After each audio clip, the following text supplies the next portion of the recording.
This morning is called Opening Notes, Bengal Beats and the Power of Two. We'll be starting off on a musical note. I'd request everyone to assemble in the conference hall so we can begin as soon as possible.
If there's anyone still out in the pre-function area, please do come in and settle down. We should be beginning shortly. We had a power-packed day, the first day, yesterday, of the India Today Conclave East 2022. Today also we have a power-packed lineup ahead of us.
We're going to kickstart this morning with two legendary musicians who have Bengali roots but are internationally renowned. I'll welcome on stage for our first session opening notes, Shorendra Mullik and Shomajit Das. Please.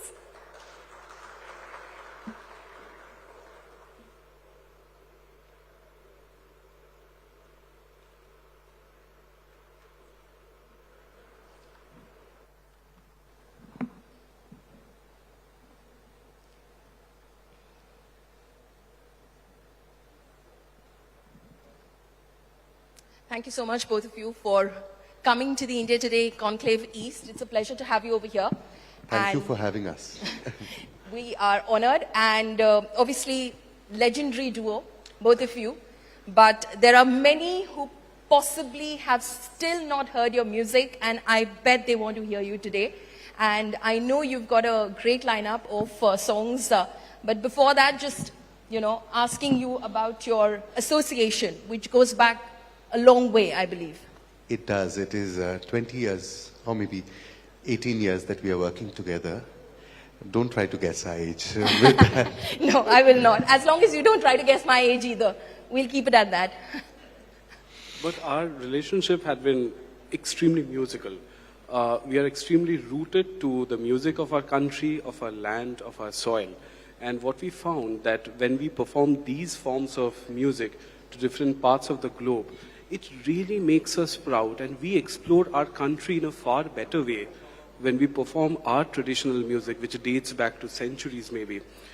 And the acceptance of Indian music globally today is really something heartwarming, because our classical forms have sporadic roots which can integrate with Western formats, explain have links with jazz, blues, and all other formats.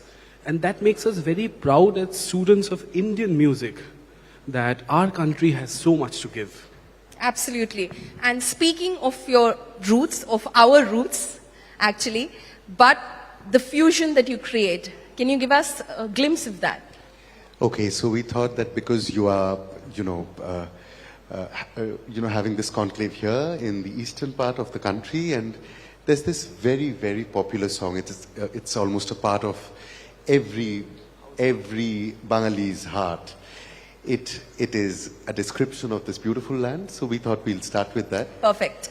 It's a century-old song by D.L. Roy, so Sure. let this be.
Of course, this is about, the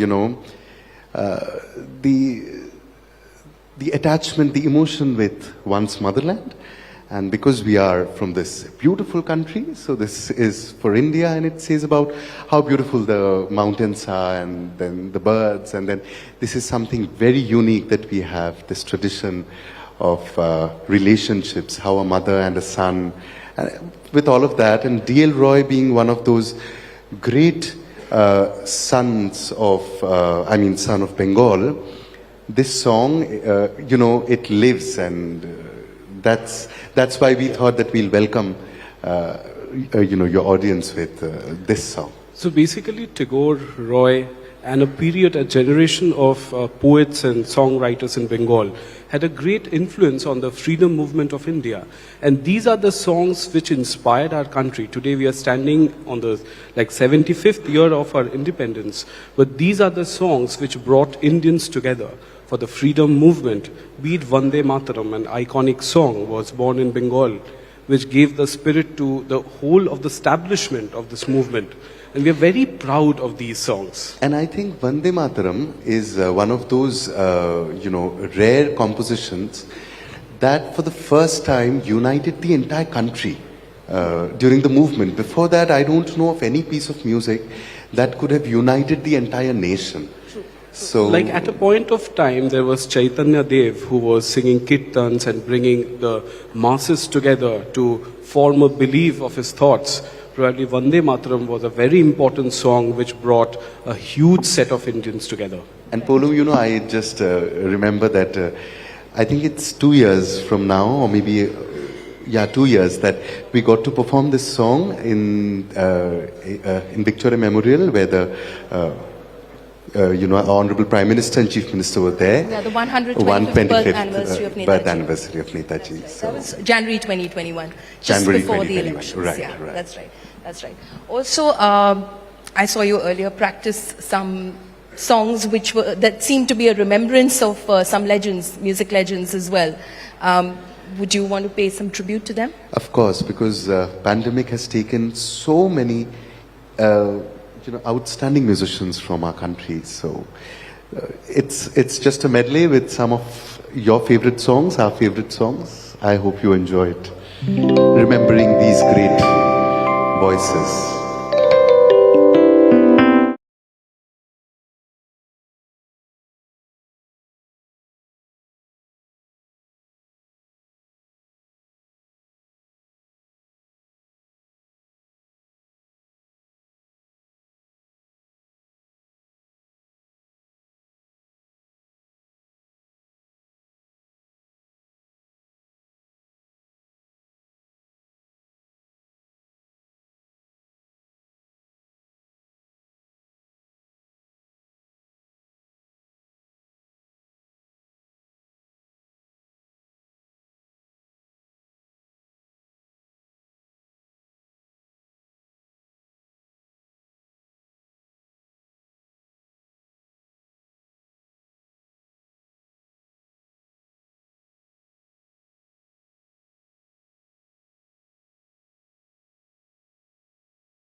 Goosebumps, really. I mean, we did lose some stalwarts of the music industry, and KK being one of them, which was quite sudden, quite shocking for everyone, and it happened right here in this city, and I guess a lot of people didn't come to terms with it as well. You want to say something about the legends that you just paid tribute to?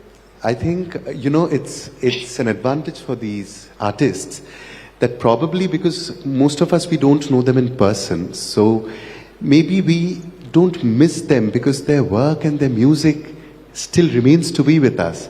So one fine morning, if suddenly I feel of KK, I don't miss him because I can, I have his music with me. So artists, they live on, and then they never leave us. No, absolutely. Sure, Indy? We were very fortunate to meet a lot of artists. Artists known to an audience with their kind of work is one, and the personality is different. There are two identities of each and every character. Now, in case of Lataji, we were very fortunate to meet her once. But the aroma she had of her music, of her personality, and dedication to the culture and music of India was something we have always adored. Because she's the one who really formed this format of Indian playback music, which was not existent before her being there in the scenario. And you know, Shorendra, I just remember Gulzar Saab, you know how beautifully he put it, that there is hardly a corner in this country where the rays of the sun and Lataji's voice doesn't reach. So she is that much a part of our everyday. So following her guidelines and the way she had formed this, kind of placing or performing Indian music, we keep on maintaining Indian costumes. We keep on maintaining our Indian ethnic values. We portray our Indian ragas whenever we have this opportunity. Because it's very important for a generation of musicians to keep the legacy alive of our country. And when you discuss about India, it has so much to give to the globe. It's very important to curate your music. It's very important to curate what you wear. Spread the message of Indianness to the globe. That's what we principally follow. And these are the legends who have taught these. No, and I see it. You're very traditionally dressed as well. So, but then I hear your music. It's a bit of some of it about your roots, but you're mixing it in such a way that the modern audience also sort of follows it, loves it, appreciates it, recognizes and celebrates it as well. Like Bob Dylan once said that his blowing in the wind will stay alive across the globe once the young generation interprets it in their way. It's very important to walk with the pace of time. You can learn a traditional Indian raga, but it's so dynamic that every day you have an opportunity to explore it in a very new way. Package it in a new way and give it to your audience and build ear of people so that people have the ethnicity in them. Also, they walk with the time. It's very important to move on. Could you play something, sing Yes, something so- which is a mix of both, which basically conveys the same message? And also a lot of nostalgia. So, you know, as he was saying, I thought of this Rag Bhairavi. And we are people, far away from politics. But then we love to discover certain things. So, if you can play Rag Bhairavi and then we'll sing this nostalgic song. I think D. Let's move to the...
And weren't you like sipping on hot water earlier this morning, saying my voice is not that great today? Who'd say that? A huge round of applause, ladies and gentlemen. Thank you. That's a trick of every vocalist. They will always say that my voice is not working properly. But it was not true with me tonight. I mean, this morning, and That's true, that's true. Tell us a little bit about yourselves as well. Your friends, how did you like come together? Yeah, so generally, we have these difficult Bengali names, Shourendra and Shomujit, which most of the people in the world, make their own versions of. And so Shourendra and Shomujit, and we met in our college, which is St. Xavier's College, Kolkata. Oh wow, okay. And when we met for the first time, we absolutely didn't like each other, and we didn't know that, the coming 20 years would be together. So we'll be traveling and exploring music. Probably the ragas, the kind of music that we learned from our childhood, made this bondage because we were very fond of each other's music rather than the persons, because I hate him as a man. He's very bad. So Why do you say that? Harshta knows better because, he's a very difficult person to work with. He's a proper artist to work with, and he creates all the trouble on earth possible. And probably that is the magic why we can curate our projects with, many difficulties and differences. Do you want to defend yourself? Not really, but we have different tastes. And by now, I hope, because we live in this democratic world, he must have understood that it's better to, let's agree to disagree. So That's good, that's good. Yeah, let's keep the peace. Let's keep the peace and let's keep the music flowing out of both of you. So, college, what were you studying, both of you? So I was in English and he was studying commerce. So even in our business, I take care of the money and he ruins it out. Like selling off creativity and content. That's a great partnership. That's a great partnership. Indeed, but coming to the point, we are very lucky to have worked with some of the greats of our country. So that is what I count to be, like an award. Like I remember Dr. M. Balamurali Krishna or Asha Bhosle, or for that matter Pele, to collaborate with musically. You've traveled the world, haven't you? Yes, and to feeling like singing Gandhiji's favorite song on his birthday in the foyer of the British Museum. So that's something that we really cherished throughout our lives. And our biggest advantage is we have very flexible instruments. Like piano is a very accepted instrument across the globe. And it's very easier for us to decode Indian music to different audiences across the globe because you have a very easy grammatical structure which can explain the tradition of our ragas, explain the emotion of the Indian music. And we make sure that wherever we perform across the globe, we interpret our music, talk of the legends, talk of the contribution of such great personalities who have, formed this form of music together, which is across the globe today. Right. So anything that is part of your international collaborations, anything that you could play for us? So, with just a glimpse, this is something Sure. that we play quite often. This is Dr. M. Balamurali Krishna. The lyrics mean nothing because it's a tilana. And the legend himself taught us this, and he said you can you can feel this to be a thrillana. Tilana is a traditional Carnatic composition. I just like to add that this sounds mostly like a sonata, as you have in a Western classical format. And people say that Indian music is not structured at times, but this is a rare example where, everything is syncopated like a Western symphony. It's a little bit of it. Sure.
was amazing. That was amazing.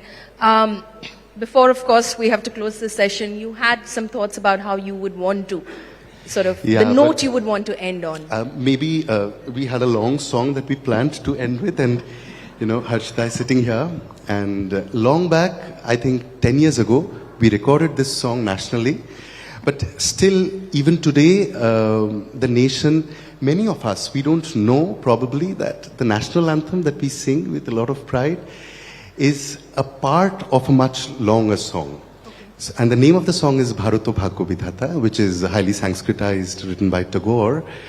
And, if someone reads this song out, so this controversy of, Tagore writing Bharato Bhagyo Vidhata, Janagan Man for George V and all, it actually, they come to know that it's nothing of that sort. Because this song describes that Snehamai Tumi Mata.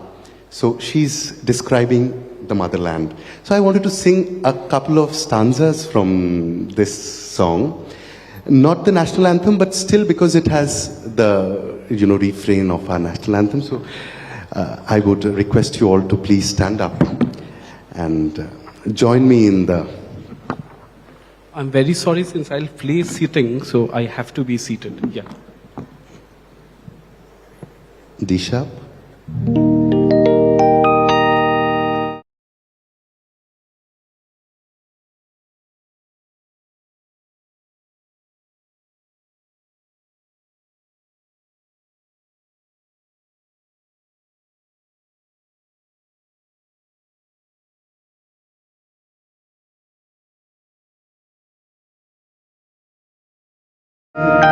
पूरब पश्चिम वासे तब सिंहासन पाशे प्रेम हार होय गाथा जन गण ऐक्य विधायक जय हे भारत भाग्य विधाता जय हे जय हे जय हे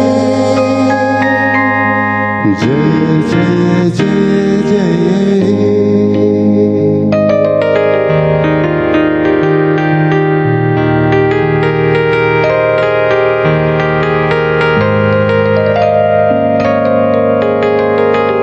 पतन अभ्युदय बंधुर पंथा युग युग धावित यात्री हे चिरसारथी तब रथ चक्रे मुखरित पथ दिन रात्रि दारुण विप्लव माझे तब शंख ध्वनि बाजे संकट दुख त्राता जन गणपथ परिचायक जय हे भारत भाग्य विधाता जय हे जय हे जय हे जय जय जय हे Thank you. Thank you so much, Shorindro and Shomuji. Thank you so much. That was a wonderful session. Thank you, Polumi, for having us. And, I was little not sure what to do because I was going through, because, I'm a regular follower of your conclave. And people talk so much politics and, with so much of... So I was little afraid, but thank God it went off musical. Yeah, it went off very well. Thank you so much. Thank you. you. It was our pleasure.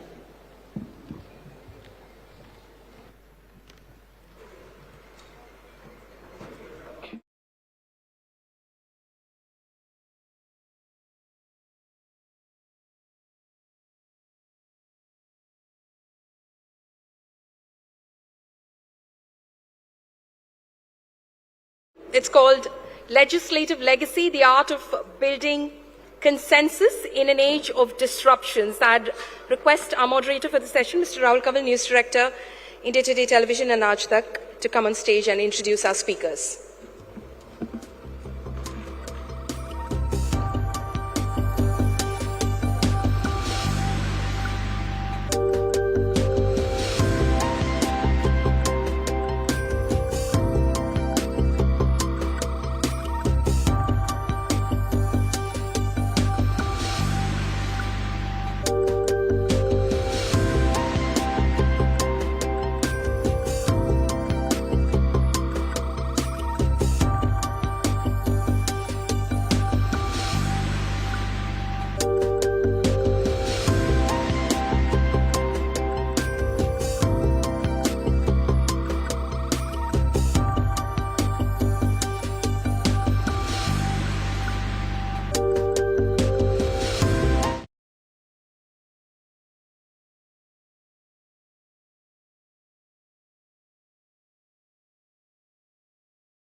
East is the ruling government of the day at the center and in different state capitals losing the ability to forge a consensus by using the brute electoral majority to push through different forms of legislation which ultimately leads to protests out on the street, like we saw recently during the Agnipath protests, before that during the farm agitation, even before that during the CAA, Citizenship Amendment Act protests, and even before that during the land acquisition period. And is this dangerous for democracy? Are we losing the art of building a political consensus? To talk about this deeply vexed issue, we're joined at the India Today Conclave East, starting from my immediate left by Pradyut Bordolai. He's been a former cabinet minister in Assam, Congress member of parliament in the Lok Sabha. Flanking him, we've got Abdul Khalik, member of parliament from Barpeta in Assam. Next to him, we've got Shukendu Shekhar Ray, Trinamool Rajya Sabha member of parliament. And last but not least, representing the ruling government, we have a former IAS officer, now the member of parliament from Bhubaneswar in Orissa, Parajita Sarangi. So welcome to all of you. And I want to start by asking Ms. Sarangi about the protests that we're seeing on the street. If you look, the data suggests that fewer bills are being sent to standing committees for consultation. The whole process of trying to formulate a consensus now seems to consume time, it seems burdensome, and therefore the government says we have the majority and therefore we can push bills through without having to go through this time-consuming process, which is what leads to the kind of protest that we've seen recently. How do you respond to this? A very good morning. At the outset, I must say that it's my privilege, my pleasure to be part of this conclave of India Today. I'm thankful that all the esteemed panelists, whom I respect very much, are here. Now, as far as building consensus is concerned in the age of disruptions, I would like to say very emphatically, but with tremendous humility, that from 26th May 2014, the day Prime Minister Modi has taken over till date, these 8 years should not be termed as the age of disruptions. So the fact remains that here is a government which is envisioning India at 100. We are into Amrit Kal, and for that matter, we have to think ahead. And when we think ahead of our time, we know there would be resistance, there would be opposition. And in these 8 years, to every action, rather positive action of Prime Minister Modi, there is an equal and opposite negative reaction from the opposition. Now, I'm a member of the Lok Sabha. I sit there during the parliament session. I'm also part of the standing committees, and I must mention with all humility that I'm part of the 3 joint parliamentary committees. Now here, 11 bills have been sent in the 17th Lok Sabha to the various standing committees, major bills, important bills. And there are 3 joint parliamentary committees. I would definitely like to mention them, if Rahul you can permit, if there is time. Number 1, of course, is the Personal Data Protection Bill. I'm a member of that, and I must say, with all conviction at my command, that all the members belong to different political parties, and this particular committee was constituted in 2019, and 78 times this committee had met. Every stakeholder's view was taken, whether it be government servants, academicians, or data security experts, and then the bill was given a shape and sent to the parliament, number 1. Number 2, I'm also a member of the Biological Diversity Amendment Bill, and you must see what kind of rigor with which this particular committee is working, analyzing clause by clause. And third, of course, where I'm not a member, but I'm aware of that, is the Prohibition of Child Marriage Amendment Bill 2021. Here also, the committee members belonging to all political parties decided to seek the opinion of the public, and the work is on. What I'm trying to say is, we are trying to build consensus. 2 lines I would definitely like to put forth, which Honorable Prime Minister Modi ji has said. We are very much keen to build consensus. And my dear friends, there is no choice. The Constitution of India speaks of consensus. There are 2 expressions. We, the people of India, the preamble. The power vests with the people of India. That's what it is. We, the people. And number 2, Article 368, power to amend the Constitution. It can be done only if there is ratification by half of the states and it mandates special majority. Okay. So, yeah. So, Shukhendu Shekhar, the argument that the BJP makes is, from the Prime Minister down, the party wants to build consensus. The opposition wants to disrupt. Because they don't have the numbers, they try and take disruptions to the floor, to the well of the house, or to the street. A lot of the protests that we are seeing are, according to the government, fueled by the opposition because they simply cannot compete electorally with the might of the BJP? See, it's not a question. No, it is to me. Good morning, everybody. The question that you have put to me, yes, it is the duty of the opposition to reflect the dissension or disenchantment among the people on certain issues concerning them.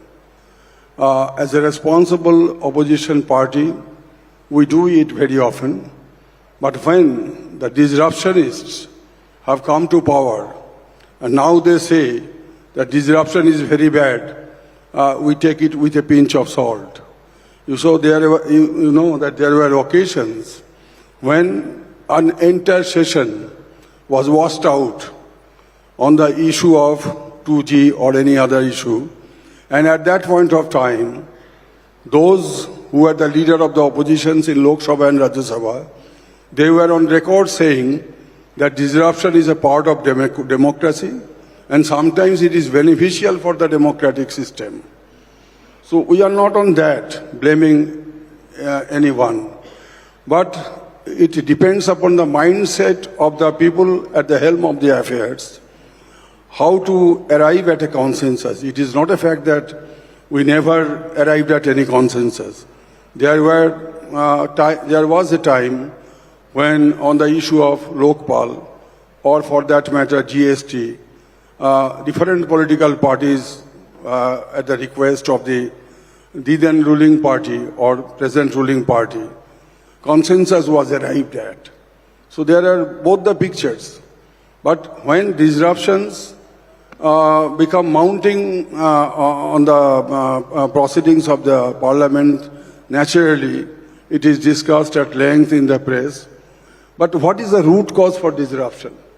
We'll have to go to the root cause. What do you think is the root cause? According to me, there are 3-4 elements or the root causes for the disruption by the opposition. First of all, the time constraint. Opposition do not get much time to ventilate the grievances of the people.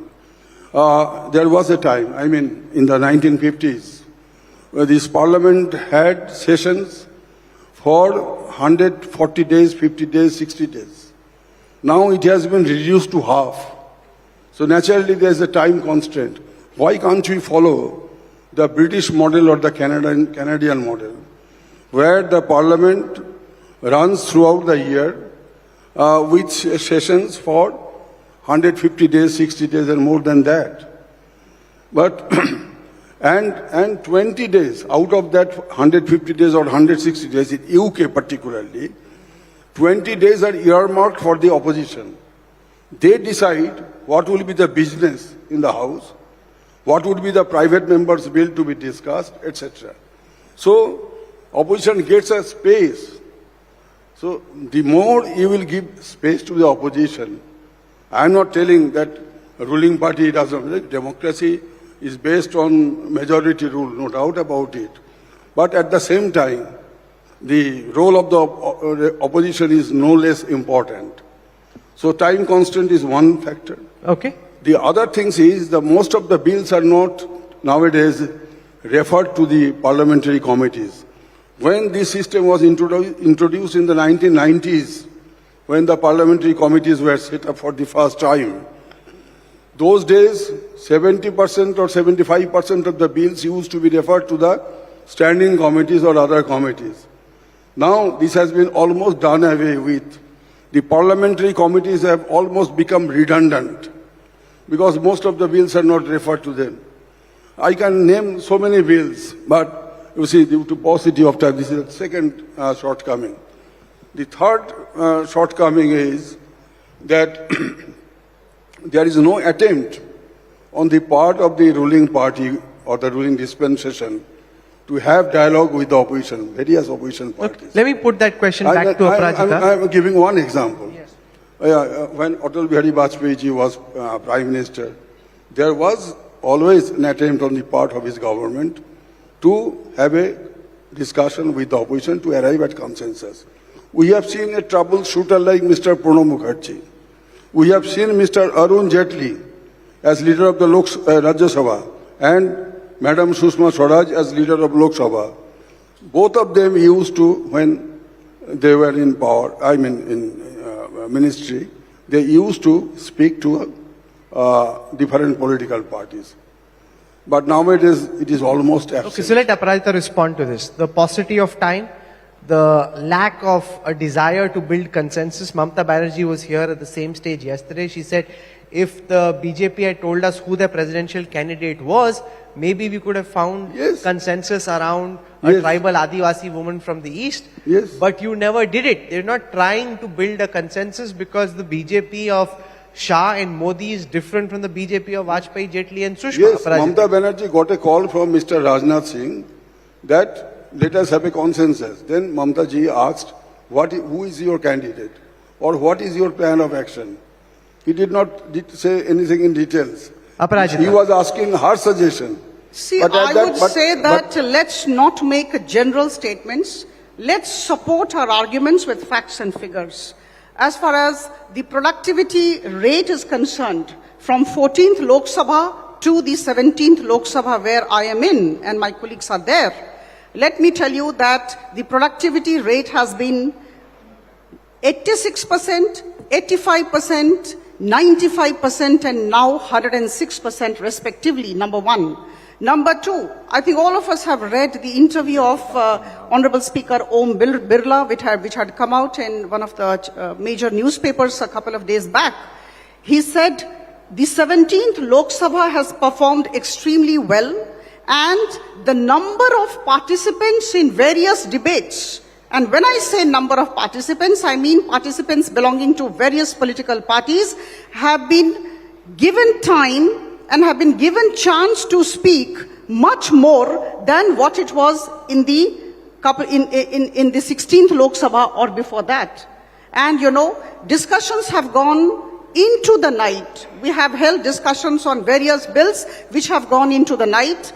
And let me tell you that the Honorable Speaker and others have tried very hard to talk to our members from the opposition, from outside the parliament also, outside the Lok Sabha also. I remember when the farm laws were being discussed, the farm bills were being discussed, there was a time when everybody was invited for discussion. Everybody came, all the opposition parties came, I have the but data Rahul from Gandhi did not come. Budget session of 2022. The productivity of the Rajya Sabha was 90%, Lok Sabha 114%. Parajita cites this data to say opposition is being given an opportunity to speak. People like Rahul Gandhi don't come because they prefer agitational politics on the street rather than debating and discussing on the floor of the House. What about budget session of 2021? Out of 15 bills passed in Lok Sabha, 11 bills were discussed for 10 minutes each. And it was passed. And in Rajya Sabha, within half an hour, 10 bills were passed. So Say, Rahul, I just wanted to point out, you also spoke about statistics. When you talk about budget session last time, do you know 73% of the budget provisions were passed without any discussion? And 7 bills were introduced in the budget session. 5 bills were passed without any discussion. And coming to statistics, you have mentioned, see, there are reasons why disruptions have taken place of late. Because when you don't have sittings of the parliament for 3 decades, from 50s, 60s and 70s, the average days of sitting of the parliament was 121 days. But it has been gradually declining. Now, in the current Lok Sabha, the average 70 days in a year, the sitting takes place. So the opposition do not get opportunities to ventilate. And not only that, I want to give you another example. You said about parliamentary committees. Parliamentary committees are obviously enshrined in the constitution. So in UPA 2 regime, this is statistics. I just want to tell you this. 71% bills which were introduced during the UPA 2 regime, 71% bills were referred to select committees and standing committees for discussion. That came down to the 16th Lok Sabha, it came down to 27%. And now in the current Lok Sabha term is not over.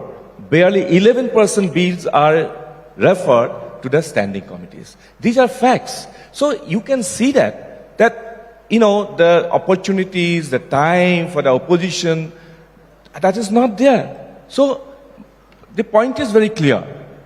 The more you sweat in the parliament, the less you bleed on the streets. Because you have to give time. All our MPs are representatives of the people. So you have to give time. We have to articulate. We have to ventilate. If that opportunities are not given, there are bound to be disruption. There are bound to be, you know, agitations everywhere. So all these things have to be addressed. Consensus has to be built. I want to give you another example because you were talking about consensus also. I just want to give you one example. The Chinese aggression, 1962, when the national emergency was promulgated, there was a young opposition MP who went to Pandit Jawaharlal Nehru. That young opposition MP was none than Atal Bihari Vajpayee ji. He was barely 36 years. He went and met Pandit Jawaharlal Nehru, saying that it's a national emergency, the Chinese have started attacking India, the parliament session must be convened, special session. Nehru ji agreed immediately and special session was convened. And that time, there was another independent MP, Dr. L. Singhvi. He went to the Prime Minister saying that, this is all in the books. He went to the Parliament, to the Prime Minister saying that this session should not be open There should be secret session so that, it should be confined on the national interest. Jawaharlal Nehru ji didn't agree. That special session took place and 165 MPs of various hues of all parties, they took to the floor. It was an open thing. And a lot of attack on Jawaharlal Nehru ji. Attack, vitriolic attack. But it was, Jawaharlal Nehru ji was there. See, this was the consensus. You have to respect the opposition. You have to allow. And B.R. Ambedkar ji said in the Constituent Assembly, when Constitution was walked out, saying that Parliament should belong to the opposition. If you don't give opportunities, if you try to start the issues, don't allow questions. I am telling you with lot of conviction. For last 2 years, we know that our neighborly state is Arunachal Pradesh. Chinese incursions have taken place. Forget about Congress. I belong to the Congress. My friend, another BJP MP from Arunachal Pradesh, he himself just raised it. And I have been filing at least 10 to 12 questions in last 2 years. All my questions on Chinese incursions have been disallowed. Why are we disallowed? Okay, that's interesting. The comparison between Pandit Nehru wanting a session on the incursion and attack from China, and you're saying your mentions are being disallowed, and this data is very significant. I was looking at some PRS data. In the UPA first term, 59% of the bills were sent to a standing committee or a select committee. UPA second term, 71%. During the first term of the Modi government, it came down to 24%. That is now down to 12%. So you cited what's happening with the privacy bill, but only 12% of the overall laws are now being sent to some committee. The data suggests it's come down from 71 to 12%. See, don't you think that we have to achieve a lot and we have less time in hand? Now, most emphatically, I would like to mention here that Prime Minister Modi's government acknowledges the fact that a majority runs the government, but the country is run through consensus. We hugely believe in building consensus, and we have been trying very hard for that. But I must say with all conviction at my command that we are not here just to run the government. We want to take the nation forward, and taking the nation forward is collective responsibility. To run the parliament, to run Lok Sabha and Rajya Sabha, not to have disruptions, not to create problems unnecessarily, shouting with no facts and figures. I think the opposition must look within themselves. And it is a collective responsibility, I understand. Abdul Khaleeq साहब बताइए, अपराजिता जी बोलती हैं कि collective responsibility है, सबको मिल के करना है. ऑपोजिशन सिर्फ शोर करना चाहता है, काम नहीं करना चाहता. जब बहस होती है कई बार तो ऑपोजिशन के लोग पार्लियामेंट में नहीं होते, बीजेपी ने विप दिया होता है, बीजेपी वाले बैठे होते, कांग्रेस का कोई नहीं होता. पहला बात तो सुखेंदु शेखर जी जरा हिंट दिया.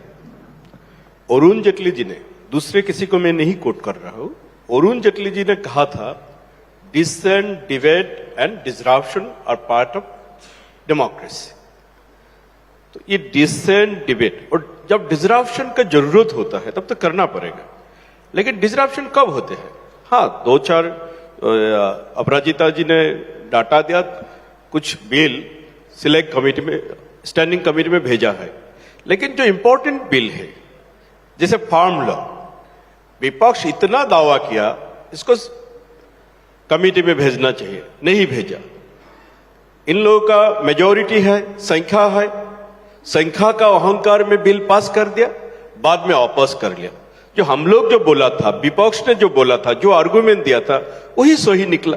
अभी अग्निपथ लेकर, ये बिल नहीं है, दूसरा बात, अग्निपथ लेकर सारा देश में इतना धरना प्रदर्शन हो रहा है, ये आपस नहीं ले रहा है. लेकिन आखिर में ये भी आपस लेना होगा. ये लोग कंसेंसस का बात जरूर कहते हैं, लेकिन करते नहीं. और अभी तक ये 17 लोकसभा का 3 पार्लियामेंट बजट सेशन गया. तीनों बजट सेशन आप अगर देखेगा, तीनों बजट सेशन जो कैलेंडर था वो आखिरी दिन का बहुत पहले ही तीनों सेशन खत्म किया था.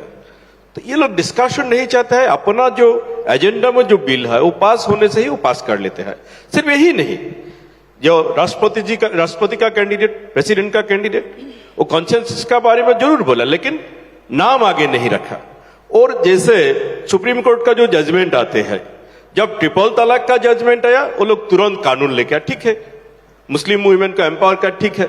जब सबरीमाला लेकर जजमेंट आया तब गृह मंत्री, देश का गृह मंत्री दूसरा बात बोला, तब वो सुप्रीम कोर्ट को कानून रिव्यू करना पड़ा।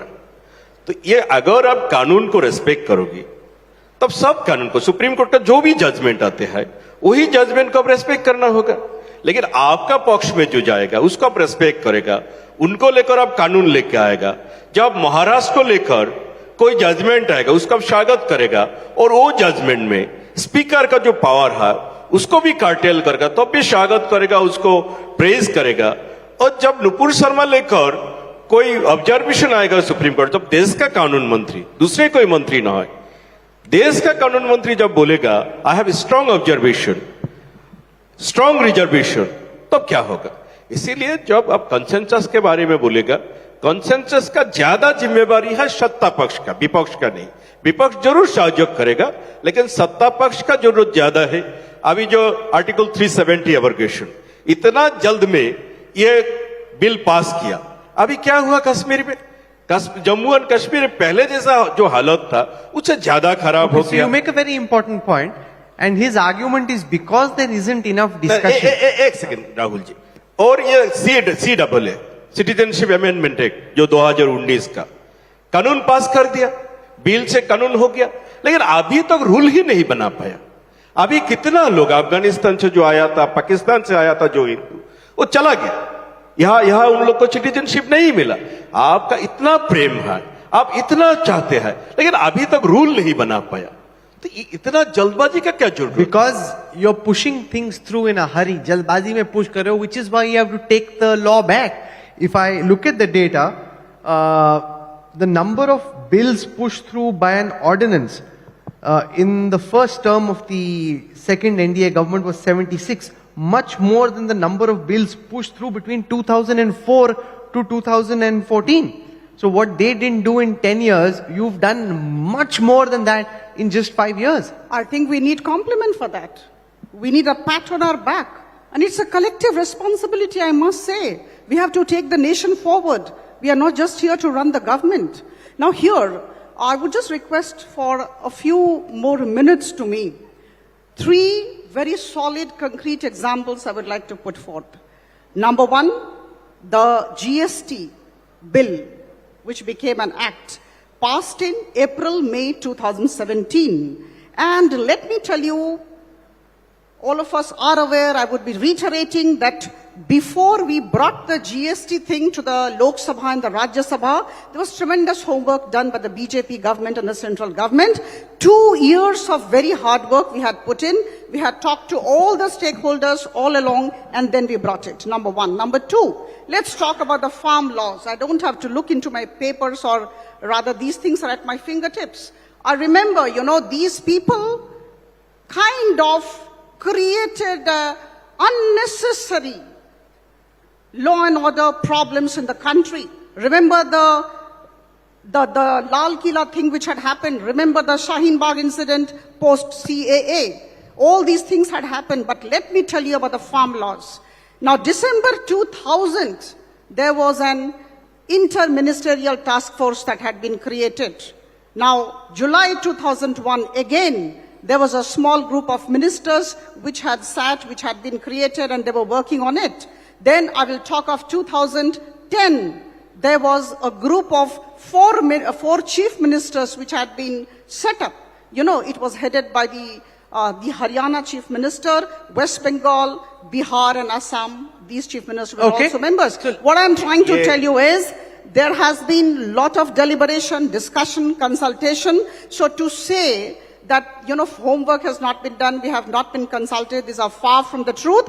And I must say with all confidence, all conviction, that there is anti-growth and anti-India agenda.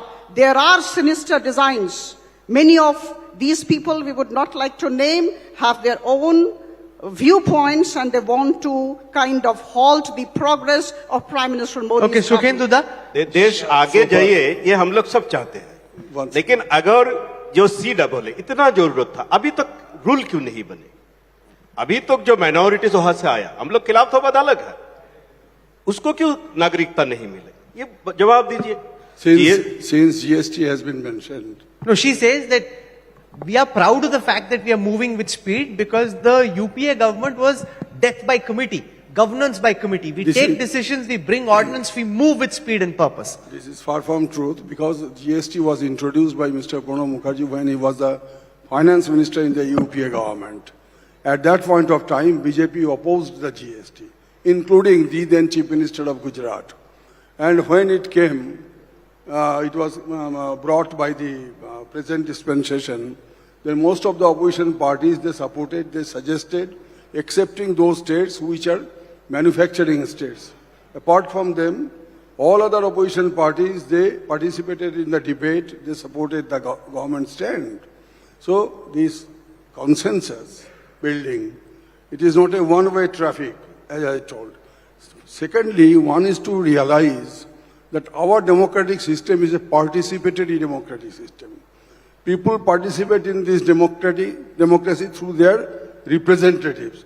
The way the ruling party members are elected, the same way the opposition party members are also elected. Therefore, the opposition must get space to represent the people in a manner. Okay.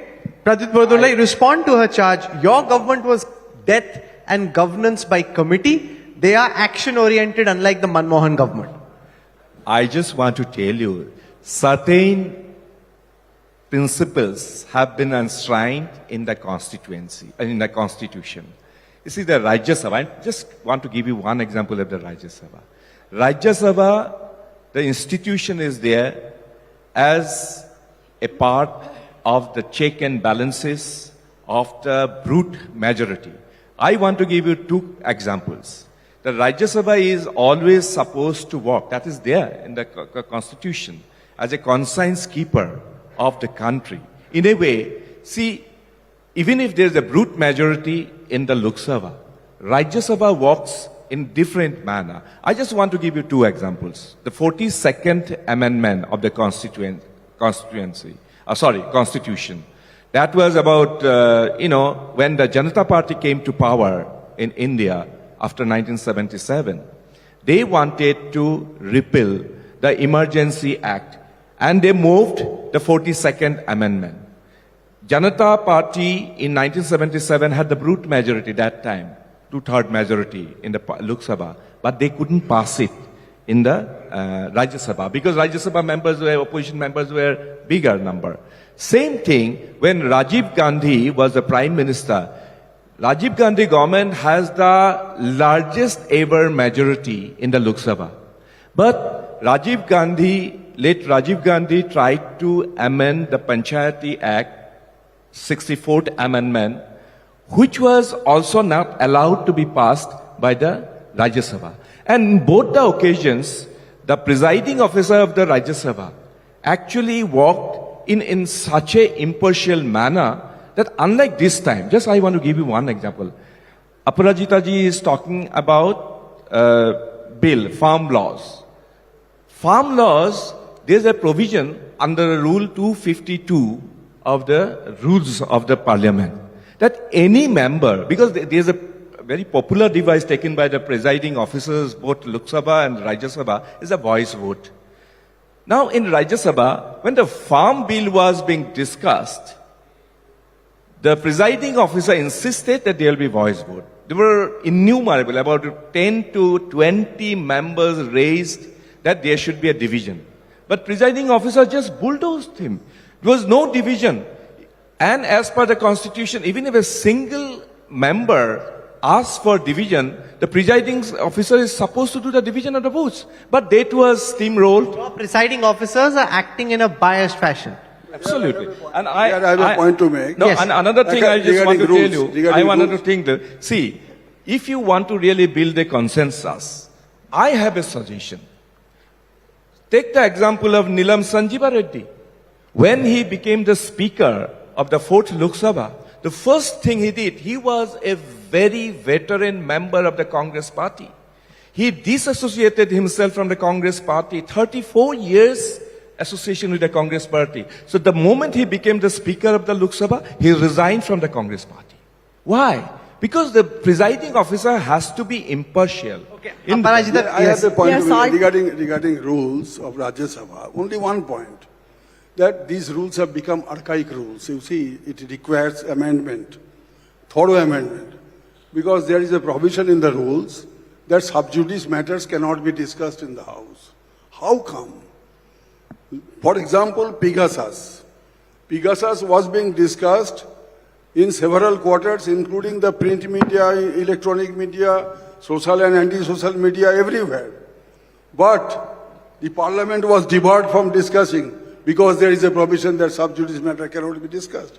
This must be thrown out. This is an attack on the sovereignty of parliament, this type of rule.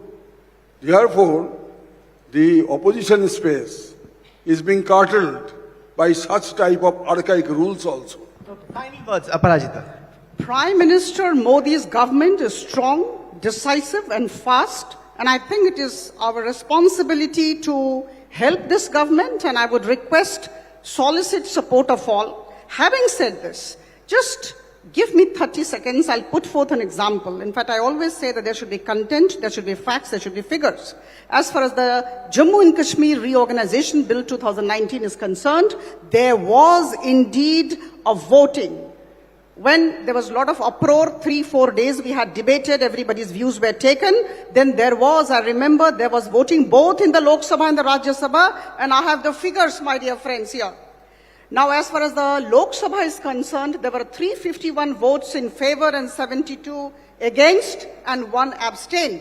And as far as Rajya Sabha is concerned, 125 votes in favor, 61 against, and 1 abstained. So to say that we are not listening to our fellow members, to say that we do not build consensus, this is far from the truth. Wherever they have wanted division, we have gone for division, we have allowed division. Thank you. Jammu Kashmir में जरूर voting में तो पास हुआ, लेकिन मैं जो कहा था कॉन्सेंसस कहा हुआ, कॉन्सेंसस इसलिए चाहे ताकि देश का भला हो.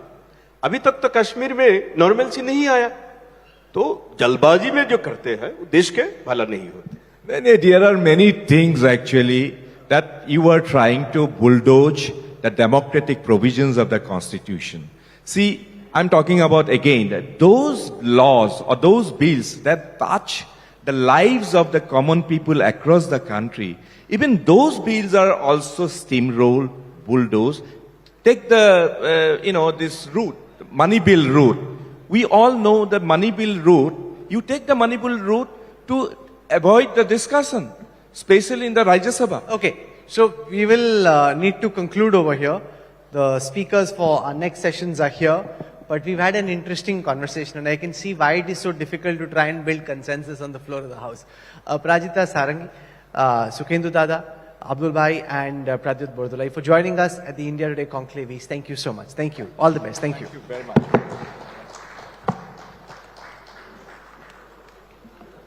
Thank you to all our speakers.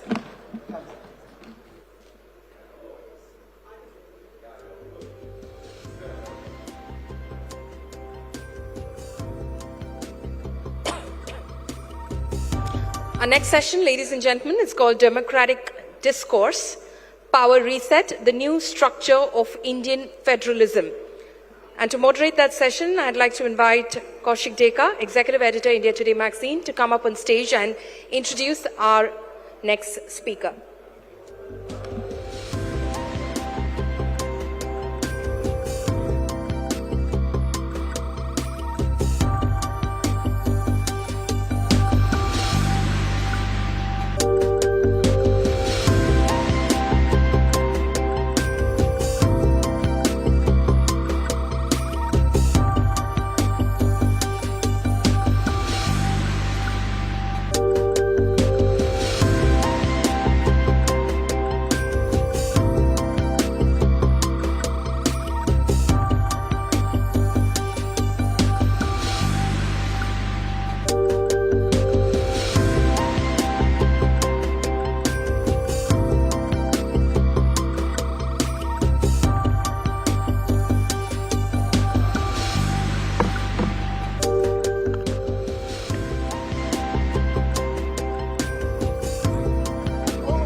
The makers of Indian Constitution, they fancied India to be a federal country. But of late we hear a lot of stories, the opposition leaders keep crying that the federal structure of the country is being murdered, while Prime Minister Modi keeps talking about cooperative federalism. Today we have with us one of the most vibrant leaders from the opposition, Mahua Moitra, Lok Sabha MP from TMC, West Bengal. Welcome to India Today Conclave. Thank you so much, Kaushik. Thank you. I'm delighted to be here. Thank you. So let me start with a very basic question. Why Prime Minister Narendra Modi and West Bengal Chief Minister Mamata Banerjee, they can't get along? Is it because both have high ego or inflated sense of importance, or there is some problem with Indian federal structure?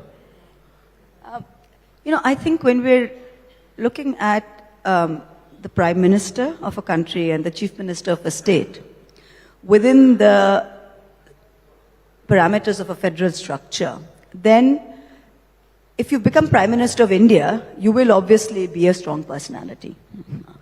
If you become Chief Minister of a state like Bengal, you will be a strong personality. So it is taken for granted that both of these people will be and should be strong personalities. So that's not a bad thing. That's how it should be. But within a federal structure, I don't think that the friction or the tensions arise from personal attributes or personal traits or things like ego. It is the basic structure of the sort of federation, the union of states, that is right from day one been open to interpretation. If you think about what B.R. Ambedkar said, and he said that when he said the draft constitution is meant to be both unitary and federal, depending upon time and circumstance. So this was a very kind of flexible federalism that we had right from day one. When we talk of federalism in India, it is not something that was set in stone. So even the founders, the drafters of our constitution, meant it to give it some area of flexibility. And they said that, Ambedkar also said that it is surprising that how unitary our structure can become. So obviously when different people come to power at the center, they are using these powers of flexible federalism to push boundaries, and that's when the trouble starts. So let's start at something very basic. You can look at economic federalism, you can look at administrative federalism, and you can look at political federalism. Now, it is very possible to have a large degree of political federalism and yet have strong economic and administrative control of the center. They can both coexist quite nicely. I mean, if you look at, say, YSR, and the BJP there, they have political federalism, but at the same time administrative and economic is flowing quite nicely from the center. So that is possible. But if you look at, otherwise, if you look at in 2014, that was, I would say, as we knew it, federalism's first big blow came in 2014 when the Planning Commission was done away with. For 65 years, we had the Planning Commission, which basically dealt with the disbursement of grants on a consensual agreement basis to the states. So when Mr. Modi came in, the government did away with the Planning Commission, brought in the Niti Aayog. What did we have before that? We had the Gadgil formula. According to the state's GDP, per capita income of the state, population of the state, that's how the plan's allocation would be done. Now the Niti Aayog comes in, what happens? It's based on discretion. So whenever you have grants or assistance based on discretion, then the trouble starts. So what, in the last sort of, I would say 5 years or 4 years or even 3 years, especially during the pandemic, the center frankly has had a very bad fiscal run. Huge mismanagement, they've got their back to the wall. So what do? They squeeze the states. They increase cess, where the states get no thing. They've increased cess. As far as GST revenues are concerned, they are not paying the states on time, which is the biggest problem that has happened. They are giving what is due to the states as delayed loans. Things like the National Development Council, which used to meet. In the past 8 years, Mr. Modi has not called a single meeting of the National Development Council. So these large pillars of the federal structure as we know it have really broken down. So when something like this happens, obviously states like Bengal, which are owed something like 74,000 crores in dues, we're going to have to stand up and say, when you are increasing state share of all the center and state programs, be it PMJSY, be it PMAY, be it all of them, then obviously, and you're not paying your share on time and you're blackmailing the states, that there's going to be pushback. So obviously when you have strong chief ministers, as they should be, and they will push back when you are undermining the federal structure, then you will have friction like this. So I'm sorry for a long answer, but it is a long answer. I take your point, but as you rightly mentioned about YSR, and we do not need to go far, next to West Bengal is Odisha, and there is also a strong chief minister who has been there for 2 decades. And we don't see that kind of conflicts that happen between West Bengal and center. And you talked about economic federalism, but we see most of the conflicts around police force, administrative federalism, the use of agencies, whether it's CBI or state government protecting certain police officer. I want to know what's this obsession with police force, whether it's the center, say for instance, running the Delhi government, Delhi police force, or the West Bengal police force under Mamata Banerjee. Is it because the control over the police force gives the right to control the opposition leaders because they can be sent to jail or they can be intimidated? And both are at fault. Means I have instances of West Bengal government also using it and central government also using the same force. It's a very good point. Again, there are let's divide it into two. One is the center is trying to overstep its boundaries in a very large way by legislating on issues on which they have no business legislating. So it's not just, if you look at the UAPA, for example, which, where people can come in and individuals can be designated as terrorists, central forces can come in without seeking permission of the state's DGP, go in and take action within a state's territorial limits, which is something that was not allowed ever. Law and order is a state subject, you have to seek permission. So when you pass laws, they have a brute majority in parliament, so you have legislated on issues like that. You have legislated on issues, for example, as just last time when they brought in the Delhi Municipal Corporation Reorganization Act, which is a state subject. They've brought in the 3 farm laws, which was agriculture, a state subject. So over and over again, you have seen when it comes to state subjects that they're overthinking their boundaries. But the issue with the BJP is that it is okay if a government is deriving its power from its elected majority. This government wants to also assert its power not just over your vote, but over what is inside your head. So to do that, they have to do what in Hindi they call darana dhamkana. Bas chalo isko thoda dara ke dhamka dete. So what they'll do is, they will call someone into a police station. They won't arrest you. They can't keep you more than 8 hours in a police station. They let you go after 6 hours. But the process of calling you into a police station for 6 hours, keeping you waiting, acha thoda chai pijiye, thoda ye kijiye, sawal kijiye, kyun tension lete, all of that. So as far as normal law-abiding, basic law-abiding citizens go, this instills a sense of fear. So when you use police force to instill a sense of fear, then in addition to elected majority, you are also trying to get this majority to follow you due to an atmosphere of fear. And I think that's what the obsession with trying to control police forces is. Because even when you run a state, who is the most, in my district, I don't need the chief minister on a daily basis, if you know what I mean. If I've got a small problem, I don't call the chief minister. I need my OCs. I need the SHO. Those are the people that you need. If a normal person has a problem, are they going to come to Lal Bazaar? They're going to go to the local OC or the local IC. So these circles of influence are actually operating at very micro levels. And that is what the BJP wants to control now, which is why law and order for them has become very important. You are talking of BJP, but डराने धमकाने का काम ममता बनर्जी भी करती है. Recently, one person criticized him or used some unparliamentary languages, and she's sending police force. And you are also trying to arrest or at least legally summon Nupur Sharma. So it's the same thing both parties are doing. How do you differentiate it? There's difference between the two cases. As far as freedom of expression is concerned, I don't know if I'm an outlier, but I do believe that we have the freedom to criticize. Now there is I won't even say it's a fine line, it's a very strong line, it's black and white, between the freedom to criticize and the freedom to incite violence.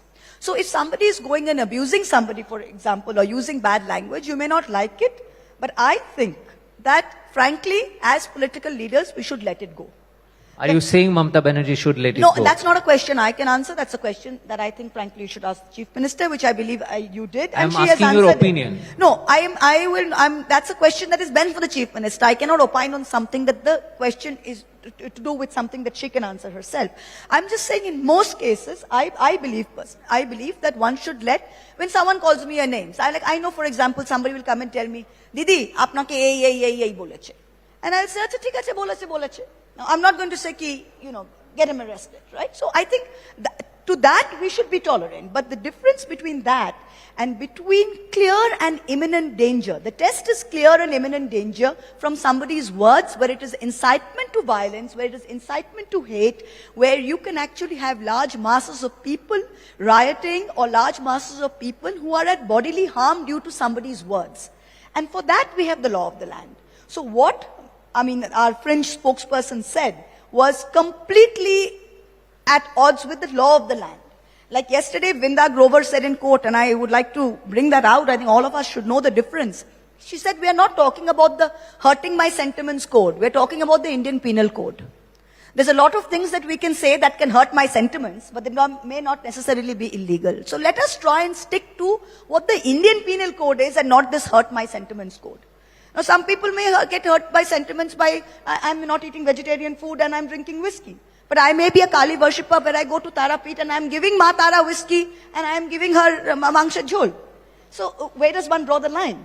So let's not get into the hurt the sentiments kind of thing, but let's go into what is against the law. So if somebody has said something that is against the law, that is directly incitement to violence, then of course she should be arrested. And there cannot be double standards. You cannot have Muhammad Zubair, for example, for exactly the same section, 295A, when he has tweeted from an Android phone, being picked up and harassed and his laptop confiscated, and the other person being given security at taxpayers' expense. That's not compatible. I'll come to that, but before that, what's your opinion about projecting that film director who projected Goddess Kali smoking? Now, many are claiming that it hurts religious sentiment. You were saying that something. Do you see that unconstitutional, or that's? I frankly, to me, Goddess Kali is how you view your God. Right? So some people's idea of God, if you go to Bhutan or you go to Sikkim, for example, when they do their puja in the morning, they give whiskey to God. Now in some places in Uttar Pradesh, if you go there and you tell them that you're giving whiskey or giving something as prasad to God, they'll say, oh my God, that's blasphemous. So I think one's version of Kali, or Kali to me is a meat-eating, alcohol accepting goddess. To me, that is a version of Kali. And if you go to Tarapit and around all of them, you have all the sadhus smoking, all of that. That is the version of Kali that people worship. So I think within Hinduism, being a Kali worshipper, have the freedom to imagine my Kali in that way. That is my freedom. And I don't think anyone's sentiments in that way should be hurt by that. I don't think that. I have the freedom to do it as much as you have the freedom to worship your God as a vegetarian, white cloth wearing. So you have absolutely no problem with someone projecting? I have absolutely no problem. I do think religion should remain in the personal ambit, and as long as I am not interfering in your space, I think we should be allowed that. But then someone can claim that Nupur Sharma had her own interpretation of another God. No, that's not another God. She can have an interpretation of another God, but what she's saying is factually, I don't want to repeat what she said. We all know what she said. But that is virtually, that's like coming to you or me and saying, oh, your father, or coming to say that, oh, 50 or 75 years ago, a lot of people got married to girls who were 13 or 14, or maybe in her own family somebody has done that. Is that someone going to say, so-and-so is a child rapist? Will you accept that? Is that not against? So, there are lines, and in this case I think the line was very straight. That is not the same as to say that you are, you're being anti-Hindu when you say something against Kali, and you're being pro-Muslim because you do that. I don't think that's the same. Okay, coming to Muhammad Zubair. So, his critics are saying that what he did, what he wrote, these things also incite violence and had the potential to at least incite violence. And you are talking the same about Nupur Sharma. So why you have double standard? On one case you were saying that she should be arrested, and the other you are protesting against his arrest. I don't have double standards, and it bothers me that the media is unable to draw the distinction between the two, and you are helping the BJP by perpetuating this case, this false case, that both of them are the same. We are not helping any party. Yes. I just need the explanation. Let me tell you, but why are we even buying that? Because the two are completely different.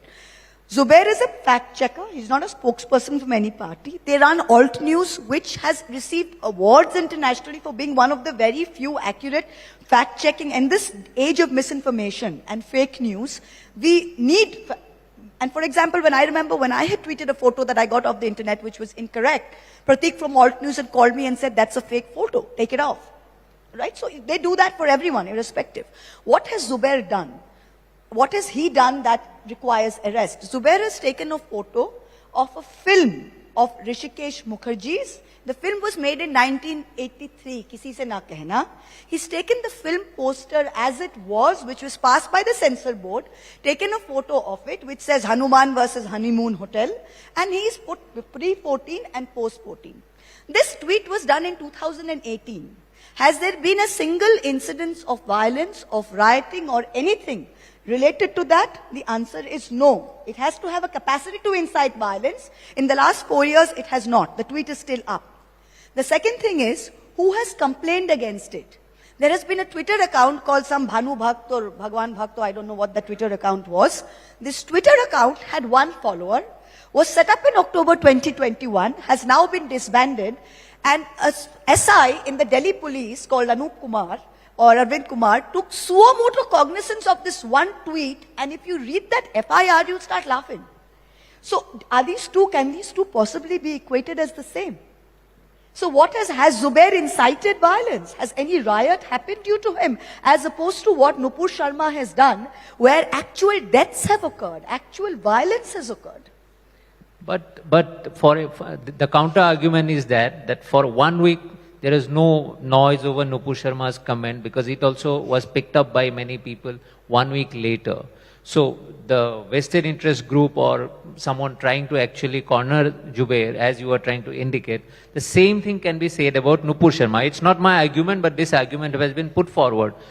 How do you counter this argument? Nupur Sharma said what she did on a television show. Zubair, as a fact checker, put that out there. He didn't ask them to make the show. Did he ask Navika Kumar, as the Supreme Court said, that did we ask Times Now to do a show on a sub judice matter? No, you did it for TRP. Did you ask Nupur Sharma, did Zubair ask Nupur Sharma to come there and say what she did? No. She did what she did. Now, the media picks up something that they picked up. When I said something like that, for example, the 2 paisa comment that there was so much uproar about, I said it today. The local press picked up on it 2 days later. The actual media picked up on it 7 days later. Everybody was boycotting me 10 days later. That's the way the news flow goes. Right? That's just the nature of the beast. That's the way it is.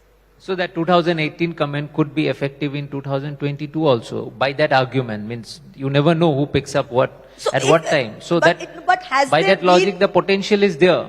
But what is that comment? What is that comment? He's put a photo of a film. If the film has been passed by the censor board and you have put up a photo of that film, then what is your fault? But someone may get hurt. That's what they say. That's exactly what I'm saying. Do we stick to the law of the land or do we stick to a make-believe hurt my sentiments code? That is just the point.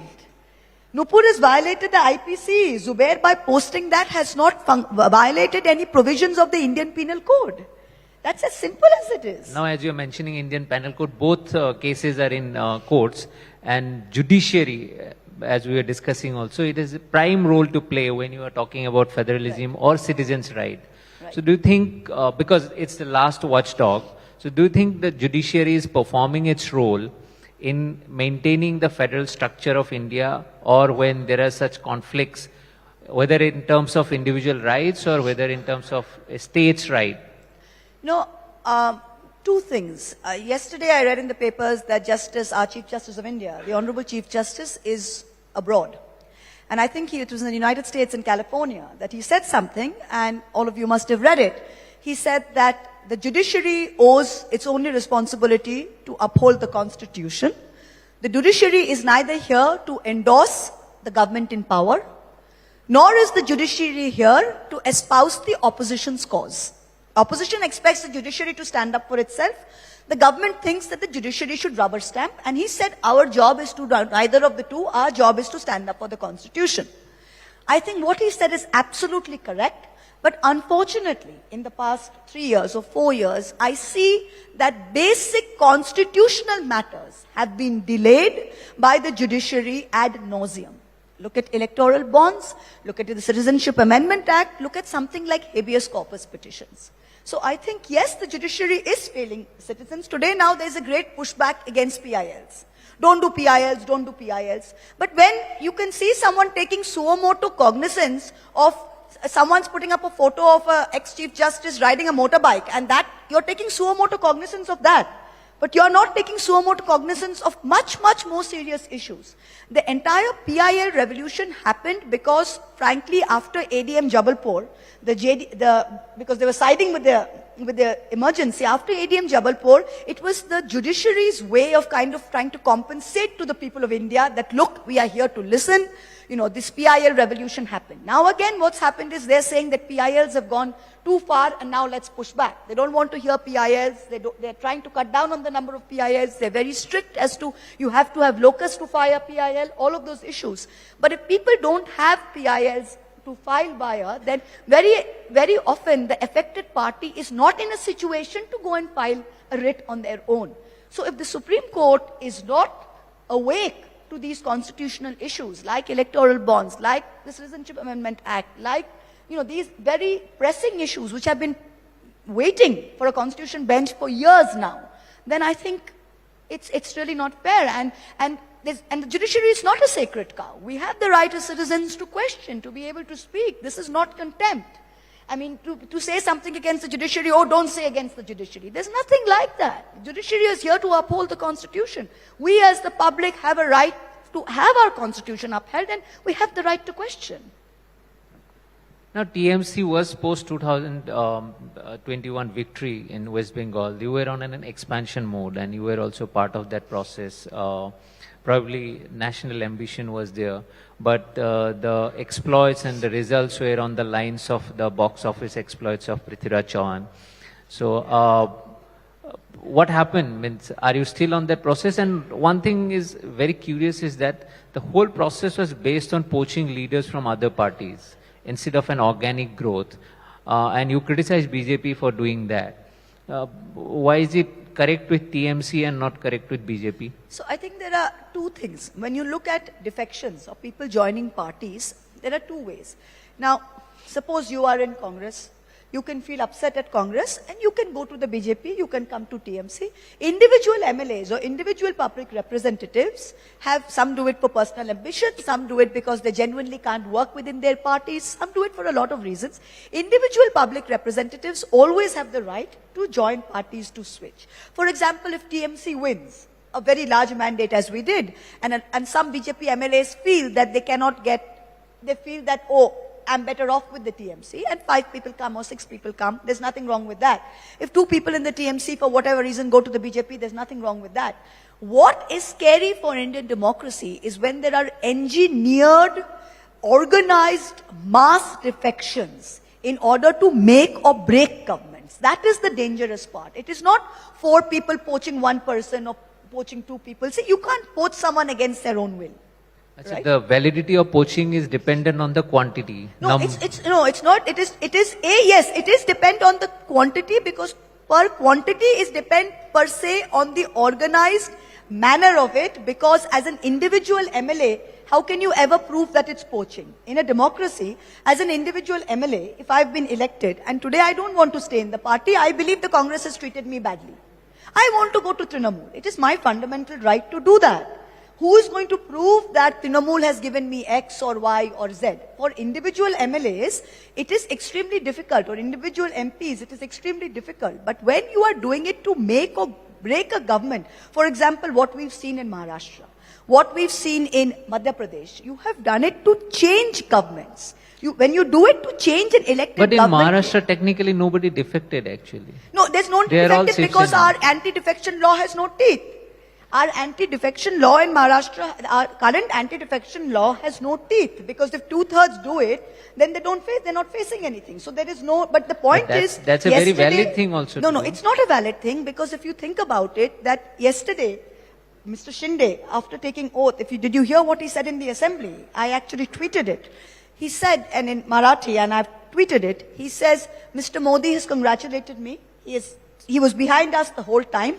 Mr. Shah has stood behind us like a rock, and the real Kalakar is here, and he pointed to Mr. Fadnavis. He is the one who has done everything.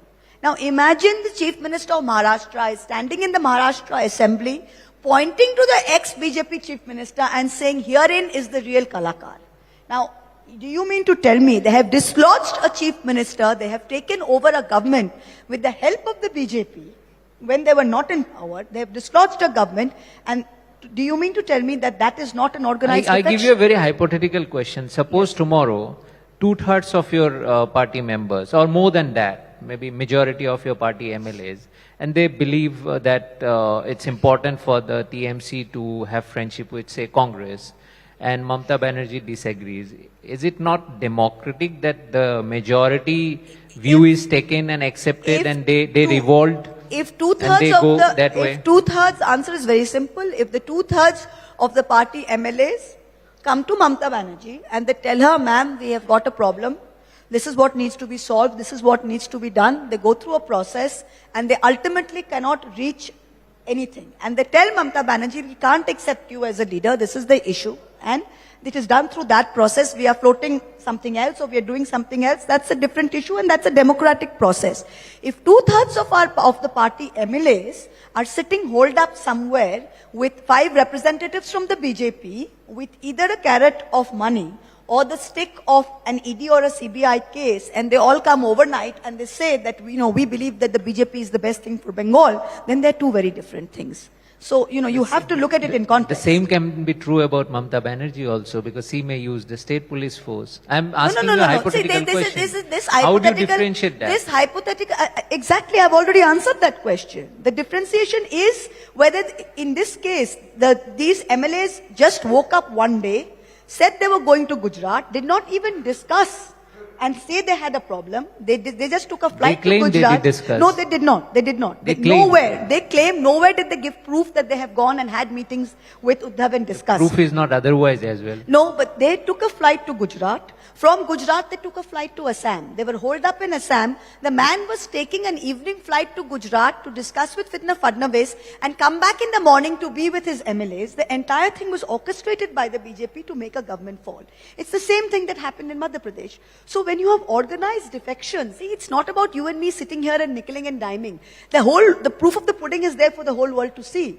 So there's a difference if 5 people have a problem with an elected chief minister and go to her and say, we have a problem. Please help us solve the problem, otherwise we are going. That is free everywhere. If a banker has a problem with JP Morgan and say, you didn't pay me enough and I'm going to go to Goldman Sachs. Goldman Sachs poached him, yeah, but JP Morgan also didn't pay him enough.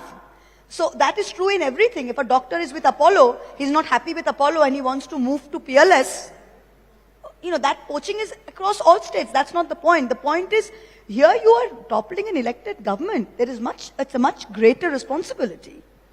Coming back to the main theme, federalism, I think Indian federal structure at the moment is also weak because we don't have stronger opposition leaders and there's a lack of opposition unity. So do you think the answer is in Mamata Banerjee, or are you ready to accept leadership of other political parties in the interest of an opposition unity?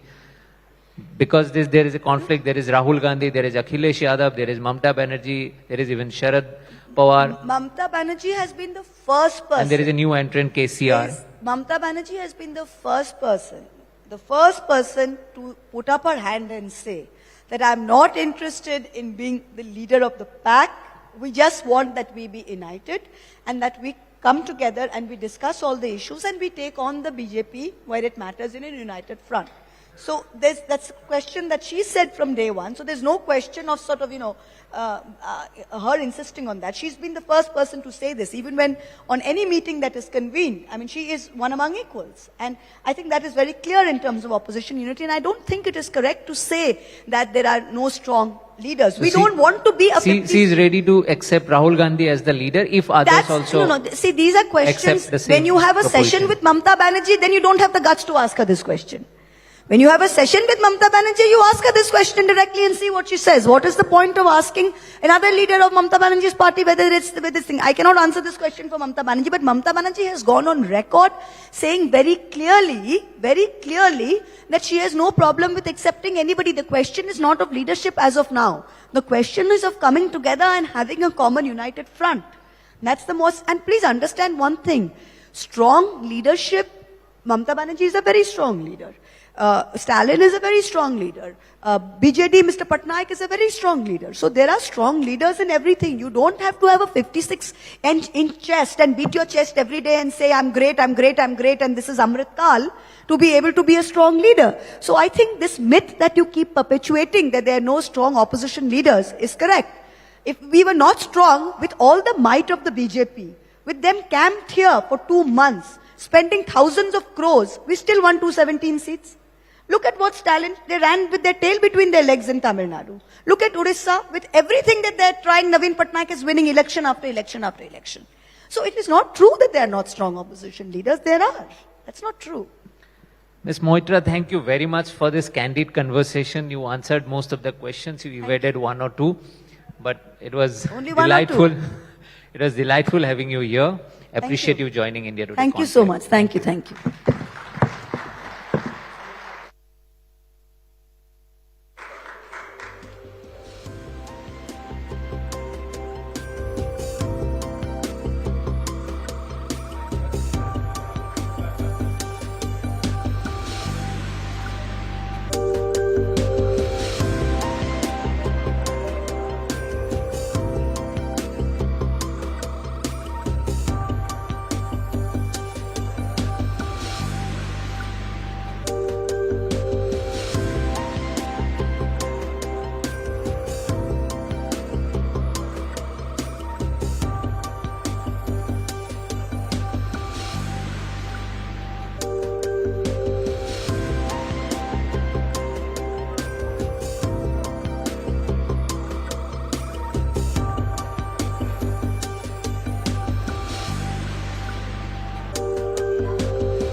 Our next session, ladies and gentlemen, Minority Matters, how to break out of the vote bank mold. Settle down, please, so we can start the next session. Can I request everyone to settle down, please, so we can start the next session?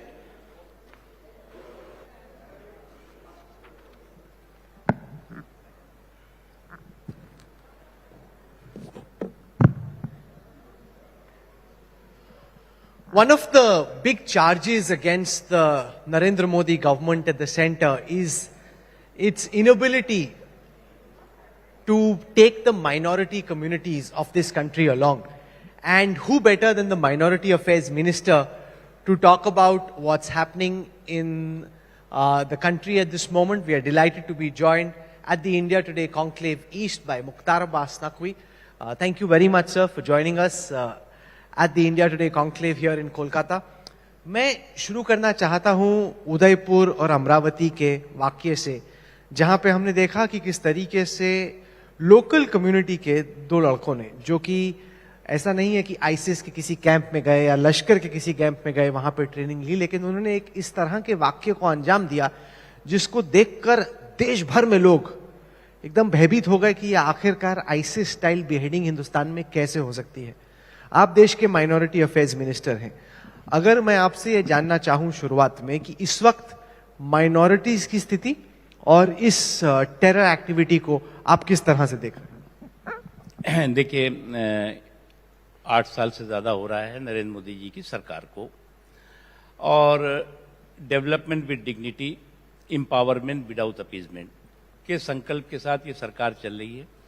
ये बात सही है कि हम इस सरकार ने development में डिस्क्रिमिनेशन नहीं किया, लेकिन जो समाज का हिस्सा इससे लाभान्वित हुआ, उसका एम्पावरमेंट हुआ, वो थोड़ा वोटों में डिस्क्रिमिनेशन ज़रूर करता रहा, और इसीलिए हम और उन तक पहुंचने के लिए काम कर रहे हैं। लेकिन जहां तक सवाल है कि अगर इन 8 सालों का ज़मीन की हकीकत देखें तो इसमें मैं ये नहीं कहता कि ये जो आपने घटनाएं बताई ये घटनाएं नहीं हुई हैं, लेकिन इस देश में आतंकवाद से लेकर के और सांप्रदायिक उन्माद और दंगों का जो इतिहास रहा है, अगर उसको देखेंगे तो भागलपुर का दंगा 1.5 साल से ज्यादा तक चला, हजारों लोग मरे, लोगों ने पलायन किया। भिवंडी का दंगा, सारे के सारे लूम का हिंदुस्तान का सबसे बड़ा व्यापार था, वो खत्म हो गया था। भिवंडी से लेकर के आप मलियाना देख लीजिए, मलियाना में जिंदा लोगों को जो है वो ट्रकों में लाद करके और नदी में फेंक दिया गया था, वो सारे लोग मर गए थे। यह एक लंबा 5000 से ज्यादा दंगों का इतिहास है। इस दौरान 8 सालों में सांप्रदायिक दंगों का पर कंट्रोल और साथ ही साथ आतंकवाद पर कंट्रोल, अगर आप देखें तो कश्मीर के कुछ जगहों पे जो घटनाएं हुई उसको छोड़ करके देश के किसी हिस्से में आतंकवादी घटनाएं नहीं हो पाई। पहले होता था कि कभी साहब कलकत्ता में हो रहा है, तो कभी जो है वो लाजपत नगर में धमाका हो रहा है, तो कहीं मुंबई में धमाका हो रहा है, तो कहीं हैदराबाद में धमाका हो रहा है, तो कहीं मक्का मस्जिद में हो रहा है, तो कहीं अजमेर में हो रहा है। धमाकों का एक हर 1.5 महीने 2 महीने के इंटरवल में और इस तरह की घटनाएं होती थी जिसमें सैकड़ों बेगुनाह लोग मारे जाते थे। एक शांति का माहौल, सुकून का माहौल बना।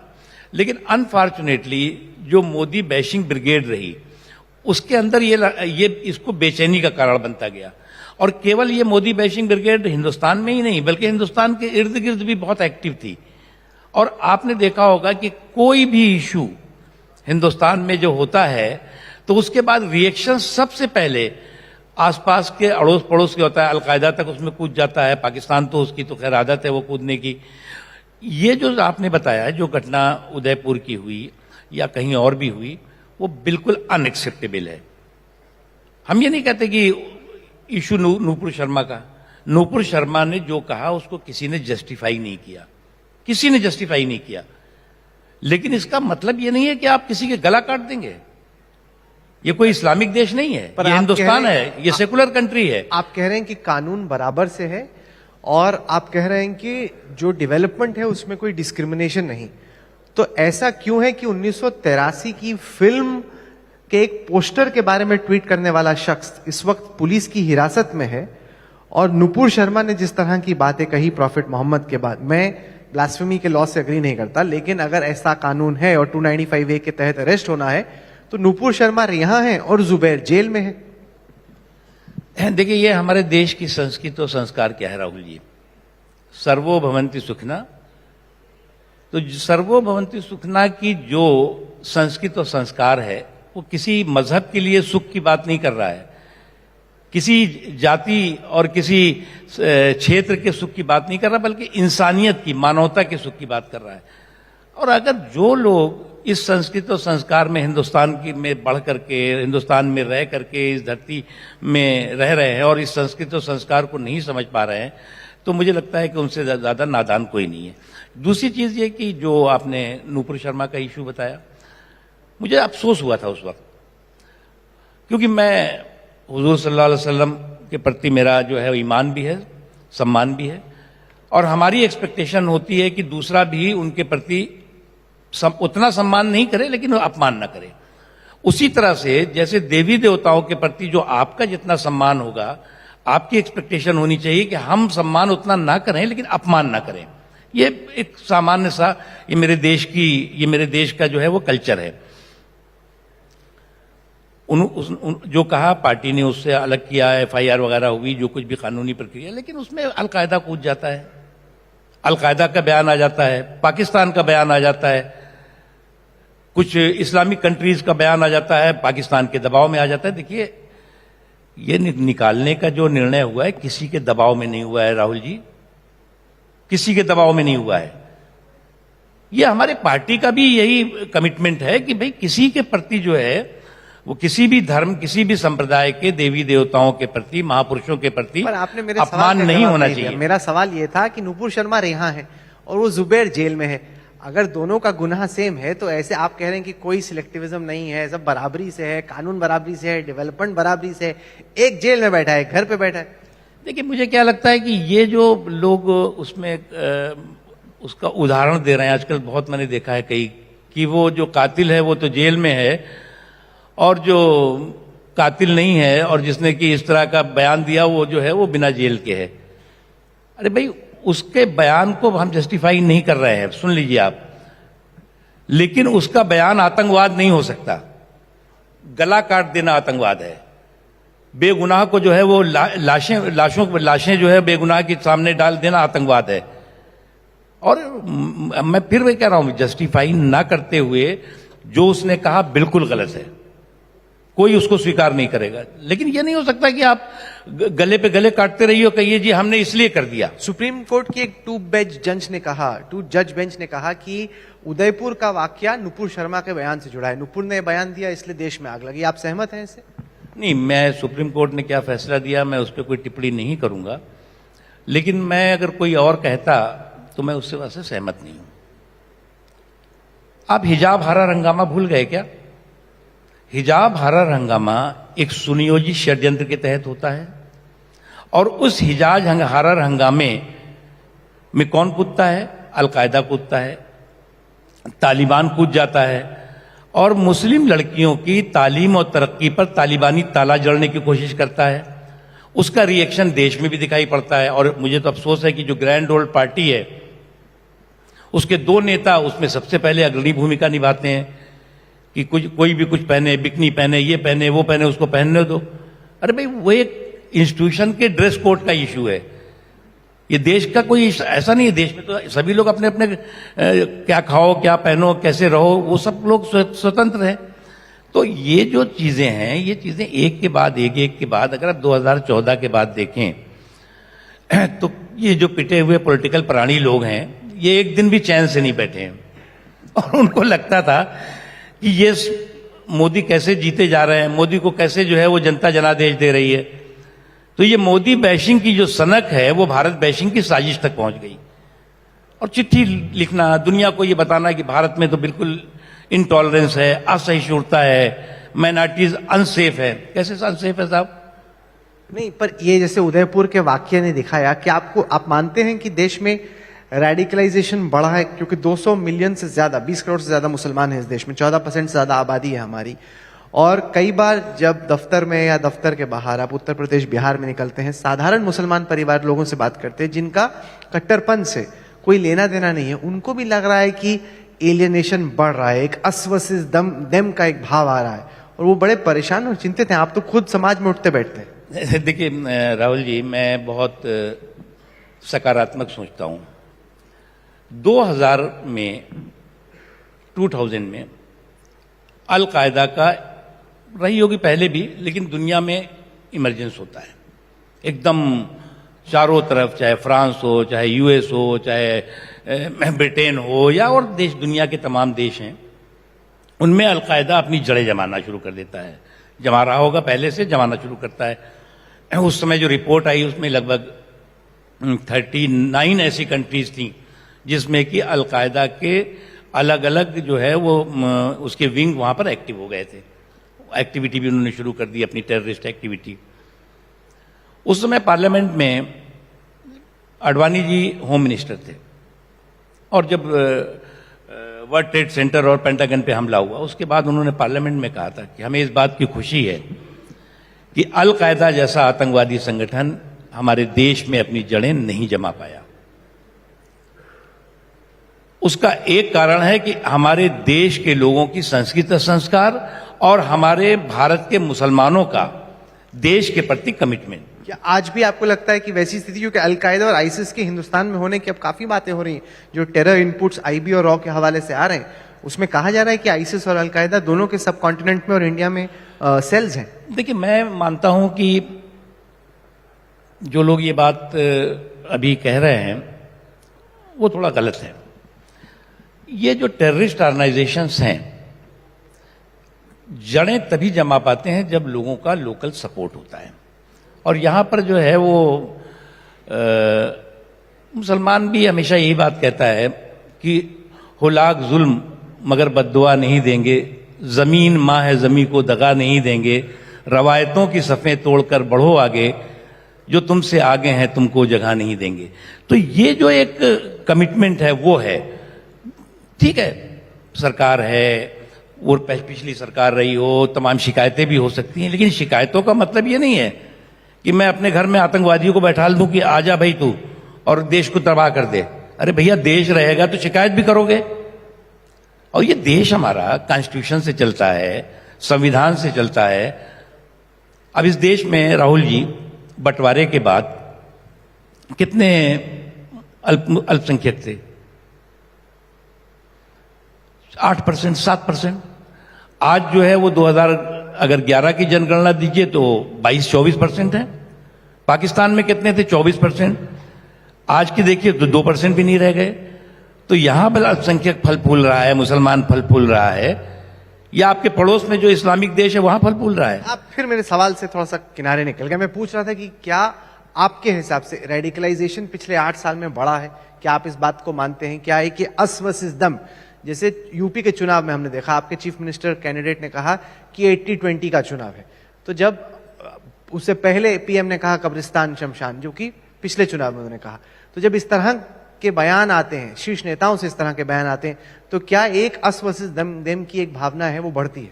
देखिए, 80-20 का मतलब आपने ये कैसे लगा लिया कि 80-20 का कह दिया तो इसका मतलब कि हिंदू मुस्लिम की बात कर दी? अरे भाई, 20% और लोगों को भी तो वोट मिल सकता है।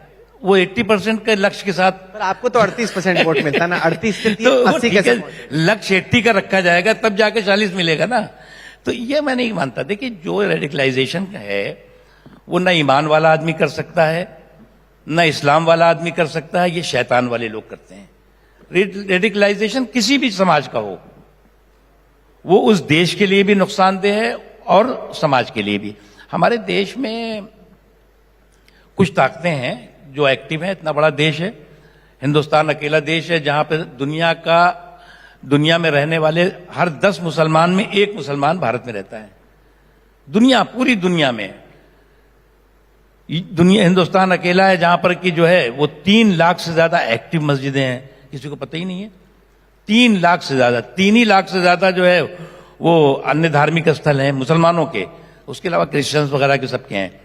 तो यहां पर कोई डिस्क्रिमिनेशन हो रहा है, इस वजह से रेडिकलाइजेशन हो रहा है, मुझे लगता है ये बिल्कुल गलत है। नहीं, आप डिस्क्रिमिनेशन की बात कर रहे हैं। हाल में एग्जाम्पल आता है, अगर वो मध्य प्रदेश का हो या फिर उत्तर प्रदेश का हो या बाकी जगहों का हो, बुलडोजर चलाने का। यह है कि जैसे अगर किसी ने कोई गुनाह किया, हो सकता है किया हो ना किया हो, अभी किसी कानून के कोर्ट ने तय नहीं किया कि गुनाह किया कि नहीं किया, लेकिन बुलडोजर सरकार वहां पे भेज देती है कि इसका घर तोड़ दो। और कानून में सजा उसको मिलनी चाहिए जिसने गुनाह किया हो। यहां पे तो आप घर तोड़ दो तो पूरे परिवार को सजा दे दो। ये तो बड़ी खतरनाक बात है, ये तो हो ही रहा है। देखिए, मुझे लगता है कि बुलडोजर पे अगर आप सवाल कर रहे हैं तो बलवाइयों पे भी सवाल करना चाहिए। अब बुलडोजर पे बवाल और बलवाइयों पे खामोशी, तो ये मुझे लगता है कि ठीक नहीं है। नहीं, पर आप लेकिन बुलडोजर कानून जहां तक सवाल है, कानून जो है, अभी मुझे याद है कि किसी कोर्ट ने कहा कि जो भी इस तरह की घटनाएं हुई हैं, जो कार्रवाई हुई है, वो इनलीगल नहीं है। तो वो कोर्ट तय करेगा। अगर उन्होंने, कोई भी सरकार हो गैर कानूनी करेगी तो कोर्ट सामने बैठा हुआ है, कोर्ट पे तो हमें यकीन करना चाहिए। नहीं, अगर किसी एक आदमी ने कानून तोड़ा है तो कार्रवाई तो उस एक शख्स के खिलाफ होगी ना। आप उसका पूरा घर तोड़ दो, पूरी फैमिली को सजा दे दो, ये सर किसी भी कोर्ट ने नहीं कहा है। देखिए, हम ये कैसे तय करेंगे कि किसने गुनाह किया है? हम कैसे तय करेंगे? बुलडोजर थोड़ी तय करेगा। तो कि वो किसने बुलडोजर गुनाह तय करे नहीं करे, लेकिन सरकार वहां की तय करेगी, एडमिनिस्ट्रेशन नहीं सर, सरकार नहीं तय करेगी, कानून तय करेगा, कोर्ट तय करेगा। सरकार को तो जो नहीं अच्छा लगेगा उस पे घर पे बुलडोजर चला देगी। देखिए, कोर्ट तो बाद में आएगा ना। वहां का एडमिनिस्ट्रेशन समझता है कि ये अमुक इलाके से अमुक अमुक जगहों पे ये चीजें हुई, और उसके आधार पर जिन लोगों ने किया वो इनलीगल और गैर कानूनी तरीके से अपने साम्राज्य को बना के चल रहे हैं। तो अगर उस तरह की कानपुर का एक्शन होता है तो एक्शन होता है। नहीं, वो हमारा रिपोर्टर गया था कानपुर के उस मोहल्ले में जहां पे बुलडोजर चला। वहां पे अगर आप इलीगल कंस्ट्रक्शन की बात कर रहे हैं तो कई घर हैं जहां पे इलीगल कंस्ट्रक्शन है। एक शख्स के पूरे घर को आप तोड़ देते हैं, फिर आप कहते हैं कि कोई डिस्क्रिमिनेशन नहीं है। देखिए, बुलडोजर पे बात करनी हो तो फिर बलवाइयों पे भी बात करनी चाहिए। नहीं, मैं तो बुलडोजर पे पूछ रहा हूँ ना। बलवाई पूछिए। बलवाई को छोड़ करके बुलडोजर नहीं चलेगा। बुलडोजर और बलवाइयों के एक्शन पर बुलडोजर का रिएक्शन है। ये जो पूरे मिड ईस्ट में हमने देखा किस तरीके से कई सारे जो इस्लामिक देश हैं उन्होंने हिंदुस्तान के खिलाफ या तो कोई समन जारी किया या ऑनबॉय को बुलाया या चिट्ठी लिखी, उसको आप किस तरीके से देखते हैं माइनॉरिटी अफेयर्स मिनिस्टर होने के नाते? देखिए, मैं जिस वक्त मैं कहीं बाहर था, जब दिल्ली पहुंचा तो शाम को मैं इजिप्ट जो अल अज़हर यूनिवर्सिटी है, बहुत बड़ी यूनिवर्सिटी है, वहाँ के बहुत बड़े आलिम हैं, उनका मेरे पास फ़ोन आया था। तो मैंने बात करी, उन्होंने कहा कि ब्रदर ये what is going on in India, आपके देश में क्या हो रहा है और ये इस तरह का स्टेटमेंट कैसे। तो मैंने तब तक नहीं देखा, तो मैंने फिर चेक कराया, देखा। उसके बाद मैंने उनको प्राइम मिनिस्टर नरेंद्र मोदी जी के तीन स्पीचेज, एक जो है वो पार्लियामेंट की शॉर्ट स्पीचेज थी, एक जो है वो पार्लियामेंट्री पार्टी की मीटिंग में, और एक तालकटोरा स्टेडियम में, तीनों भेजा मैंने। उन्होंने पढ़ा उसको, अरबी में ट्रांसलेट करके पढ़ा उसको। उसके बाद उनका दूसरे दिन फोन आया कि योर गवर्नमेंट, आपकी सरकार तो बिल्कुल स्पष्ट है, क्लियर है, फिर ये लोग क्यों ऐसे कर रहे हैं? और उन्होंने ये कहा कि ऐसे, चाहे वो इधर हों चाहे उधर हों, ऐसे एलिमेंट्स को हमें किसी भी तरह से न प्रमोट करना चाहिए और न सपोर्ट करना चाहिए। बात खत्म हो गई। फिर मैंने देखा कि कई देशों ने उस पर अपने अपने रिएक्शन दिए। पाकिस्तान ने दिए, अलकायदा ने दिए, इसने दिए, तालिबान वालों ने दिए, फिर और देशों ने दिए। तब तक यहां पे कार्रवाई हो गई थी। मैं एक बात स्पष्ट कहना चाहता हूं कि कई लोगों को गलतफहमी है कि हिंदुस्तान ने कहीं किसी के दबाव में कार्रवाई की। इससे पहले भी जब भी इस तरह का किसी ने समाज को में बिखराव और टकराव पैदा करने वाली बात की है तो पार्टी ने एक्शन, इमीडिएट एक्शन किया है, फौरन एक्शन किया है, चाहे कोई भी कितना से बड़ा व्यक्ति हो। हाल ही में हम देख रहे हैं कि काफी एक आंदोलन खड़ा होता नजर आ रहा है वाराणसी के ज्ञानव्यापी मस्जिद को लेके। हम इसी तरह की मांग अब सुन रहे हैं मथुरा में, बाकी जगहों पे। पहले जब अयोध्या में राम मंदिर का निर्माण शुरू हुआ तो ये उम्मीद हुई कि अब किसी मस्जिद के खिलाफ कोई कार्रवाई हो, वहां मंदिर बनाने की कवायद हो। ऐसा नहीं होगा। इसको आप किस तरह से देख रहे हैं? मैंने आपको बताया कि असल में कई लोग ये कहते हैं कि साहब बस अब ये जो 2-3 हैं जो उस वक्त के विदेशी आक्रमणकारी थे, औरंगजेब जैसे लोग, जिसकी क्रूरता, कम्युनल क्रूरता इतिहास का हिस्सा है, सच्चाई है, उनको लगता है कि साहब यही 2-3 जो है यही हमारे लिए आदर्श है। अरे भैया, मैंने बताया ना 3 लाख एक्टिव मस्जिदें हैं, पाकिस्तान में भी नहीं है, किसी इस्लामिक देश में भी नहीं है। 3 ही लाख से ज्यादा दरगाहें हैं, इमाम बाड़े होंगे और भी ईदगाहें होंगी और धार्मिक स्थल, यानी 6 लाख से ज्यादा जो नमाज पढ़ने के लिए हैं। तो आप जो है कहेंगे नहीं, जिद हमारी ये है कि 6 लाख होने दो, ये हमारे लिए इंपॉर्टेंट है। तो इसलिए जो वो मैटर कोर्ट में है उस पर मैं स्पेसिफिक उस पर नहीं बात है, लेकिन जरूर जाकर के आपको ज्ञानवापी की बात कर रहे हैं तो ज्ञानवापी को आपने देखा होगा। आप आगे का हिस्सा भी देख लीजिए, पीछे का हिस्सा भी देखिए, आपको पता लगेगा कि विदेशी आक्रमणकारियों के क्रूरता का शिकार हुई थी कि नहीं। नहीं हुई थी, तो अब क्या किया जाए? क्योंकि ये तो 500 साल पहले हुआ था। अब क्या 500 साल पुराने किसी वाक्य को आज बदलने की कोशिश की जाए या जैसा है वैसे रहने दिया जाए? मुझे लगता है ये तो कोर्ट को तय करना है। आपको क्या लगता है? हमें कुछ, अभी तो कोर्ट में मैटर है, तो हमें कैसे लगेगा?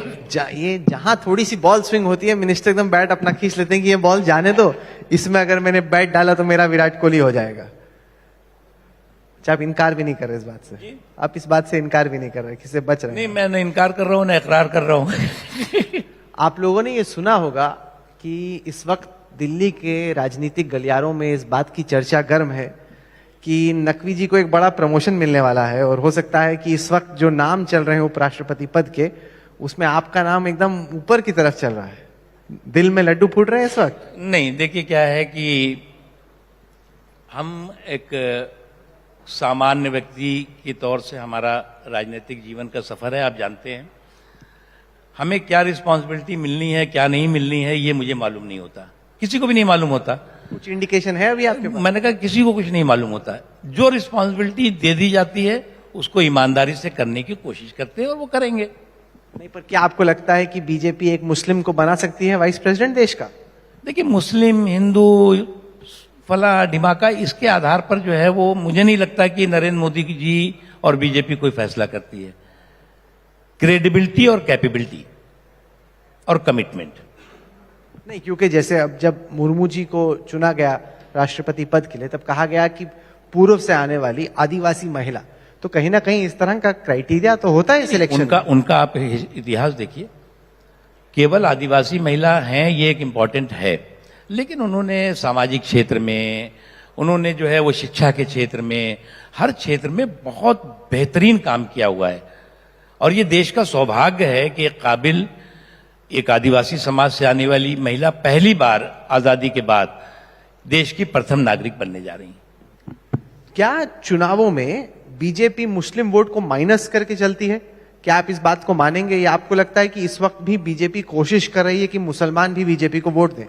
देखिए, बीजेपी ने हमेशा इस बात की कोशिश की भी है और उसका तो बीजेपी के साथ आए भी हैं। लेकिन एक बात मैं जानता हूं, आपकी बात से मैं सहमत हूं, गलत फहमियां हैं। हमारे पॉलिटिकल अपोनेंट्स ने माइनॉरिटी कम्युनिटी और स्पेशली मुस्लिम कम्युनिटी में बहुत उनके दिमाग और दिल और दिमाग में बीजेपी को लेकर के गलत फहमियां पैदा की हैं। हमें कम से कम 4 कदम आगे बढ़ना होगा, तो वो हमारे साथ 1 कदम आगे बढ़ेंगे। एक चीज। दूसरी चीज, जब हमने डिस्क्रिमिनेशन उनके डेवलपमेंट में नहीं किया, विकास में कोई डिस्क्रिमिनेशन नहीं किया, तो वोट में डिस्क्रिमिनेशन वो हमसे क्यों करें?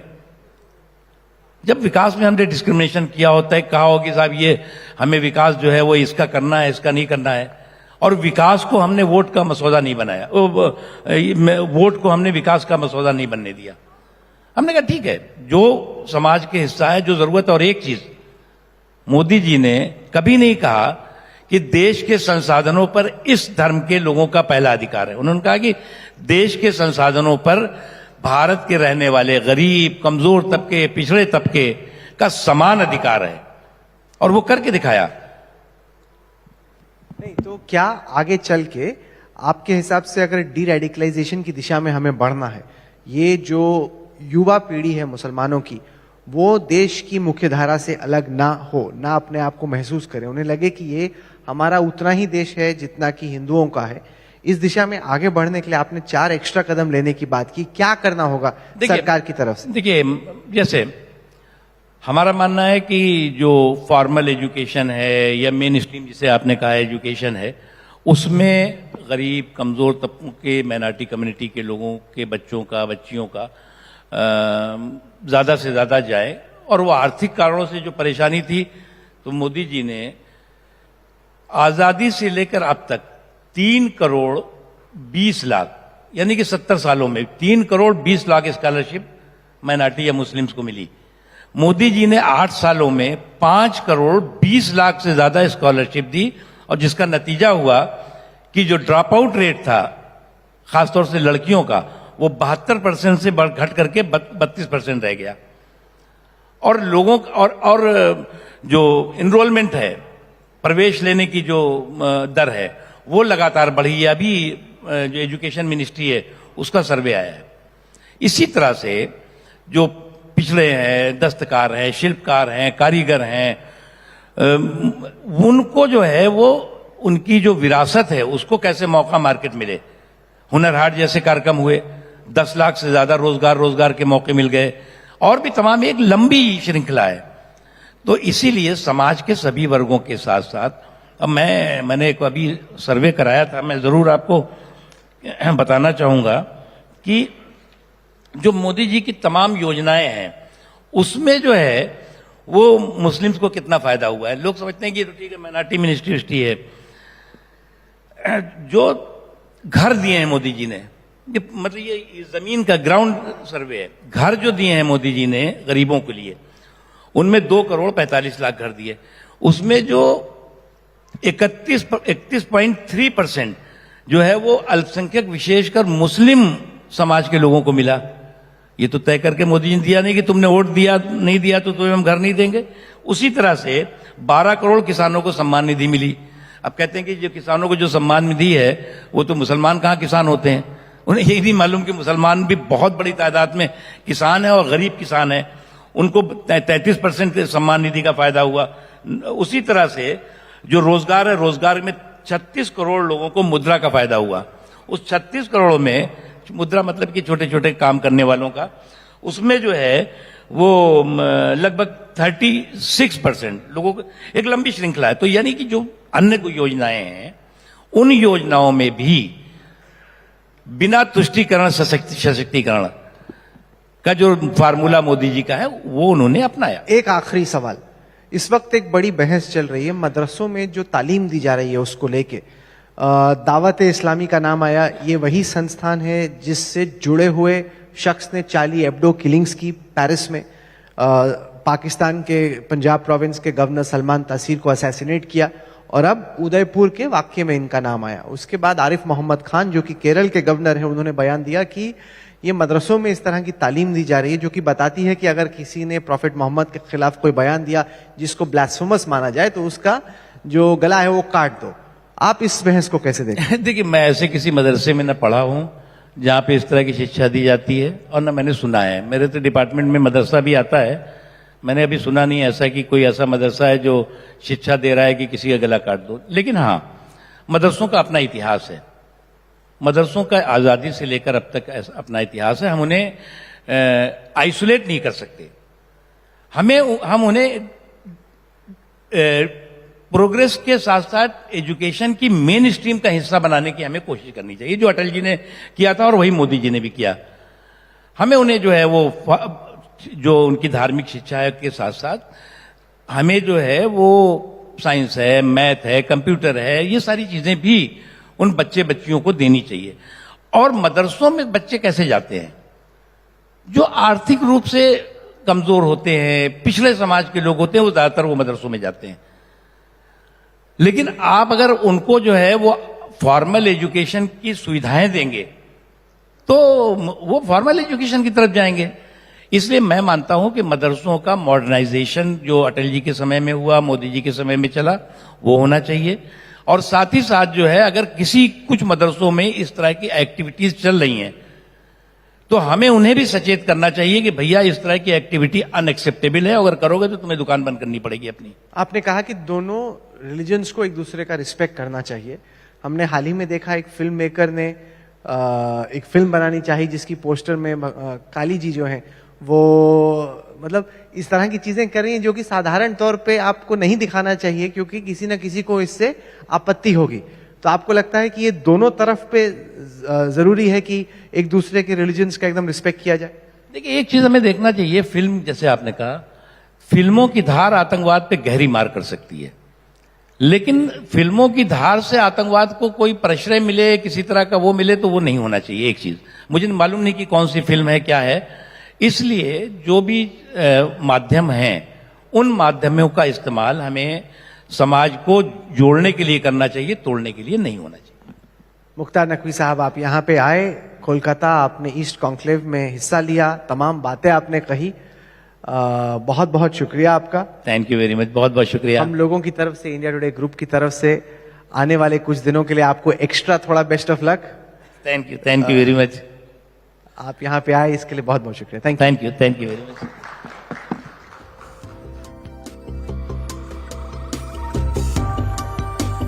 Nakwiji, I'd request you to stay on stage. I'd invite Mr. Rahul Shaw, CEO of TV Today Network. Nakwiji, to hand over our token of appreciation.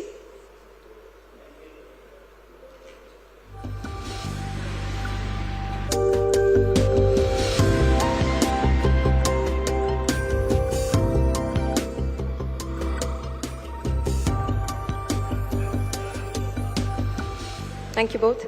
Our next session, ladies and gentlemen, is Economic Agenda, how to kickstart the Eastern Growth Engine.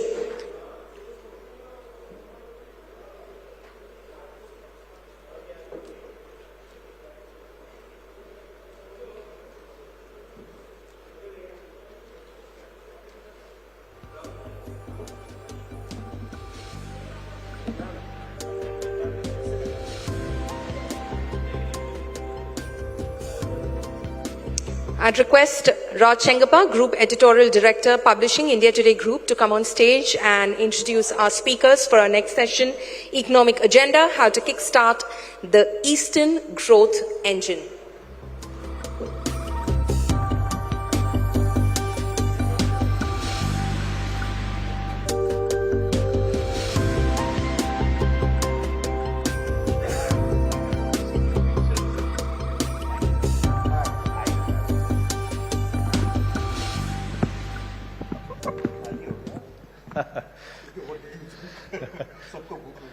Well, don't worry, there's a lot of TV audience watching, but good afternoon, ladies and gentlemen.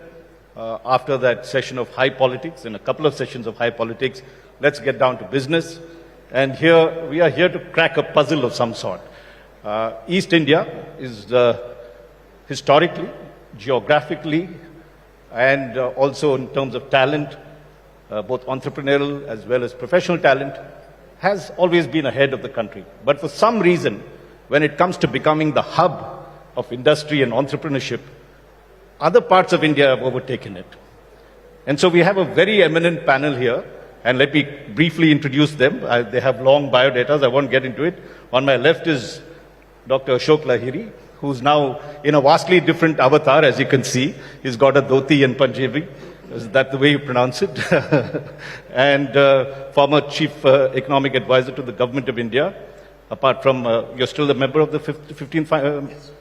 Over, right. So the member of the 15th Finance Commission. And in the middle is Dr. Pranab Sen, another very distinguished economist, principal advisor to the Planning Commission at one point on energy and power, and served as the first chief statistician of India. And was country director of the India program for the International Growth Center. And of course, we have Sagar Daryani, CEO and co-founder of Wow Momo. I'm sure a lot of you all have eaten in his, his outlets. He has something like 491 outlets across 32 cities, and his company is valued at over rupees 2,500 crores. So we have a wealth of experience here. So let me start with you, Ashok, and I'll go around. Essentially what I want to do is to get 3 or 4 big things as to what we need to do to make East India the industrial hub and entrepreneurial hub. So let's start with you, Ashok. What would be the 3 or 4 big points and why? Thank you, Raj. The first thing that I want to tell you is that forget industrial hub. I think one of the things that is not appreciated, that Eastern India is behind the rest of India and falling further and further behind. So let me give you some numbers. It seems at times that either we are in denial or it's a best kept secret. So the annual average growth rate of GSDP during 2012 to 2019 at constant prices was 5.2% in West Bengal, 6.0% in Jharkhand, 6.2% in Bihar, and 7.3% in Odisha. So during this almost 10 years, Eastern India, by which I mean the Bengal presidency of 1912, it grew slower than India.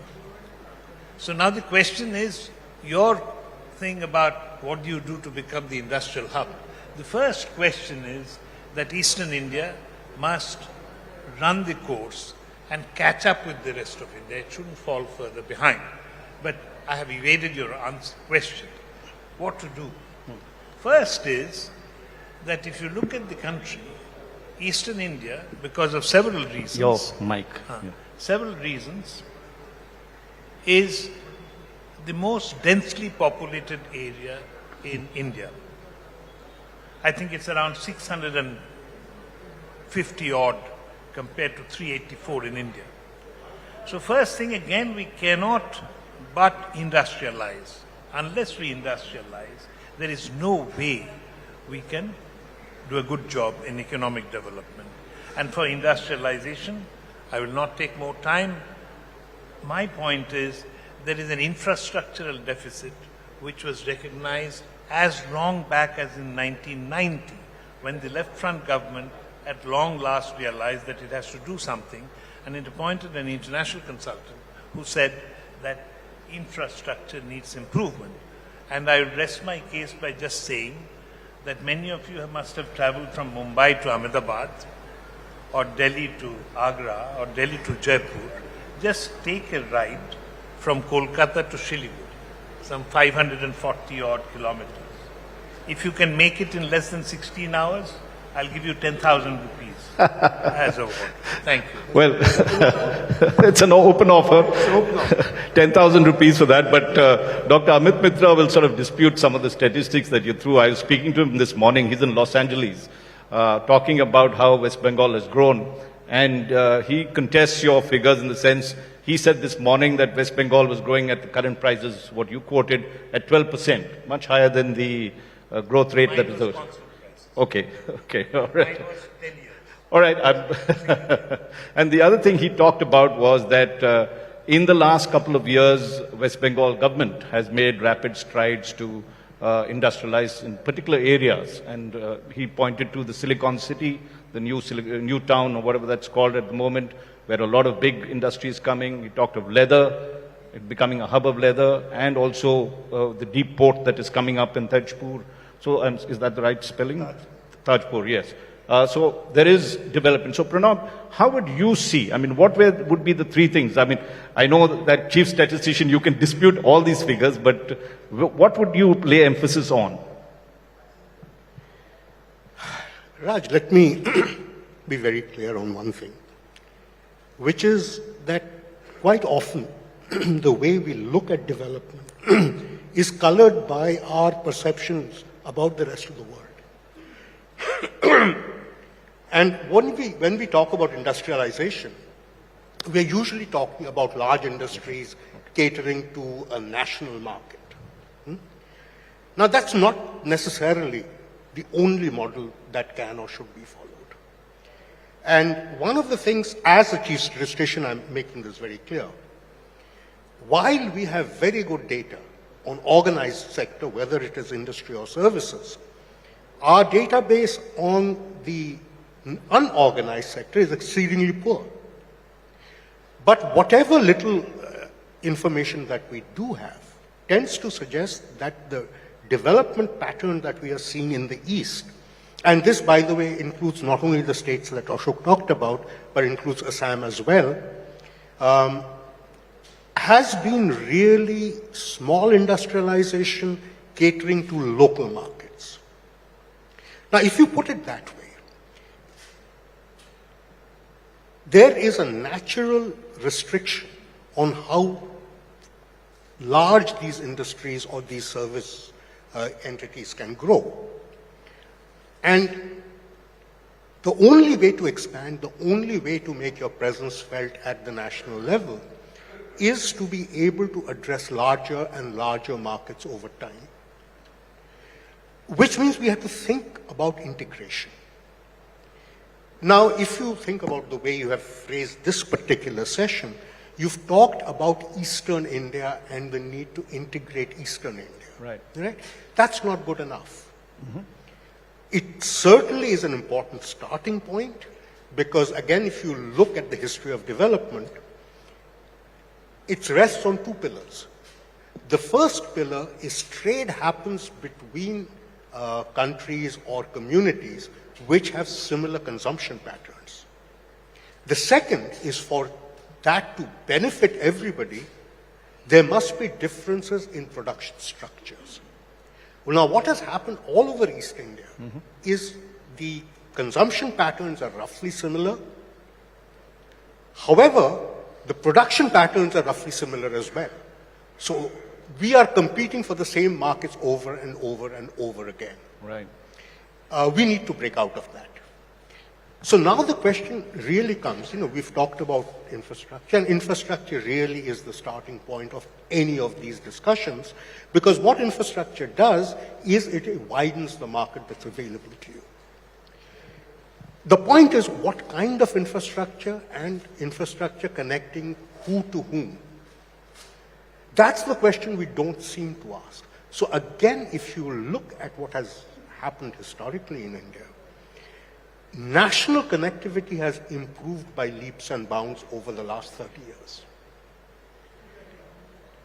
A lot of areas, particularly the South and the West, have actually had state-to-state cooperation in building up interstate connectivity. Eastern India has had none of that. So Eastern India has national connectivity, but which doesn't mean very much unless you have a counterparty in the north or the west or the south. Now, creating those counterparties are not so easy. So we really need to, so when we are talking about the process of development, and mind you, we are growing, it's not that we are not growing. Now, the process of development essentially means that we really need to recognize this commonality that we have in consumption, and then ask the question, is what should each of us specialize in, rather than each of us doing exactly the same thing at the same point of time. Excellent point. That's a losing proposition, which is what we are doing today. Right. Excellent point. And that brings me to Sagar, and you've got now experience across the rest of the country. You have outlets in 32 cities. So when you work in those cities, in the south and the west and north, what is the difference you find in terms of entrepreneurship initiative, and what would your suggestions be for East? So, I to an extent agree with what Ashok sir and Pranab sir said, but I also feel that a lot of it is in the past. It's history, because today, me being a millennial, I'm talking about the current age, the current generation, and I see a huge surge, a lot of robust aspiration when it comes to startups coming up in Eastern India. To be very honest, yesterday, the third startup ecosystem rankings were announced by the government of India, and Odisha and Meghalaya were the top performers there. Meghalaya for growing the fastest when it comes to, giving startups to the country. I think, yes, there is this perception of, East being backwards, and it's a perception which is, backed by a lot of facts and statistics and data in the past. But if you look at the new age entrepreneurs, if you look at the way entrepreneurship, the startup ecosystem today, it's gone omni-channel. It's no more about physical, digital. It's more of digital. The businesses, the way they are sharpening. Personally, I feel that, the juice now is here in East to completely get derived off. Maybe hum de rahe but durust aa rahe hain. So I am hopeful there. Very, very hopeful there, to be honest. At the same time, if you talk about ease of doing business, because we are headquartered in Calcutta, I can very proudly say that the ease of doing business that I've seen in East India, Odisha, Bengal, and now in Assam, we are not yet there in Bihar, we are about to enter Bihar. It's way more easier than South and West, where I would say red tapeism, ease of doing business, single licensing window is missing. I somewhere feel that today Bengal is one state where whether it's a food license or a trade license or a fire license, it's all digital, it's all online. There is very little interface with people, and the minute you remove people from the middle, from the center, you reduce red tapeism, you reduce the pace of stoppages in expansion. So somewhere I feel that these states are more forward-looking states. I've interacted with the chief ministers of all these states. I feel they're more forward-looking. They are pro-startups. What I feel is the need of the hour, if you would ask me three things, is definitely there needs to be a One East policy. Because if you have to be visible, you have to be in the center of the stage. And to be in that center of stage, you have to have that One East policy where whether it's knowledge sharing, whether it's growth, whether it's sustenance of ideas, have to, come together and grow together. That's very important. And I agree to Pranab sir's point of view that, if you look at the infrastructure, the roadway infrastructure, I think there's humongous opportunity. Siliguri could become the next big corridor. Look at the connection with NBB, with Nepal, Bangladesh, Bhutan, and even Southeast Asia. Siliguri could be that next big thing. I personally feel opportunity is there. You are seeing entrepreneurs, startups come here and deliver. The last major successful IPO that happened was a company from Calcutta, Manyavar, right? If you look at the IPL teams, IPL is the biggest event. There are 11 companies from East who have the logo in the IPL jersey, vis-a-vis to 40 logos possible. So we are equally there. It's just that perception has to change. I think the new age businesses have to be given more push, more support. And I think someday or the other, when it comes to growth of startups, when it comes to growth of entrepreneurship, I think you have to leave politics out of it. There cannot be a division between center versus state. It has to be entrepreneurship, and center and state promoting it together, which is missing, to be very honest. Excellent point, Sagar, and I'll come back to you on that. But let's look at the point that you made, which is that Kolkata and much of East, right, is a gateway to India, looking at whether it's Thailand, Myanmar, and coming to Nepal and Bhutan.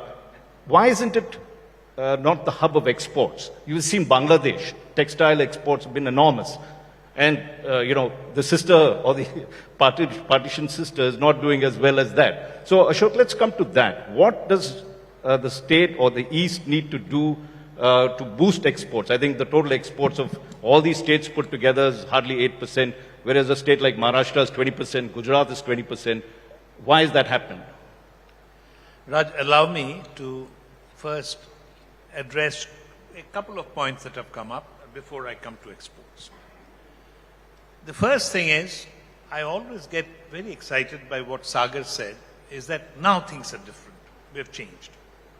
But we must not forget history.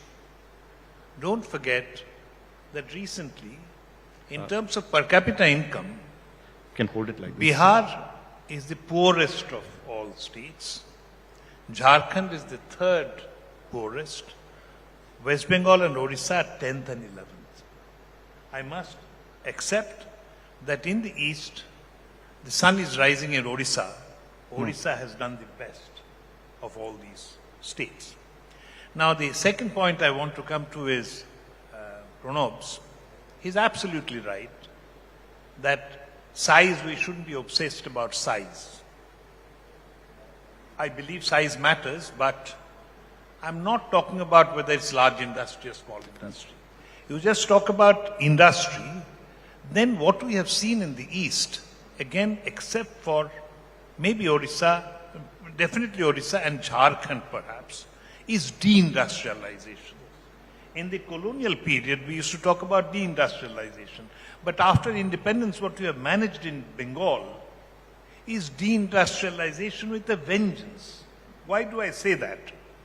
Because if you look at the share of manufacturing in GSDP, has progressively declined in West Bengal from 11.1% in 2004-05 to 10.1% in 2010-11, 9.2% in 2011-12, and further to around 7.8% in 2014-15.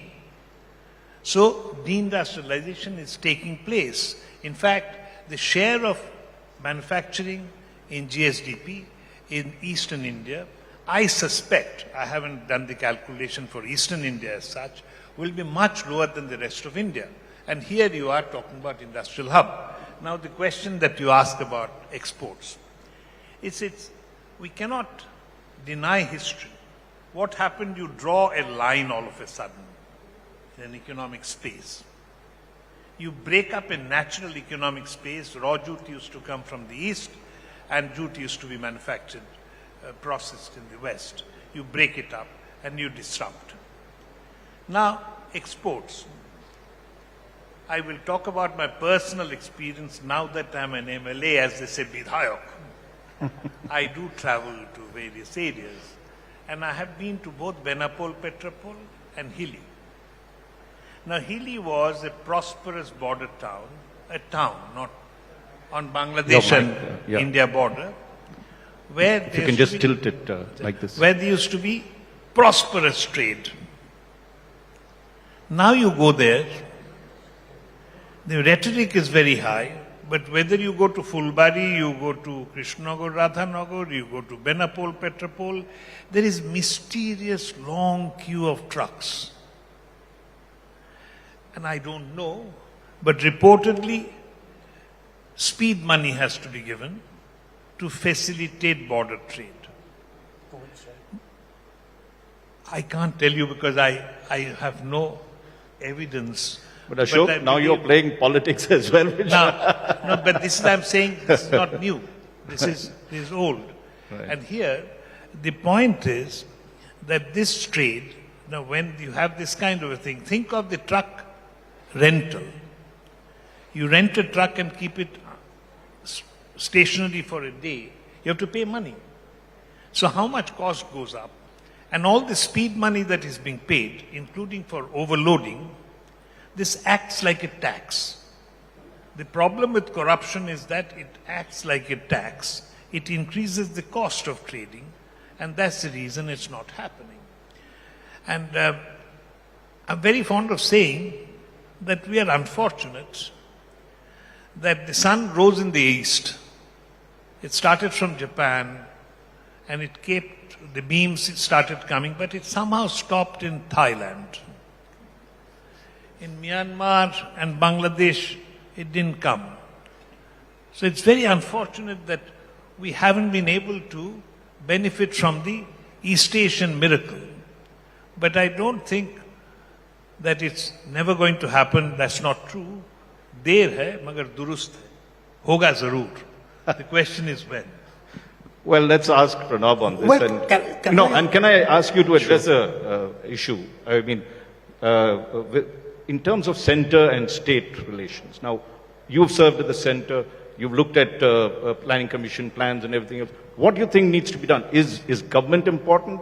Do you think the cooperation between center and states critical, or East has been neglected for its own reasons? Look, in this particular matter, in my opinion, the center's role is relatively small, and the main role, to my mind, is really resolving differences between neighboring states. So it's really being the what should I say, the arbiter between this interstate quarrels. Other than that, the main focus really is the state and the relationship with neighboring states. That's really the key issue. But this is where I really wanted to ask Ashok a question. Because in a sense, what he just said, yes, I am. No, this is a clarification. Ask him the political question. You talked about this long line of trucks on the India-Bangladesh border, right? And all the places you mentioned. Have you been to the Bengal-Orissa border? Do you also have a long line of trucks? You well might. See, one of the things that I love doing, and Rahul Kanwal is there, I even try, and Kali was there, yeah. We traveled across Eastern India covering the elections. I love traveling. So I've traveled from Orissa, Bhubaneswar to Koraput. No, on NH, what is that called? That's called NH1, I think. East Coast. I didn't find that kind of. Now it's much better. And I live on the Gurgaon side of, except when I'm in Kolkata. In Delhi, I live in Gurgaon. In Gurgaon-Delhi border also, it's not that bad. Haryana-Delhi border. It's much worse in Bangladesh border. You should actually go, as our former chief statistician, as a noted economist, you should go and visit, and I would request all the political leaders, including from the ruling party, to go and see what is happening. No, because a logical conclusion follows from what you just said, which is the rest of India has to trade by sea, whereas East India trades by land. Well, maybe that's where the difference is. No, that could change, and I'd, of course, like to come to Sagar and a few other points. in terms of an enabling environment, you did talk of the fact that things have changed. What is it that you would want the center to do? You are expanding. And if you look at exports, I mean, you've got a brand that can move out of it.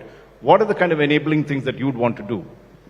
I mean, if you talk about exports, there's this brand called YY from Nepal, which is there in 35 countries, 3.5 billion noodles that they supply, right? So I think the opportunity is there. It's onto you to grab it. Like I keep saying that, gone are the days of Calcutta, Bombay, Delhi, Bangalore. I think the real juice, the real Bharat is in the tier 2 cities. I mean, I've always believed that our population is our biggest strength. We are a consumerism economy. I mean, look at the kind of, startups, D2C startups coming up in a Bhubaneswar, in a Bombay, in a Patna, in an Indore, in a Bhopal. I mean, not just East, but, you have that juice coming out. I mean, and the initiatives that, the respective center and state governments are doing. The problem is that, for example, you have the initiative called NEED, which is Northeast Entrepreneurs Development Initiative, which is more of a central thing. And then you have a state thing like a startup Odisha policy. The problem is that, like I said, when it comes to entrepreneurship, when it comes to development, it cannot be state versus center. It has to be entrepreneur, and the state and center coming together. I think that is something which is lacking. And like I said, if you have to be in the center of the stage, if you have to be visible, you have to be in the center of the stage. And for that, I think what is important is the One East policy. Because, if you do feel that East is, neglected or it's not yet reached its full potential, I think we all need to come together. Because like I said, the juice is here, the juice is there. I mean, you are seeing D2C businesses coming and growing. Some real businesses that have created real value and real wealth for people in the country. It's not just about valuations and, it's not just about notional valuations. It's about real money. I mean, today, if you look at Bengal, I would call it the hub of the entire hosiery industry. You have brands like, Amul, Dollar, Lux coming out here and there and fighting. I mean, when you talk about steel, whether it's a Sham Steel or whatever it is, today ITC still has its headquarters in Calcutta, and there's a reason behind it. I personally feel that, I will never change my headquarters from Calcutta because the ease of doing business is humongous here. Today, if you have it in you to go out there and deliver, you have the backing. Today, the amount of corruption and red tapeism in our industry, in the restaurant industry, they say it's easier to buy a gun than to run a restaurant because you need 30 licenses for a restaurant industry. Right? And you are seeing that single licensing, everything becoming digital in the eastern states. Bengal and Odisha are the biggest example. But is that really happening even in a Delhi? To be honest, no. So somewhere or the other, I think we need to, get rid of this center versus state. Today, if you're talking about entrepreneurship, you're talking about development, creating employment, which will have a national benefit to all. I think the state and the center has to be hand in hand. We cannot play politics there because if we are doing that, we are playing politics with lives of entrepreneurs who have it in them to go out there and create jobs. Excellent. वो बोलते हैं ना अपने पैर में कुल्हाड़ी मारना, हम वही कर रहे हैं. Now, Ashok, I think we've got about 3 minutes left, and I would like each of you all to come out with your main recommendation, one of them that is there. But before that, I'd like to ask you a personal question. You've switched from being an economist to being a politician of this. What's the difference? You still telling lies? Or I'll tell you that the main difference is I grew up in this area. I always claim that I'm a Calcutta boy. I was born here. And I grew up here. The idea was to come back, and the reason is for the Eastern resurgence. But there is some frustration because it's a young democracy. It's a young democracy where if you're the ruling party, I don't know what would have happened if we had won, but as an opposition MLA, it's quite a bit of frustration that you have so many things that you want to do, but there's nothing much that you can do. But coming back to your question, what should be done? What I would want is, since you worked with the center, you were chief economic advisor, what is the one thing you would tell the central government that needs to be done for the state? See, I am a great believer in infrastructure because Rosenstein-Rodan, a famous economist, wrote some in the 50s, I think, that when you think of Manchester, why did these Brits set up textile factories in Manchester, not in Bombay or Western India? The reason is there was no infrastructure, there is no road, there are no bridges. You can build a factory, cotton textile factory, but you can't build bridges, you can't build roads. So I'm a great believer in infrastructure, and the infrastructure deficit in the East is enormous. Is enormous, and this is where also the question of port. If you look at history of development, it's always the coastal regions which have done very well. Pearl River Delta in China. Look at the coastal states of India on the west, Gujarat, Maharashtra, Karnataka, Andhra, Tamil Nadu. Somehow it stops in Andhra. We have Paradip, but Kolkata is no port. I mean, it takes 24 hours to go to Sandhead, which is the open sea in Bay of Bengal. You need a special pilot to take your vessels. The new but vessels Amit Mitra can't go. says that have Tajpur the- is Amit Mitra says that Tajpur is coming up and the deep sea port should be ready in 2 years. Adani is on the bid. But Raj, I have been hearing that, since I was a child. Haldia is coming up, this is happening, this is happening. In West Bengal, I must say, I think it was Dijendralal Rai who wrote a poem, Hocche hobe, hocche hobe, hocche hocche hobe hobe, ajo hobe, kalo hobe, porshu hobe, hobe hobe. Which means what? Go slowly? It means it's happening, it will happen, it is happening, it will happen, it happened yesterday, it will happen today, it will happen tomorrow, it will happen. Pranab, one thing, you talked about the fact that you need to get the neighboring states together. What would you advise beyond that? This is the thing. When we talk about getting neighboring states together, right, it means that they need to sit together and have a common development platform. So would you form an East Council? No, I of states? won't form anything. This has to be done voluntarily. But why can't the chief ministers get together and say, okay? Because I think the mindset is that the neighboring states are in competition with each other and not in cooperation. That, I think, is the mindset. Now, to form a council, push them together, and have them squabbling doesn't help matters. This is something that needs to come with a recognition of a commonality. So one can only hope and pray and talk about it, but I don't think it should be a coercive move saying that you guys sit together and chalk out a plan, because what you will get, nobody will implement. Sagar, you saw Ashok's pessimistic view of things will happen, not happen, not happen, not happen, but will still happen. Where do you say? I completely respect and agree to his views, but I still feel that it's more of history that has happened. I think in today's day and age, the new age entrepreneurs, if you ask them, their way of looking at things is they are go-getters. They are not depending on someone to do it for them. They will go out there and do it. And that's why I feel the need of a One East policy.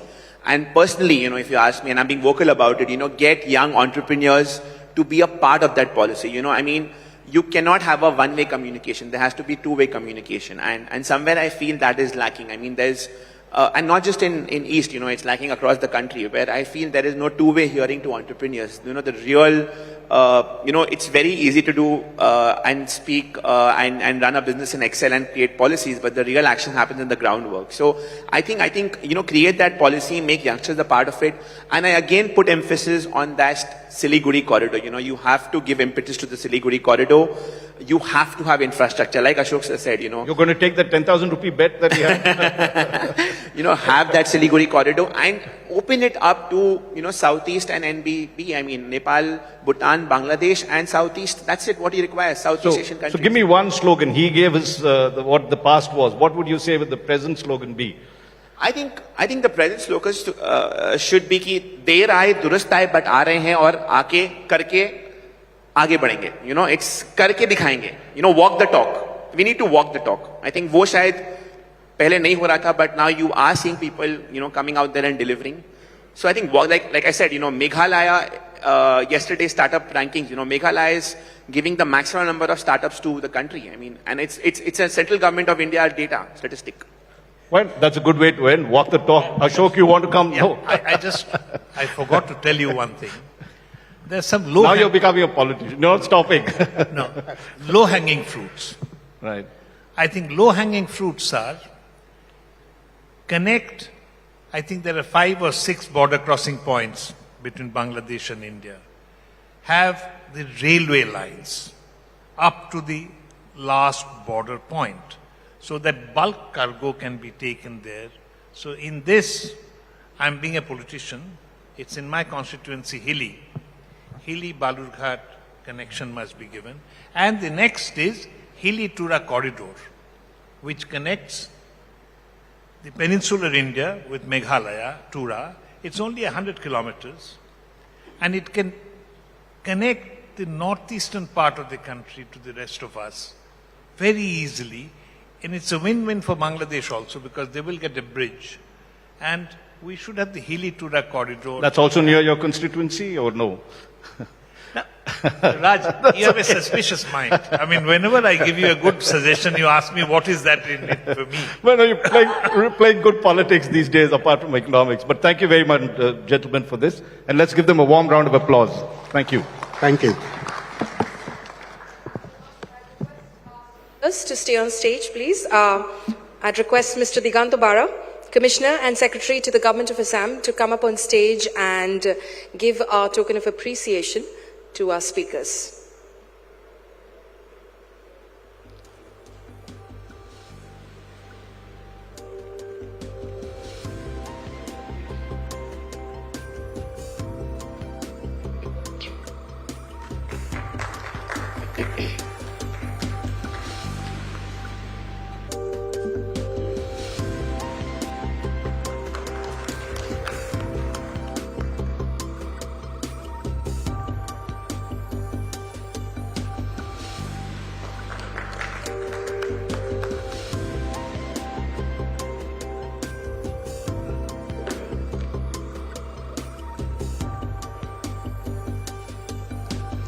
Thank you so much, everyone. We're going to break for lunch now. Lunch has been served in the pre-function area, so you can proceed, but don't forget to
Good afternoon. I hope you all had a very good lunch.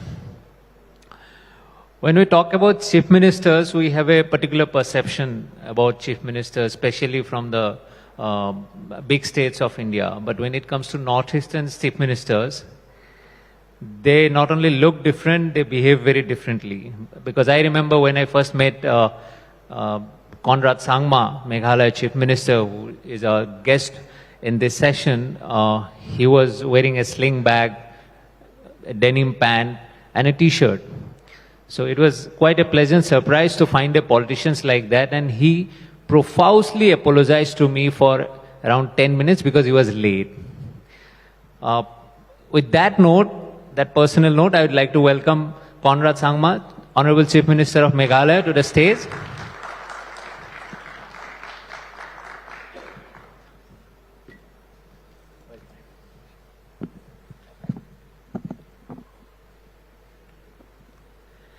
There is a reason why I mentioned about that personal appearance.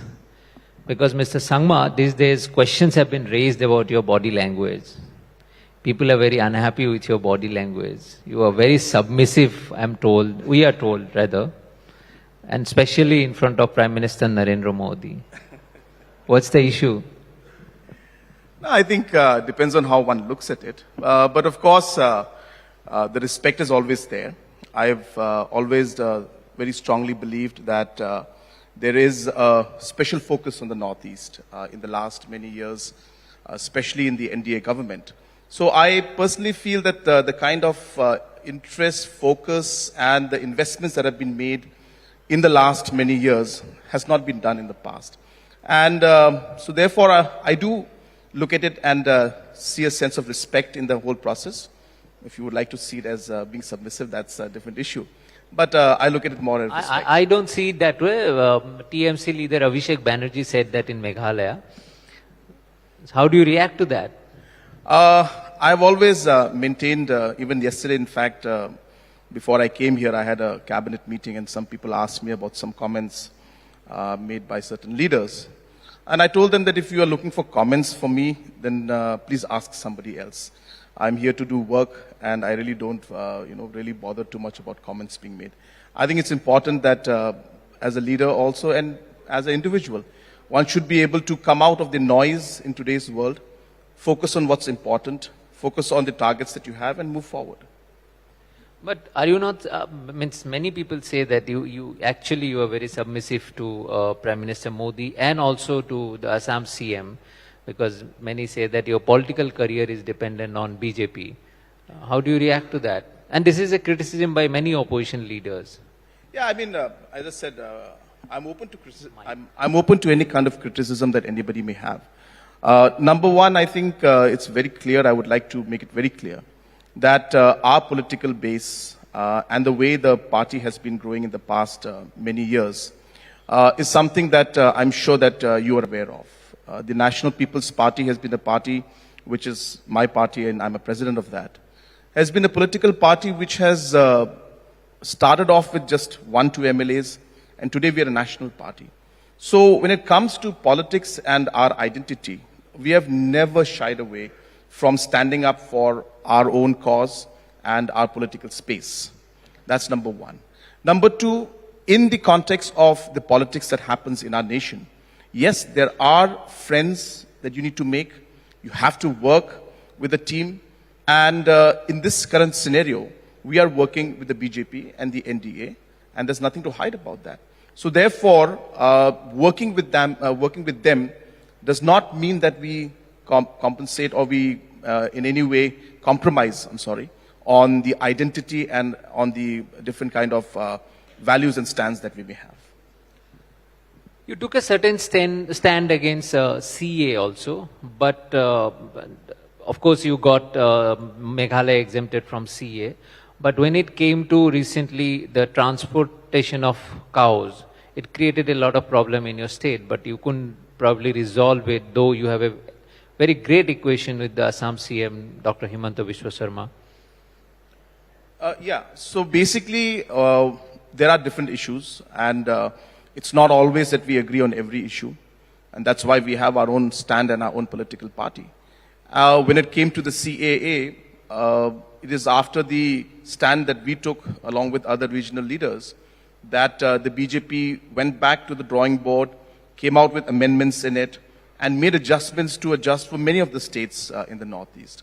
Similarly, when it came to the issues concerning the transportation of cow, this issue has been there.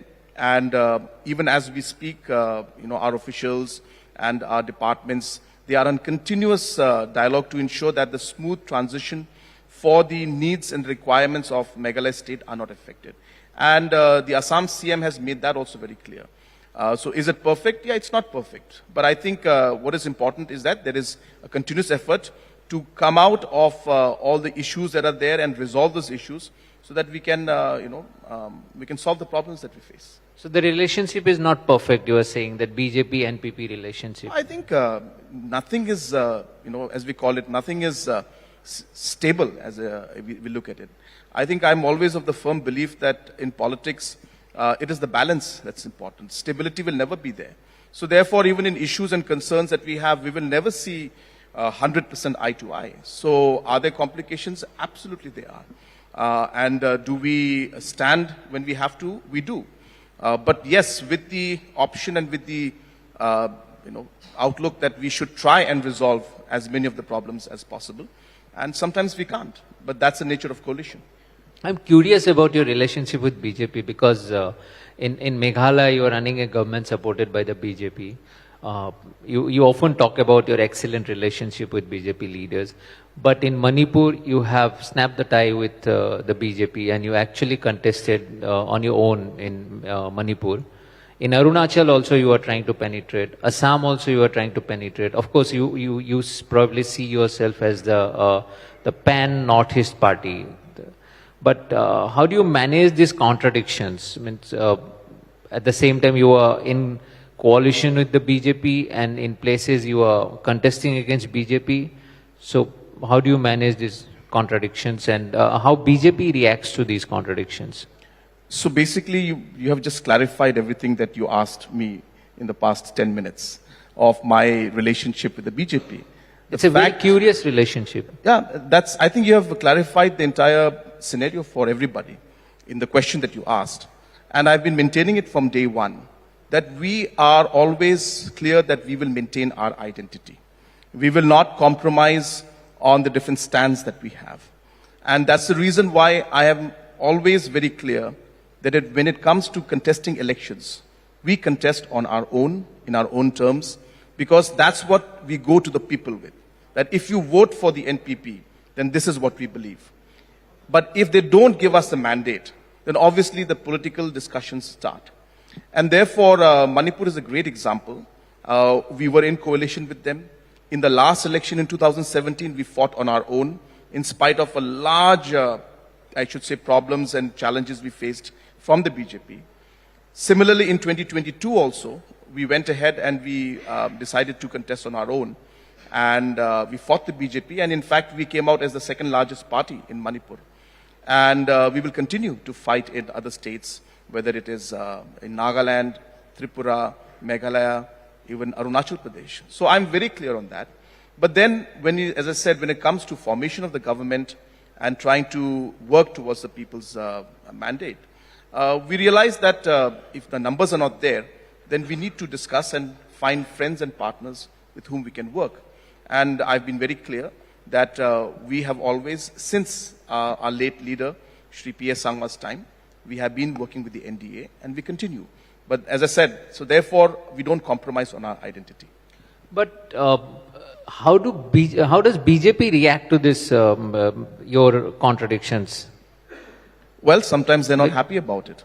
But that's fine with me. Because many leaders in India, particularly from states like West Bengal, where we are, we in the morning we had a session on this federalism structure. So they say that the BJP is overpowering, the Prime Minister doesn't give space to leaders. So in that case, what you are trying to do is you are fighting BJP somewhere, you are allying with BJP. So do you think that Indian federal structure gives that space to maneuver your own politics and also take advantage of your friends and enemies? And what would be your advice to other chief ministers, particularly West Bengal Chief Minister Mamata Banerjee?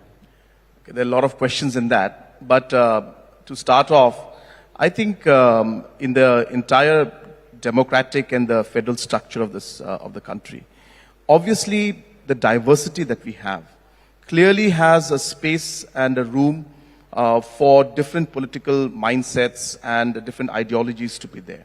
And hence the space for a regional party coming up, whether it's a pan-Northeast party or a pan-tribal party, indigenous party, I think these are things that will always be there in the space, in the political space of the country. So I think that's nothing to debate about. But I think what is important, which you've been mentioning, is that how to balance the entire factor out. And for me, and at least for our political party, we have been very clear in two things, and I'm repeating it again, that when it comes to our identity, we don't compromise, and we will continue to make sure that we make our presence felt in whatever situation that it needs to be when it comes to the ideologies of the party. Number two, we have been very clear, is that once the mandate comes from the people, then we have to work along the dimensions that have come out in the elections, and work towards a government that can have the best and the most friendliest people and the people who you can get along with and work with in the overall interest of the government and the state and the people. And those relations will not always be perfect. There will always be fights. But I guess in the larger interest, we move along. Regarding advice to other chief ministers, I don't think, I'm here to advise anybody. Every situation, every state is different. Every state faces its own challenges. The leaders of the states who are there know best. So therefore, for example, if some other leader were to come from another state and speak about the politics in Meghalaya, I would say that they would not be fully, under grasp of all the issues that are there and be able to do justice to it. So therefore, I don't think it's appropriate for me to say how I'll rephrase the chief question. minister should run a state. I'll rephrase the question, not for any particular chief minister, but you seem to have cracked the code of how to deal with Prime Minister Modi. So, what is that secret mantra? No, I don't think I've cracked any code. I think that's not the way to put it. I think what we have been doing in the last 4 years really is, I've been focusing on a lot of aspects of governance and delivery mechanism at the grassroots level. Just yesterday, we were given an award for having the best ecosystem for startups among the small states in the entire country. So a lot of people feel that we just got the award, but they don't realize that I'm an entrepreneur myself by my past records, and I have gone through situations where I've seen that when I was starting my business, there was nobody to help me, and I faced a lot of challenges. So I realized that I need to create the ecosystem, and for the past 4 years we've been working in Meghalaya to create the right support for our entrepreneurs, because I believe that entrepreneurs are the game changers for the economy, and that's the only way to drive our state and the country. So what I'm trying to say is that we do things with the right intention. We are ensuring that governance improves, and in the process we're getting support from the central government, and in the process there is politics also. So yes, you have to balance the entire thing out. But I think at the end of the day, if your eye is on the ball and you ensure that you are working for the people and with a purpose, I think rest of the things fall in place is what I believe. India is on the verge of getting the first tribal president.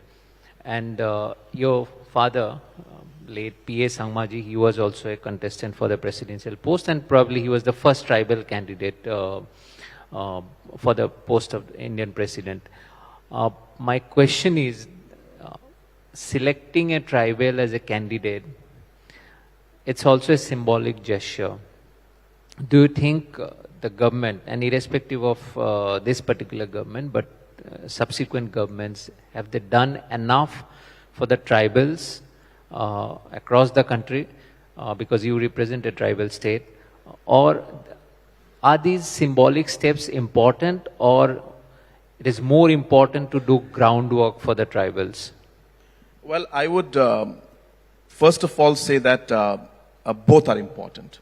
And if you look at what has been done, I'm definitely one of those people who's very proud of what's happening now. And really, it will be a proud moment as a tribal of this country to finally see a tribal woman to become the first president of India. So therefore, it is important because it gives a sense of identity to the tribals and a sense of recognition. And I think this is the highest form that can be given. Number two, when a person from the tribal community sits there, then you are in the circle of certain important decisions that had to be done. And I think those decisions are influenced by that. So it will have its impact. I had, in fact, last time discussed with Honorable Prime Minister, and I had mentioned that we should have a presidential retreat in Northeast India. So the presidential retreat is there in Hyderabad. We have in Shimla, and we should have in Northeast also, so that the Prime Minister of the nation, the President of the nation, can come and stay for 2 weeks or 3 weeks in the Northeast, and that will send a very powerful message to the nation about integration of this country. So, in similar lines, having a tribal person as a president is going to be very, very important. But the second point you mentioned is absolutely correct also. That while we do these kind of important decisions are made, and we have people of tribal background to be president of the country, at the grassroots level, much more needs to be done, especially in tribal areas. We need to understand that the tribal areas have been backward. A lot is being done. I'm not saying that nothing is being done, but I think more needs to be put in.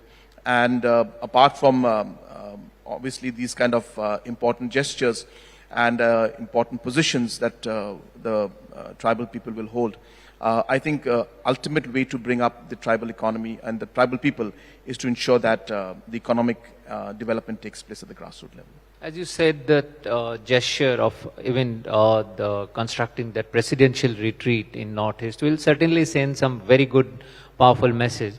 But at the same time, my question, I'll repeat my question, because have you seen in last 5 years or 10 years significant initiatives, real initiatives which can transform the socio-economic plight of the tribals on the ground? Have you seen, and if you have seen, can you name one or two such initiatives that you have seen impact in your own state? Yeah, absolutely. In fact, I can give a whole list of them, but let me just stick to 2-3 of these issues.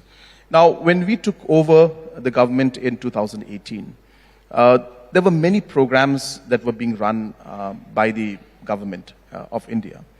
And we realized that there was a bit of shortcoming from the local governance point of view.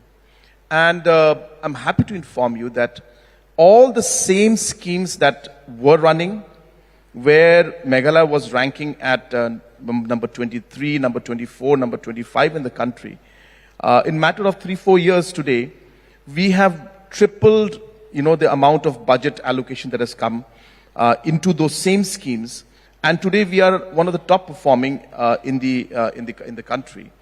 And the reason I'm telling you this is that it's not that government of India had not been giving funds. There has to be efforts from both sides. So while the money comes in, the state governments and the local governments have to ensure that the implementation and delivery takes place. Now, just to give you an example, we were like at the bottom in terms of MG and REGA. Today we are at the top 3 in the country in terms of the growth that has taken place. We have tripled the budget that we had. We have seen so many schemes like, for example, the PPM GSY schemes. Again, we have almost, the amount has gone up 5 times compared to what we used to get in 2017-18. When it comes to small things like vaccination, we used to be ranked 26. Today we are ranked number 3 in the country. What I'm trying to tell you is that clearly the focus of Government of India has always been towards states which are backward and have got critical problems. But I think the local governments also have the responsibility to ensure that implementation takes place at the grassroots. Many schemes, I'll just give you examples since you asked me for specific schemes. Today, when we started off, we had 4,000 houses that had got water through pipe. 4,000. I have about total 5.5 lakh families, houses of 5,80,000 in the rural areas which require tapped water. Out of these 5,80,000, only 4,000 had pipes. Today, in a matter of year and a half, 2 years, we're almost touching 3 lakh houses. So now government of India has, so that's 50%, more than almost close to 50% of what has to be done. Government of India has started this beautiful program called Jal Jeevan Mission. And this is having a direct impact on the lives of the people. I mean, I'm sure, Kaushik, you must have seen these sites yourself, being a person from the Northeast and from rural areas. You know, it's simple things like these. I went to a village where this Jal Jeevan was implemented.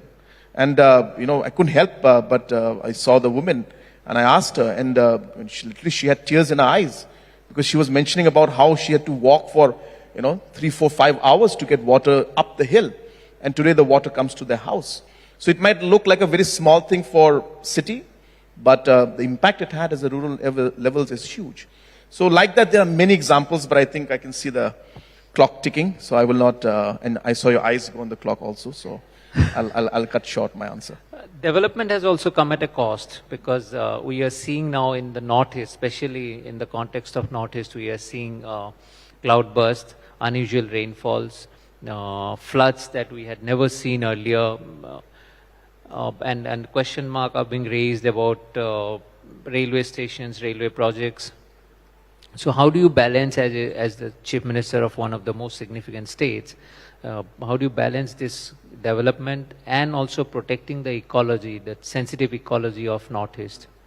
Yeah, I think you've put it the right way, Kaushik, because striking this balance is actually one of the toughest decisions that I think any government policymaker will have to take, is this balance between economy and ecology. And for one, I always have believed that we need to work towards ensuring that we reach this balance. Will it be perfect? It never will be. Will we have situations where some decision was taken and it went wrong? I'm sure.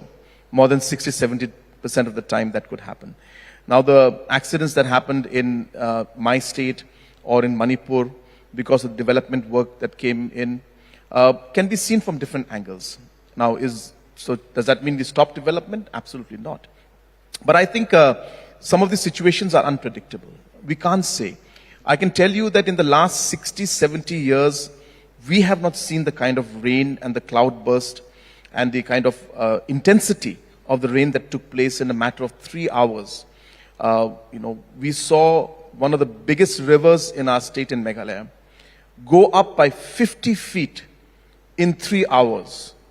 So you can just imagine the amount of rain that came in. Now, can you blame that on development activities because of which then the roads got washed away? Climate change is a result of developmental activity. So now we need to, as we move along, what is important that we need to learn from these situations. We need to adapt, as they say. We need to mitigate, and we need to figure out how we move forward and improve as we go forward. But is this going to continue to happen? It may. Is there a solution to it? Really can't say. It all depends, is relative to the situation you face. But yes, I think proper planning, proper design, and proper involvement of different experts before taking any kind of these development decisions could help in reducing the number of cases of these accidents taking place, which obviously will save hundreds of lives also. You are technically a religious minority. In India, when we use the word minority, it's generally used to mean a specific religion, but as a Christian, you are also a minority. And there is a discourse that a majoritarian politics is happening in India, and minorities are feeling threatened. So it's a very direct question to you. As a minority in India, are you feeling threatened? Well, there are a lot of situations where I can tell you very frankly that I have been in touch with most of the Christian leaders, especially from the Catholic denomination. And I speak to them, almost every day, if not, once a day at least, I get calls from here and there. And yes, there are situations where I hear live that different situations have occurred, different challenges have been faced, and they're facing a lot of difficulty at the grassroots level. So, to some extent, yes, these things are happening at the grassroots level. But while I say that, there are 2-3 aspects to things. Number one is that, yes, there have been certain changes in certain laws. Now, these implementations have impacted many people. Laws like? Laws like the FCRA, for example. Now, because of the FCRA, thousands and thousands of schools that were run by the missionaries, which are funded from outside, had to go through a lot of difficulty, and they could not even run the schools at certain points in time. We appealed to the government. They gave extension. I've taken up personally more than 100 such cases, even as Chief Minister, even though the case may be in Jharkhand or Delhi or Mumbai or Mizoram, they come to me directly. So I've taken those cases up. So there are those challenges, but I think when it comes to that, not all are because of any kind of, religious angle to it. These are, aspects which even our people have to understand in terms of the minority institutions, that the process has to be followed. So there are a lot of areas where the process was not followed properly, and there's challenges were there. So it's important to not mix the different situations that are there.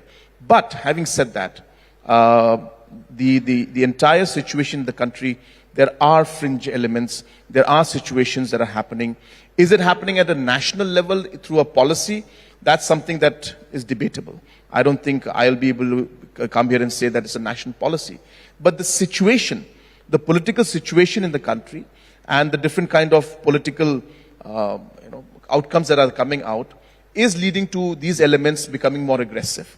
And so therefore, who is responsible for that? Who is emboldening these elements? So these could be elements that have always been there, but because of the political, the changes in the national level politics and everything, they get more, you said national level politics. By who? No, as I said, the national level politics may not be directing anybody to do it, but because of the fact that a certain party grows, so the elements that are maybe connected to them, you're like a rapid fire question having. But this is what it is. And at the end of the day, the fringe elements will get the kind of strength from this, even though that may not be the intention or direction of the political leadership in it. So to answer your question in a nutshell, I'm sure that these things are happening. I get direct reports, and many situations happen, many areas where Christian communities are being suppressed, and wherever the action needs to be taken, I'm personally involved in most of these situations, and I support. Suppressed by who? So as I said, fringe elements that are there. And as I said, these fringe elements get the strength because they feel that the political, as you said, certain religious groups, because of the strength that is there from political parties coming into the fray, they may get the strength. But in Meghalaya, you are in power. You have the police with you. Yeah, so you asked me a national question. So I cannot give you specific state-specific replies to this. But I'm telling you what's happening at a generic national level. But yes, what is important is that the government of India, the leadership at the national level, and even the state level, we must come together and ensure that these kind of situations are neutralized, and individuals who are involved in any kind of such activity should be taken to the books. You are an unusual BJP friend who can speak very candidly, and that's why I mentioned about the fact that northeastern politicians and chief ministers are very different. Now, we also know this fact that you are a very good singer, and you love playing guitar, and we would really request you to sing for us at this conclave and play the guitar also. Yeah, I'm, as you said correctly, I am a person who likes music, and a lot of Northeast people do.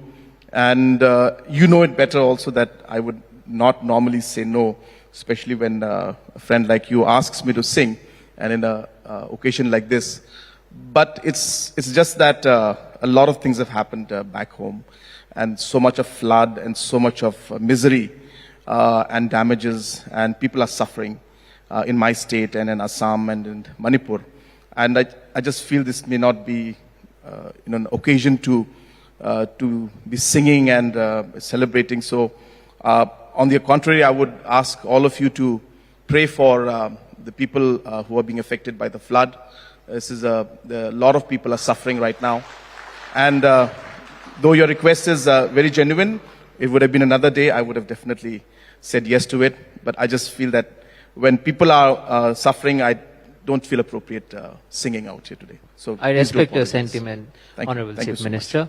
It was really an honor to have you here, and as usual, you are very candid, direct. Really appreciate you joining us here at India Today Conclave. Thank you so much. Thank you so much. Thank you. I'd request the Chief Minister of Meghalaya and Kaushik to stay on stage, sir, for a moment. I'd also request Lieutenant General Rana Pratap Kalita, General Officer Commanding-in-Chief of the Indian Army's Eastern Command, to come up on stage, sir. Also, Ms. Kalipuri, Vice Chairperson, India Today Group. Mr. Rahul Kaval, News Director, India Today.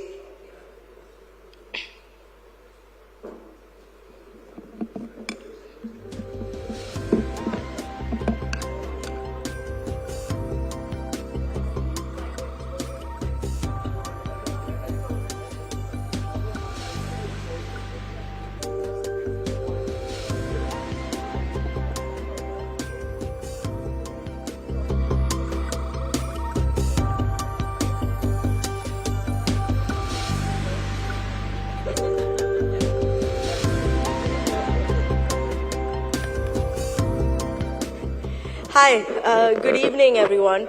This is our India Today Conclave 5th edition, and it has been an absolutely fantastic orientation to the region.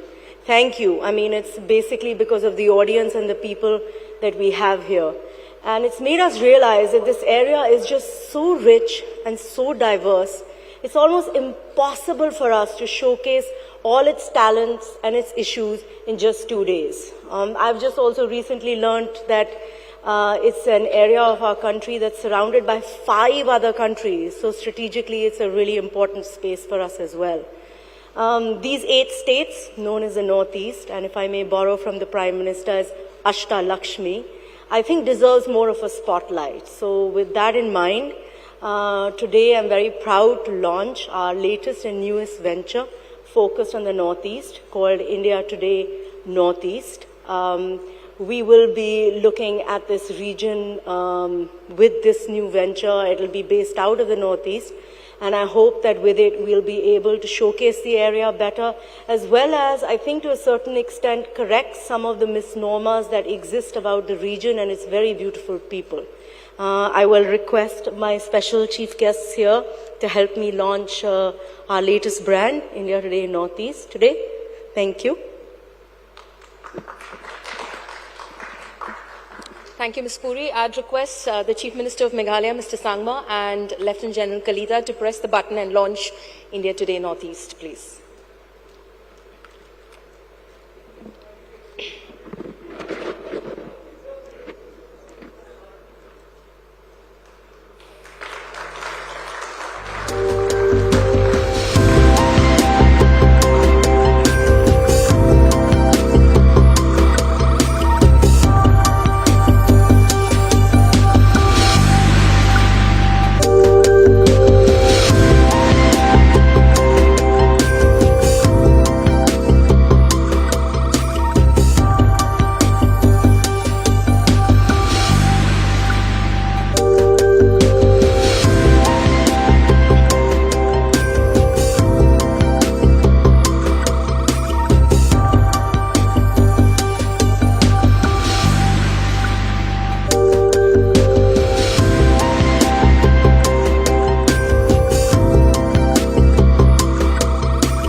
I'd request the Chief Minister of Meghalaya and Lieutenant General Kalita to say a few words, sir.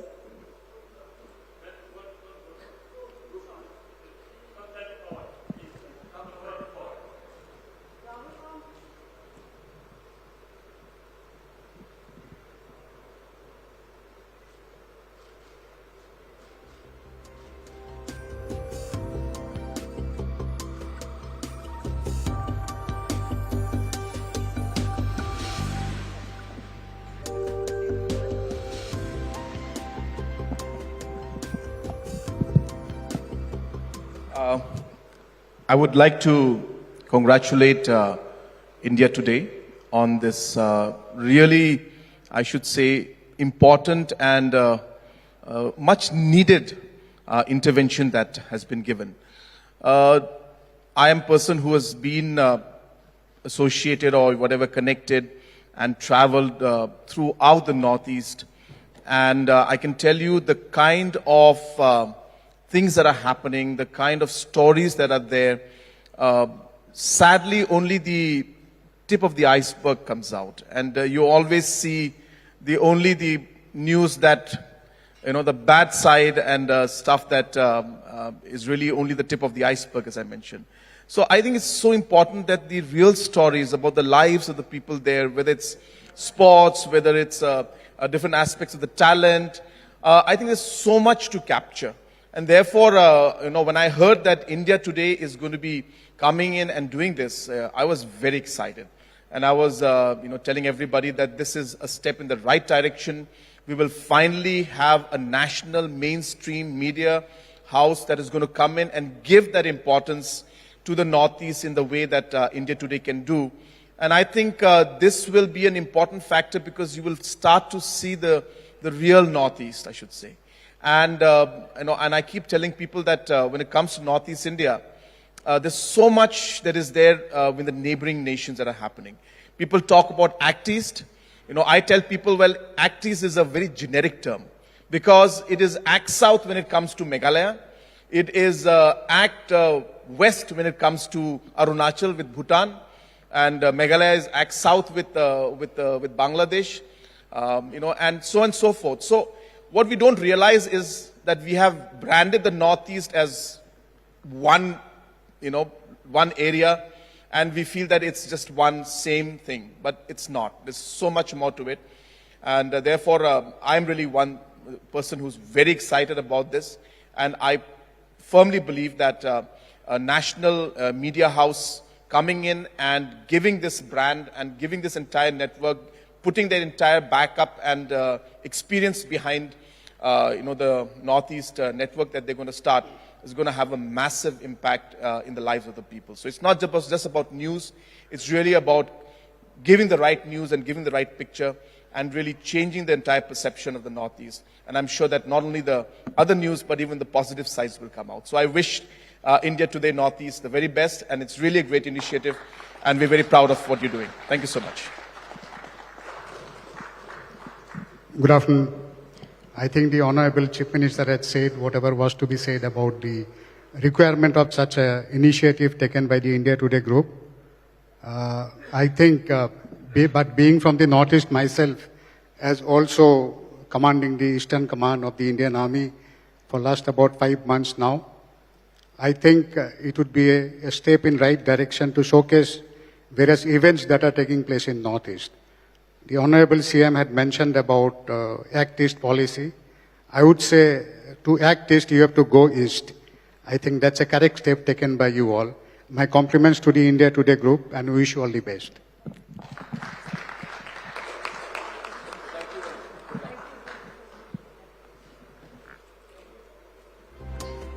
Thank you, everyone.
All right. Next session, ladies and gentlemen, we're calling it Hot Button.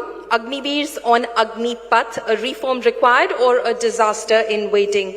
I'd request our session moderator, Rahul Kabal, News Director, India Today Television, and Aaj Tak, to introduce our next speaker.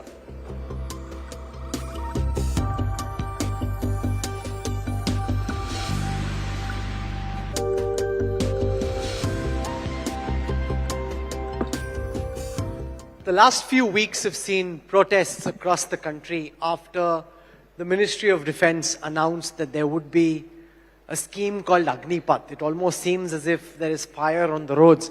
And to talk about the current situation, the reasons behind this scheme being brought in, and how this could impact the combat readiness of the Indian Armed Forces, we are joined at the India Today East Conclave by the Eastern Army Commander Lieutenant General Rana Pratap Kalita, a man who understands the lay of the land here, particularly in the East and elsewhere. And we'll talk to him about the scheme in great detail. General Kalita, welcome, and it's great to have you with us at the India Today Conclave Thank you so East. much. We're literally in your backyard, so it's fantastic being here. I want to start by asking you about the kind of protests that we saw when all of you were busy with the task of formulating the contours of the Agnipath scheme.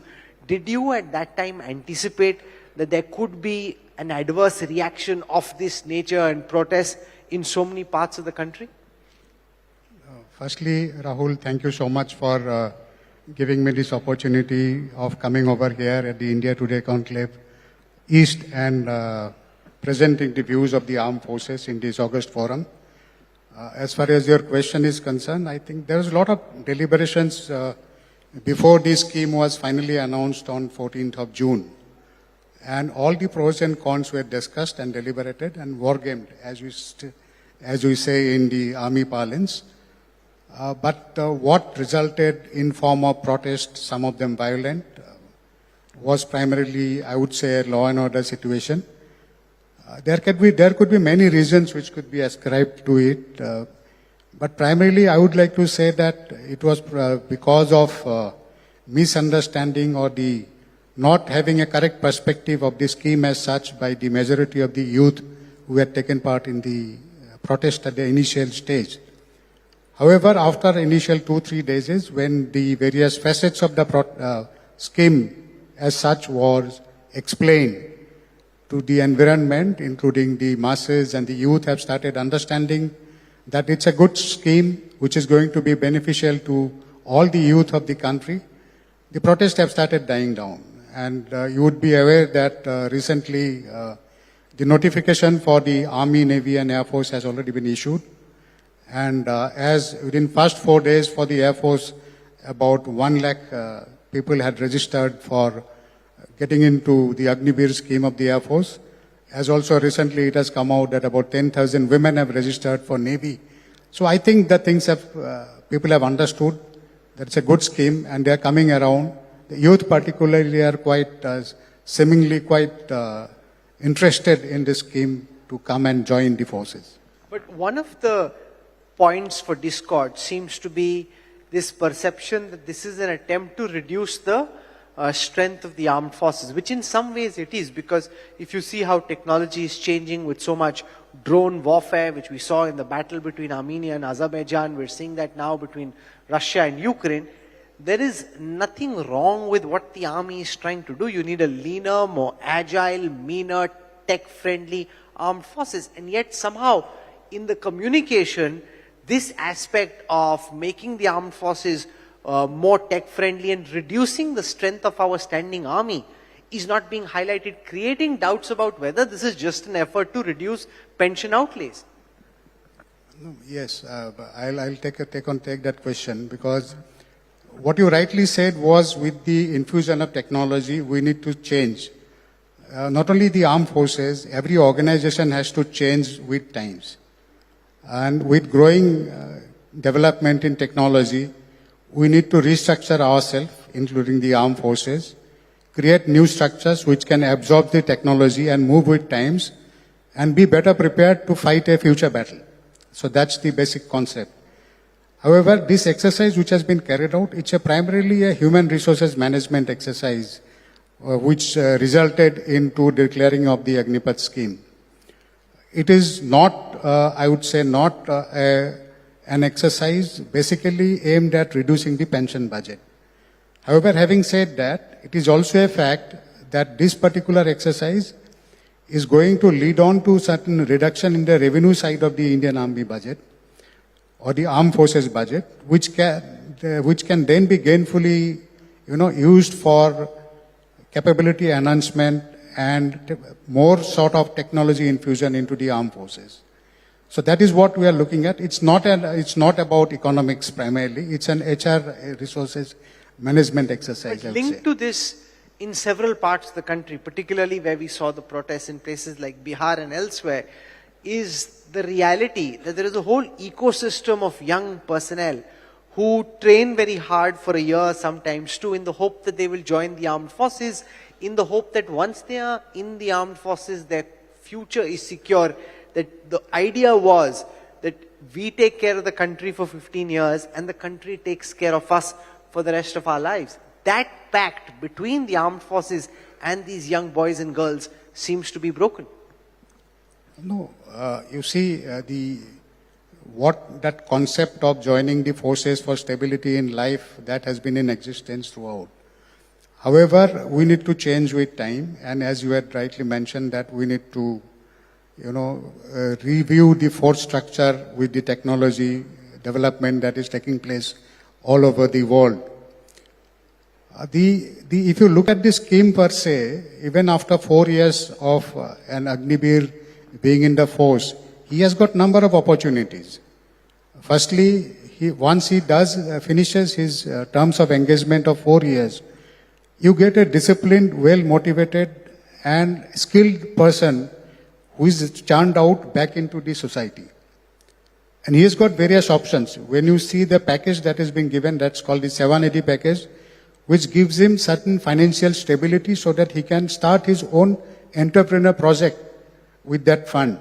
He's also eligible for soft bank loans at reduced, interest rates, which he can use to pursue his entrepreneur skilling. As also, there are a lot of skills that are being given to him while in service, as also certain bridging courses which are being planned after he leaves after 4 years. Sure, so but that all of this is not certain. absorbed. There is no certainty. Like when you're in the armed forces with an assured pension after 15 years of service, you have a certain certainty of pension and savings. Here, yes, you will be given preferential treatment in the central armed police forces or the state police forces or even state government jobs, but there is no guarantee. So for a youngster, it feels like he's back in a queue once again. No, that's not really true. Because he is being skilled, and his options are, in case, I would look at it from a different perspective. In fact, his options for gaining employment increases manifold after having joined as an Agniveer. Thereafter, he can, after having spent 4 years, he can join any number of avenues.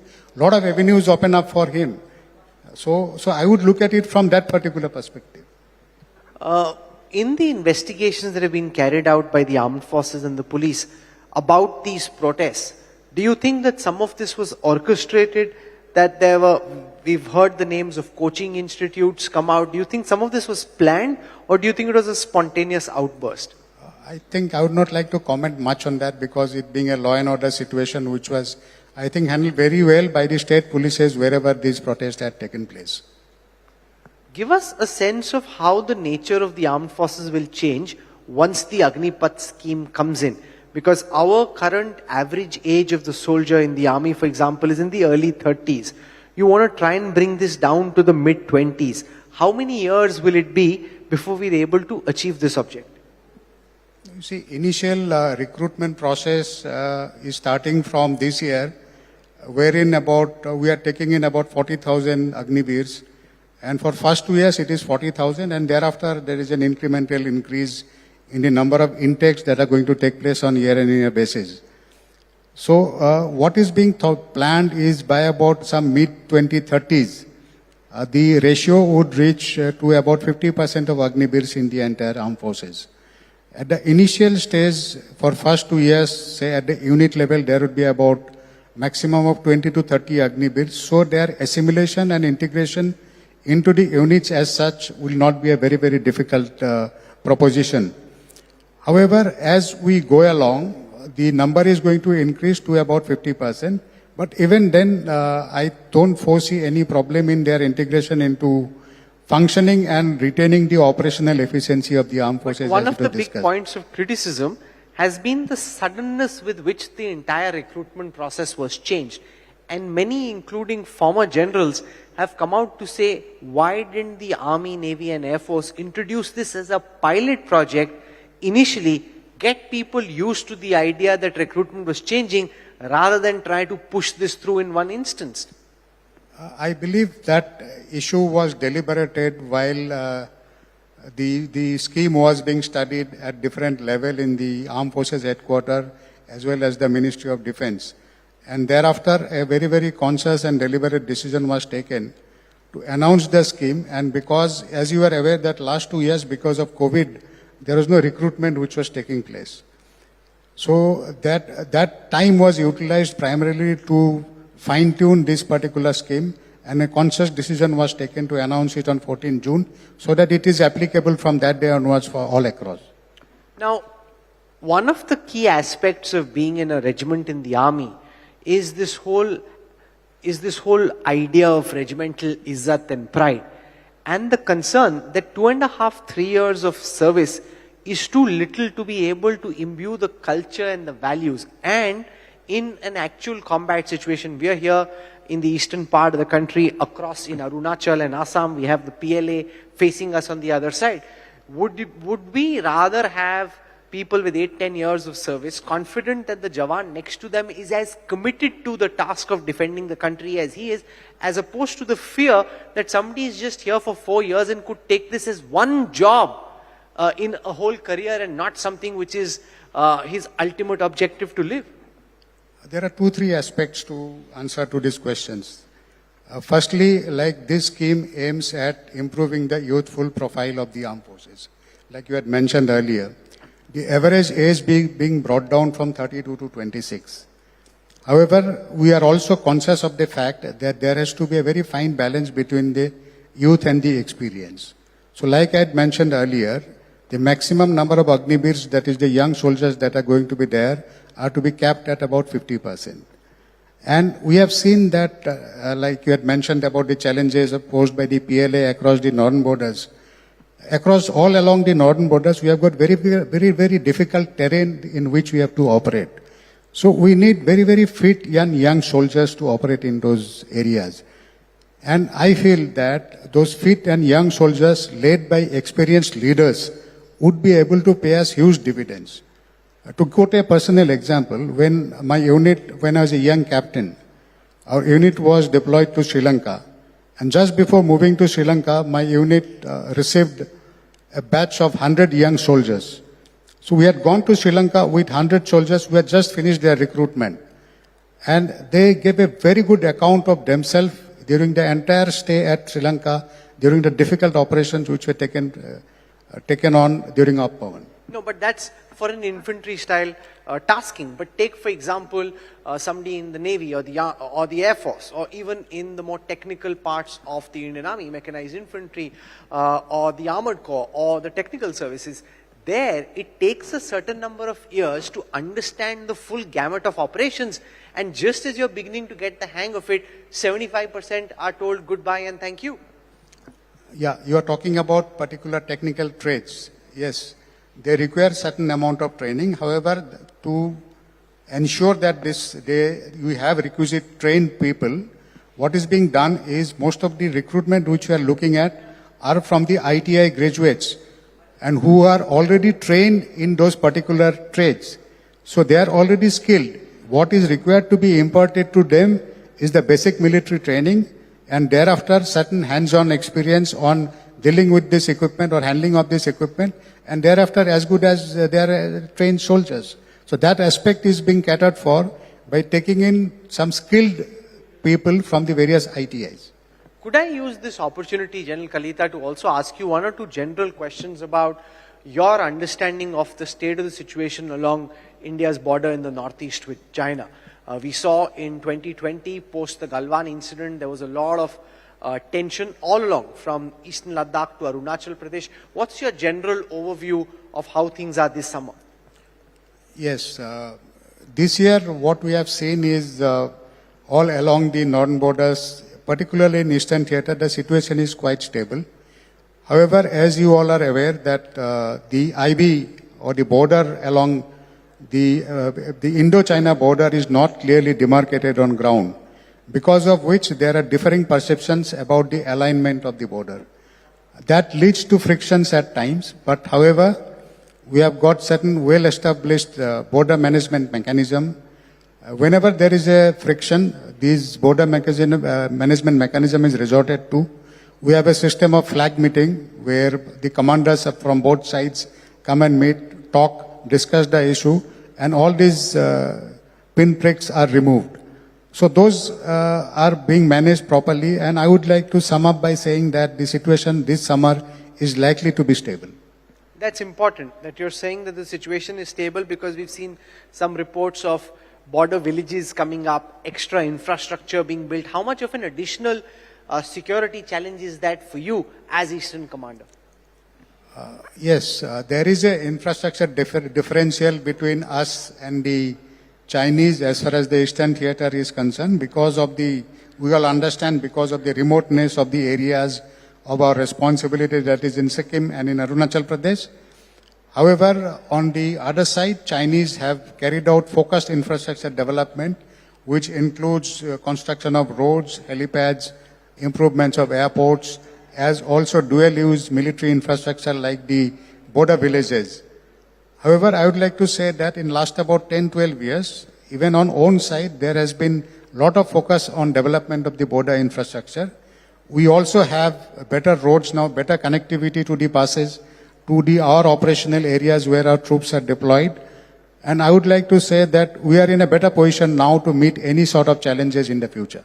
Coming back to Agnipath and the idea that has seen a lot of commentary in the context of the Russia-Ukraine war about one of the reasons that the Russian army seems to be struggling in Ukraine is the excessive use of conscripts, and the fear that if you've got people with less training, then you end up in the kind of situations that the Russian army has, where tanks are getting stuck in sludge and mud, and they're not able to achieve their battle objectives because they have an army largely made up of conscripts. How relevant a concern is that, General Kalita, in the Indian context?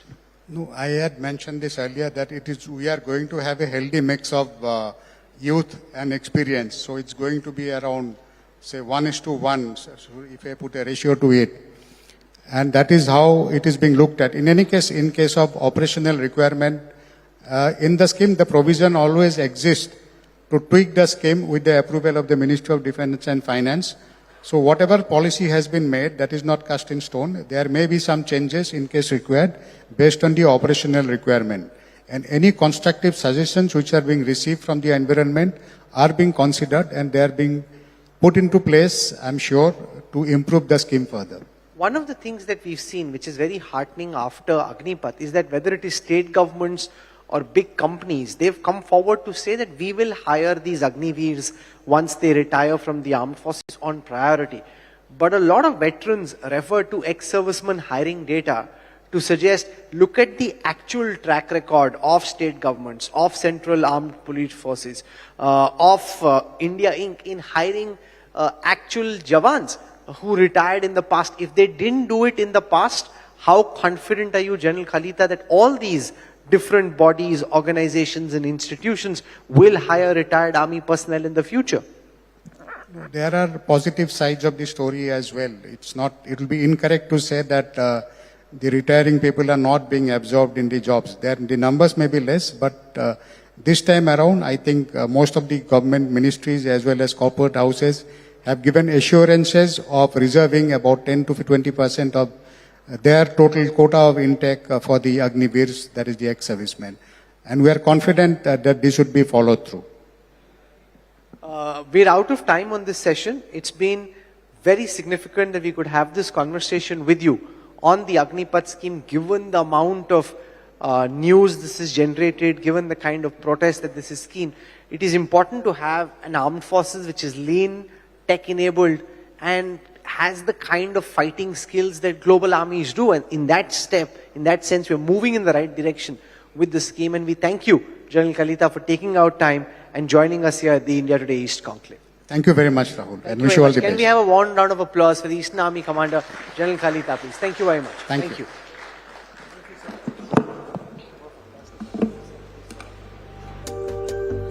Thank you so much. Ladies and gentlemen, our next session, Flashpoint, the idea of One India versus the pride of regional identity. I'd request Indrajit Kundu, Deputy Editor, India Today Television, to come up on stage and introduce our next speaker.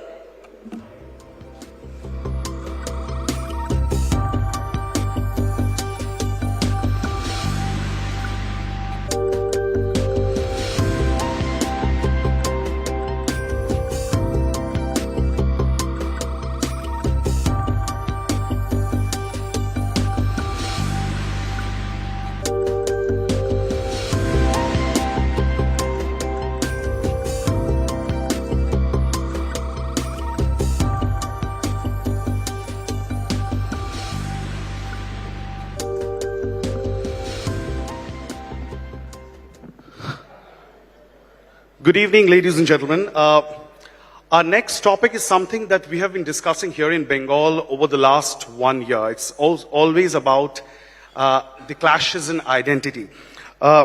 We call this one the idea of India versus the pride of regional identity. There has been such a debate over the last 1 year whether or not the kind of idea that the right wing, the Hindu right wing, talks of India, is that in cohesion with regional identity, with Bengali pride? Does that go together? Or is there a difference? And there is no better person to talk about that than the former state president of BJP MP Dilip Ghosh. So please come on stage. Please give a big round of applause for Dilip Ghosh, BJP MP and former state president of the BJP here in West Bengal.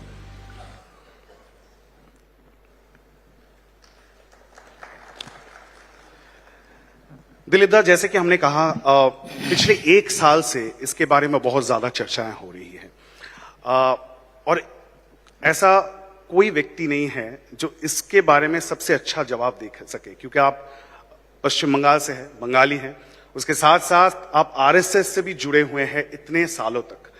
जब ये कहा जाता है the idea of one India, क्या उसके साथ जो बंगालीनेस है, बंगाली अस्मिता है, इसमें कोई दोहरापन है, आपको दिखता है?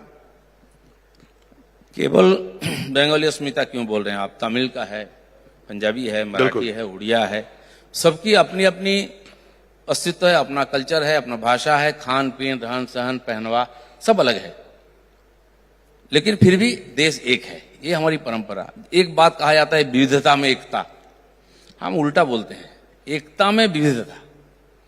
शरीर एक है लेकिन इसका हर अंग का काम अलग है, दिखने में भी अलग है। इसलिए हमारे देश में कभी जबरदस्ती किसी को एक करने का प्रयास नहीं किया गया है। रसिया भी एक देश था, क्यों? जब तक वहां सरकार ताकतवर था, सेना था, शासन का जोर था, एक थे लोग। जैसा थोड़ा ढीला वो अलग हुआ, क्योंकि जबरदस्ती लोगों को एक किया गया था। हमारे देश में ऐसा नहीं है। पहले जो था उसमें भी नया विचार आ रहा है, और दुनिया में जहां भी जो नया विचार आया है तथा उसको हमने ग्रहण किया है, बुलाया है। हमारे देश में ईसाई को, इस्लाम को बुला के हमारे राजाओं ने उसको रहने दिया, जगह दिया, धर्मस्थान बनाने के लिए मौका दिया, उनका धर्म क्या है राज्यसभा में उसका व्याख्यान सुनाया लोगों को। ये हमारी परंपरा रही है, इसलिए सब पनप रहे हैं। लेकिन फिर भी हमारी देश की जो परंपरा रही है, देखिए हमारे देश के लोग तीर्थ यात्रा करते हैं, दक्षिण भारत जाते हैं, उत्तर भारत जाते हैं, हर भाषा के लोग जाते हैं, एक प्रकार एक जगह रहते हैं, भाषा नहीं समझते हैं, पहनावा अलग है, लेकिन वहां जाकर के नंगे बदन में जाके भगवान का पूजा करते हैं। वही भगवान का पूजा शिव जी का रामेश्वरम में पूजा होता है खाली नंगे बदन में, लेकिन रामेश्वरम में जाकर के जब वहां ऊपर जाकर अमरनाथ पहुंचते हैं 2 कंबल ओढ़कर पूजा करते हैं। स्नान नहीं है, दूध नहीं है, कच्चा बेल की पत्ती नहीं है, लेकिन मंत्र एक है, भाव एक है। इसको हमने भाव को देखा है, घर में भी 4 लोग 4 प्रकार खाना खाते हैं, 4 प्रकार उनका रहन सहन है। कोई फ्रिज का ठंडा पानी चाहिए तो कोई ठंडा पानी पीने से तुरंत उसको बीमारी हो जाती है। इसको हम कभी नहीं देखा, बाहरी विविधता को। इसलिए यहाँ की जो मान्यताएं हैं, परंपराएं हैं, एक दूसरे के भाव को सम्मान करना, दूसरे को, चाहे तो हमारे बंगाल में भी है, कोई हिंदी भाषी आया तो हिंदी में बात करता, बंगाल के लोग टूटी फूटी हिंदी में उससे बात करते हैं, हिंदी नहीं जानते लेकिन उनको प्रॉब्लम ना हो, ये मानसिकता हमारी रही है। लेकिन इसके अंदर जब राजनीति आ जाता है तब प्रॉब्लम होता है, तब तमिल अस्मिता की बात आती है, तब बंगाली अस्मिता की बात, एखाने जय बांग्ला स्लोगन आ रहे हैं। यहाँ के नेता जाके त्रिपुरा में जय त्रिपुरा का स्लोगन लगाते हैं। तो जय बांग्ला में क्या प्रॉब्लम है? कोई प्रॉब्लम नहीं है, लेकिन हमारे यहाँ जय बांग्ला कब हुआ? तो बांग्लादेश में हुआ, बांग्लादेश बनाना था तब जय बांग्ला। तो मुझे लगता है इसको भी बांग्लादेश बनाने का जो भावना मन में उससे होता है। हम भारत माता की जय बोलते हैं तो जय बांग्ला, जय त्रिपुरा, जय महाराष्ट्र सब आ जाता है। अरे समझ नहीं बात, कभी प्रॉब्लम नहीं हुई हमारे यहाँ की। आप बोलिए, यहाँ अलग अलग राज्य रहा, देश रहा होगा प्राचीन काल में, तीर्थ यात्रा रहा, अमरनाथ यात्रा रहा, तो वहाँ दक्षिण भारत, उत्तर भारत, सोमनाथ यात्रा, रामेश्वरम यात्रा रहा। कभी किसी को पासपोर्ट लगा, किसी को वीसा लगा, किसी को टैक्स लगा नहीं। वहां के राजा बल्कि वहां व्यवस्था करते थे कि जो तीर्थयात्री आएंगे उनके लिए खाने पीने रहने के लिए व्यवस्था हो, और जो सेवा करता था वो मानता था कि मैं बहुत बड़ा पुण्य कर रहा हूं। लेकिन दिलीप दा ये बताइए, आप कह रहे विविधता में एकता, लेकिन जिस तरह से पिछले 1 साल में ये नैरेटिव बनाया गया कि बाहरी वर्सेस जो अंदर के रहने वाले हैं, आपने कहा कि ऐसे बहुत सारे लोग हैं जो हिंदी भाषी है, जो बांग्ला में बात नहीं करते, वो कई जनरों से, कई पीढ़ियों से वो पश्चिम बंगाल में रहते हैं। लेकिन जिस तरह का नैरेटिव अब बन गया है कि बाहरी है, अंदर के रहने वाले हैं, इसमें देश की एकता में कितनी बड़ी खतरा, चैलेंज आप मानते हैं? मुझे नहीं लगता कि हमारे समाज ज्यादा दिन तक इसको सहन करता है। उत्तर भारत में जो जातीय राजनीति हुआ, लालू प्रसाद आए, मुलायम सिंह आए, क्या क्या स्लोगन चला था कि ब्राह्मण जूता और महार मारो जूता चार, क्या क्या मैं भी भूल गया, भूरा बाल साफ करो। जातीय हिंसा तैयार हो गया, मारपीट हो गया। आज कहाँ है? सब हमारे समाज में समा गया है। इस समाज की इतनी हजम शक्ति है, इतनी सहन शक्ति है और इतनी उदार मानसिकता है, सब इसमें समा जाती है। ये भी जाएगी। मजेदार बात देखिए आप, जो लोग बोलते हैं एक बिहारी 100 बीमारी, उनके एमएलए डायस पर खड़ा होकर भाषण दे रहा था, तो मैंने उसका विरोध किया। मैं बोले भाई एक बिहारी सब पर भारी, क्योंकि बिहार बहुत बड़े बड़े नेता, अभिनेता, पहले राष्ट्रपति उधर से आए हैं, बहुत बड़ी योगदान थी। तो कोई बिहारी हो गया मतलब से बीमारी होगी? कैसे हो सकता है भारत में? कभी हमने बोला है? आज उनको आसानसोल में जीतने के लिए बिहारी को बुला के लाना पड़ा, शत्रुघ्न सिन्हा का। तो क्या है मतलब इसका? ये दोखलेपन क्यों है? केवल राजनीति के लिए? आप बोलते मैं बंगलार में, तो ठीक है, बंगलार में। गोवा जाके बोलते हम गोवा में, माँ बाप का कोई ठिकाना नहीं है, कुछ भी बोल देंगे हम कहीं जाकर के। क्या मतलब होता है इसका? एक नेता, पब्लिक जिसको चुना है, और सत्ता में आने के बाद कुछ भी कर सकता है, कुछ भी बोल सकता है किसी के बारे में। आपके मन में, अगर आपको पूछा जाए पर्सनली, तो आपके मन में आपके लिए कौन सी वो आइडेंटिटी है जो सबसे इंपॉर्टेंट है? क्या आप पहले अपने आप को एक आरएसएस के कार्यकर्ता मानते हैं? क्या आप अपने आप को एक बंगाली लीडर मानते हैं, या कोई और आइडेंटिटी आपके दिमाग में है? देखिए, भारत के किसी भाग में भी कोई वो से पहले भारतीय है, इसमें कोई दोहरा ही नहीं है। और भारतीय कल्चर में सबको सहन करने का, मान्यता देने का परंपरा रही है। धर्म के बारे में भी हम हिंदुत्व को मानते हैं, क्योंकि हिंदुत्व को हमारे देश का नेशनलिटी मानते हैं, हम राष्ट्रीयता मानते हैं। कोई उपासना पद्धति धर्म नहीं है, उसका कॉन्सेप्ट ही अलग है। इंग्लिश में रूपांतर होने से गड़बड़ हो जाता है। धर्म जब रिलीजन हो जाता है तब गड़बड़, छोटा हो जाता है। तो उसी प्रकार हमारी जो नेशनलिटी है, आप हिंदू बोलिए, भारतीय बोलिए, हमें कोई आपत्ति नहीं है। जो हिंदू राष्ट्र की बात करते हैं आरएसएस, उसका प्रार्थना का अंतिम लाइन भारत माता की जय, कोई दुर्योधन। लेकिन आप उसको गलत ढंग से समझाएंगे लोगों को, कुछ लोग थोड़ा सा विभ्रांत हो जाते हैं, लेकिन बाद में ठीक हो जाता है। मैं एक भारतीय हूं, और भारतीय कहने में इसमें सारा कुछ है। मुझे सब प्रकार के खाने का व्यक्तिगत रूप से मुझे आदत है, रुचि है। किसी कपड़ा से मुझे मतलब नहीं है, मैं कपड़ा सब पहन सकता हूं, कुछ भाषा भी मैं बोल सकता हूं, और एक भारतीय के नाते कुछ भाषा तो सीखना ही चाहिए उसके। इतने सैकड़ों भाषा हमारे देश में है, 2-4 भाषा सीख लेते तो क्या है। आप पेट के लिए अंग्रेजी सीख सकते हैं, जो 6000 मील दूर से आए हैं। अब बगल में बिहारी है तो बिहार का भाषा क्यों नहीं सीखेंगे, उड़िया क्यों नहीं सीखेंगे? तो आप जब हिंदुत्व की बात करते हैं और आरएसएस की आइडियोलॉजी की बात करते हैं, बंगाल में जब उसी का प्रचार होता है, उसी की एक्सपेरिमेंट होती है, तो क्या हम देखते हैं कि या नॉर्थ ईस्ट हो तब जाके बीफ ईटिंग इसके बारे में आप लोग चुप हो जाते हैं, साइलेंट हो जाते हैं। यहाँ पे कुछ देर पहले कॉनराड संगमा थे, मेघालय के मुख्यमंत्री, या दूसरे कोई भी राज्य हो, मिजोरम हो या नॉर्थ ईस्ट के कोई राज्य हो या पश्चिम बंगाल हो, यहाँ पे आके अगर आपको ये कहना पड़े कि जब नवरात्र चल रहा है तो वेज फूड खाना चाहिए, तब इस मैसेज को आप कैसे देंगे एक आम बंगाली ऑडियंस को? नहीं, देखिए, ये सब जो बोल रहे हैं इसके लिए देश में कोई कानून नहीं था, ना तो कोई जबरदस्ती था। हमारे देश में आमिष निरामिष सब चलता है।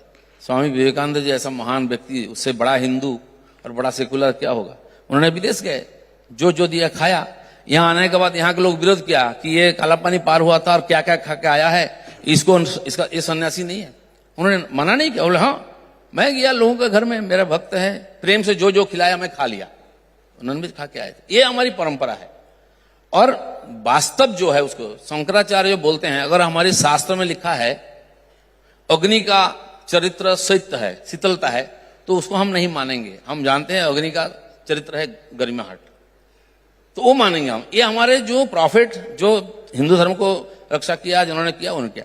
समय के काल के कारण 1000 साल हम पराधीन रहे, अलग अलग लोग आए, अलग अलग प्रकार अत्याचार हुआ, हम बिखर गए, तो हमारी धर्म की जो संस्कार होनी थी नहीं हुई। इसलिए छोटा छोटा गोष्ठी में, छोटे छोटे जगह में जो आया नेता बना, वो जैसा चला दिया। आज थोड़ी ना हम सब मानते हैं, मनुवादी बोलते हैं हम लोगों को कुछ लोग, इसको लेकर राजनीति भी क्या है। मनुशास्त्र कहाँ मानता है, कौन मानता है मनुस्मृति को? आज हजारों साल पहले हुआ, उस समय हुआ होगा। युगानुकूल और देशानुकूल होना चाहिए। विवेकानंद बोलते हैं कि पाश्चात्य ने जो प्रगति की है विज्ञान में, इसमें उसको हमको लेना चाहिए, शिक्षा आदि। और हमारी जो मनुष्यत्व का, मानवता का जो विचार है, शिक्षा है, वो दुनिया को देना चाहिए। तो आप जो धर्म की रिफॉर्म की बात कर रहे हैं, उसी संदर्भ पे एक सवाल जुड़ा हुआ है और काफी लोग आज इसमें चर्चा भी आज सुबह से हो रही है। और कुछ देर पहले यहाँ पे महुआ मोइत्रो भी आई थी तृणमूल कांग्रेस से। आपको पता होगा एक नया फिल्म है जिसको लेके काफी चर्चा हो रही है, कंट्रोवर्सी भी बन गई है, जहां पे माँ काली को दर्शाया गया है ये दिखाते हुए कि वो सिगरेट स्मोक कर रही है, पीछे प्राइड फ्लैग है। आप कह रहे हैं कि धर्म में सुधार होना चाहिए, रिफॉर्म होना चाहिए, क्या आप मानेंगे इस तरह के पोर्ट्रेयल को? देखिए, इस प्रकार कंट्रोवर्सी पहले नहीं हो रहा है, बहुत पहले से चल रहा है। अंग्रेज के जमाने से, उस समय यंग बंगाल था, इन्होंने हमारी परंपरा, संस्कृति, धर्म को अपमान करने का प्रयास किया। बोले इसके चलते देश का प्रगति नहीं हुई, इसको हटाओ। इस कलकत्ता में बैठ करके ब्राह्मण का बेटा सर पे टोकरी में गाय का मांस लेके जा रहा है। डीरोजी के समय सब हुआ है कि हिंदू धर्म को चोट पहुंचाना, ये इसका कारण है। वो कहां है आज? जिसका खिलाफ लड़ा था वो है। यहाँ M.F. हुसैन हुए, मकबूल फिदा हुसैन, उन्होंने हमारे देवी देवताओं का नग्न चित्र बनाया था, काफी चर्चा हुआ, आंदोलन हुआ, वो देश छोड़ कर भी गए। आप किसके पास कहां गए तो भगवान ही जाने वो कहां है, उनका विचार कहां है। बंगाल में हमेशा एक कैरेक्टर रहा लोगों का कि प्रगतिशील होना चाहिए, बाद में सेकुलर होना चाहिए, और सेकुलर प्रगतिशील होने के लिए क्या करना, हिंदुत्व को गाली देना चाहिए।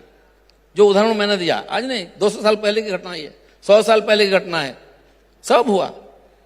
ठाकुर रामकृष्ण बांग्ला में बोलते हैं, कतो धर्म आसबे कतो धर्म जाबे, हिंदू धर्म थेके जाबे। इसका मतलब बहुत कुछ विचार आएगा लेकिन हिंदुत्व विचार टिकेगा। ये किसना, जिसको युग पुरुष मानते हैं हम लोग, भगवान का अवतार मानते, उन्होंने बोला है। और आप भी बहुत ज्यादा देर नहीं है, 150 साल पहले बोले उन्होंने, नया नया है। तो इसलिए ये जो क्रांतिकारी लोग होते हैं ना, यहाँ थोड़ा सा वितर्कित बात कर दो, तुम्हारा चर्चा होगा, तो मीडिया में आएगा। महुआ मोइत्रो का ये जो इंटरप्रिटेशन है, वो कह रही है कि I accept goddess Kali as a meat eating alcohol accepting goddess. इसमें कोई प्रॉब्लम दिखता है आपको? मुझे तो कोई प्रॉब्लम नहीं। आप इसको न्यूज, कोई प्रॉब्लम नहीं है, कोई प्रॉब्लम नहीं। आप इसको न्यूज भी मत बनाइए, कल सब भूल जाएंगे। आज चर्चा होगा, ये सब चर्चा मैं भी मेरे जीवन में 40 साल से सुन रहा हूं। कितने क्रांतिकारी आए, कम्युनिस्ट लोग कहां हैं आज? इसी समाज ने उसको निगल गया कम्युनिज्म को। इन्होंने क्या क्या नहीं किया था, सारे महापुरुषों का मूर्ति के ऊपर कालिक लगाया, मूर्ति तोड़ा, नक्शा है। हम भी तो बचपन से 40 साल जब तक मेरा से थोड़ा सा दिमाग आया, ये मैं जहां से आया हूं, 2 बार नक्सल आंदोलन हुआ वहां मेरे सामने। गरीब लोगों को काटते हुए मैंने देखा बचपन में, 70-72 में। अभी 2000 के बाद फिर वही मूवमेंट आया, पूरा जंगल माहौल, गोपीवल्लभपुर, बांकुड़ा, पुरुलिया, मेदिनीपुर, झाड़ग्राम में वही नरसंहार हुआ। कहाँ है आजकल वो लोग, कहाँ नक्सल है? कोई नहीं है। इस प्रकार विचारधारा, पानी में वो जो गुब्बारा आता है ना, थोड़ी देर चलता है, आपके लिए बोलते हैं वो, बाकी लोगों ने मेरे लिए नहीं बोला, दिलीप घोष का नहीं बोला, आज तक के लिए बोला, इंडिया टुडे के लिए बोला कि न्यूज बनेगा, या तो फिर फेसबुक में लिख दो, दिन चर्चा चलेगा। इससे नेता भी नहीं बनते हैं, पब्लिक में नहीं स्वीकार करता है, भूल जाता है कल। लेकिन मेरा कहना है, आपकी कोई विचार हो सकती है, हमारे यहां बोला गया धर्म के बारे में बोलते हैं, अपना धर्म का आचरण, दूसरे धर्म का आदर, दूसरे धर्म का आदर करो, अपना धर्म का आचरण करो। यहां उल्टा होता है हमारे मुख्यमंत्री हिंदू ब्राह्मण परिवार से, पता नहीं उसका आचरण क्या करते हैं, लेकिन वो जाकर नमाज पढ़ती है। लेकिन आपने जो कहा बिल्कुल सही कहा, रोया करते हैं जाके, थोड़ी ना आपको माना है। दिलीप जी, आप भरपेट खा के आप जाके इफ्तार पार्टी करते हैं, उसको भी दूषित करते हैं, अपने धर्म को दूषित करते हैं, क्या मतलब बताएं? आपने जो कहा कि अपने धर्म को प्यार करो, दूसरे धर्म को भी आदर करो, लेकिन आप ही के पार्टी के लीडर नुपुर शर्मा जब इस तरह का बयान देती है, और वो भी खुले पब्लिक फोरम में, और आपने देखा किस तरह का वायलेंस पूरे देश में देखने को मिला, और उसमें पूरी चुप्पी साधी हुई है बीजेपी के लीडरशिप ने। नुपुर शर्मा का जस्टिफाई कर सकते हैं? कितने लोग मरे मुझे नहीं मालूम, कितने लोग मरे नुपुर शर्मा बोलने के बाद, अभी हो रहा है। स्वतंत्रता के पहले जो होता, नुपुर शर्मा कहाँ था? इतना सारे आम कत्लेआम हुआ, नवाखाली दंगा, जसोरत दंगा, हजारों लोगों को मार दिया गया, कहाँ नुपुर शर्मा था? बीजेपी जस्टिफाई करने की कोशिश कर रहे हैं। जिस विचारधारा से घटना हो रही है उसको दुनिया डरती है बोलने में, उसके खिलाफ। वो वितर्कित विषय कोर्ट में है, ठीक है, नुपुर शर्मा जो बोला, अगर गलत बोला है तो आपका पास तर्क है तो उसको काटिए, तर्क में आइए, चोरा में आइए, टीवी चैनल में आके बोलिए कोई गलत बोला है, आप जानते हैं सही बोला है, आपका कपड़ा उतर जाएगा। अब तर्क नहीं करेंगे, तलवार निकालेंगे। विचारधारा को कोई तलवार से खत्म नहीं कर सकता। तो 1000 साल पराधीन रहने के बाद हिंदुत्व खत्म हो जाता? क्यों नहीं हुआ? बम, बंदूक, तलवार सब चला, हजारों लोगों को कत्लेआम किया गया, एक एक तैमूर लॉन्ग, बख्तियार खिलजी से लेके नादिर शाह लेकर पूरा देश में खून का नदी बहा दिए, खत्म हो गए क्या? आज भी 100 करोड़ यहाँ है। तो विचारधारा को खत्म नहीं कर सकते आप खत्म हो जाएंगे। विचारधारा में सच्चाई है तो ये जो कर रहे हैं, अपना अस्तित्व से डरते हैं, वो तर्क में डरते हैं, चर्चा करने में डरते हैं कि सच्चाई, वो जो बोला ठीक की गलत है, चर्चा में साबित होना चाहिए। अब नहीं कर रहे मतलब आप हारे हुए, आप तलवार निकालते हैं। चलिए, विचारधारा की बात तो बहुत हो गई, लेकिन Dilip Ghosh, whenever Dilip Ghosh is there can never be a dull moment as far as Dilip Ghosh and West Bengal politics is concerned. Dilip दा, कुछ सवाल ऐसे भी है आपके करियर से जुड़े हैं जो पूछना लाजमी है इस वक्त। आप कुछ दिनों पहले तक पश्चिम बंगाल के बीजेपी के प्रमुख थे, अब आपको दूसरा रोल दिया गया है, आप दूसरे राज्य में जा रहे हैं, वहां पे बीजेपी को बढ़ाने की कोशिश कर रहे हैं। कहीं ना कहीं लोगों को लगता है कि दिलीप घोष को पश्चिम बंगाल बीजेपी में बिल्कुल दरकिनार कर दिया गया है। ये तो भाई अपना अपना सोचने का ढंग है। मैं जिस संगठन से काम करता हूं, मैं 38 साल से संघ का प्रचारक बन के काम कर रहा हूं। आरएसएस में 32 साल प्रचारक रहा, तो संघ ने मुझे अंडमान भेजा था, 8.5 साल मैं वहां रह के आया संगठन बढ़ाने के लिए। तो बाकी प्रदेश में दूसरा काम भी संघ के बाहर का हिंदू जनमंच का काम दिया गया, इस पूरा जोन का था मेरे हाथ में। तो फिर राजनीति में भेजा गया, मैं राजनीति सीखा।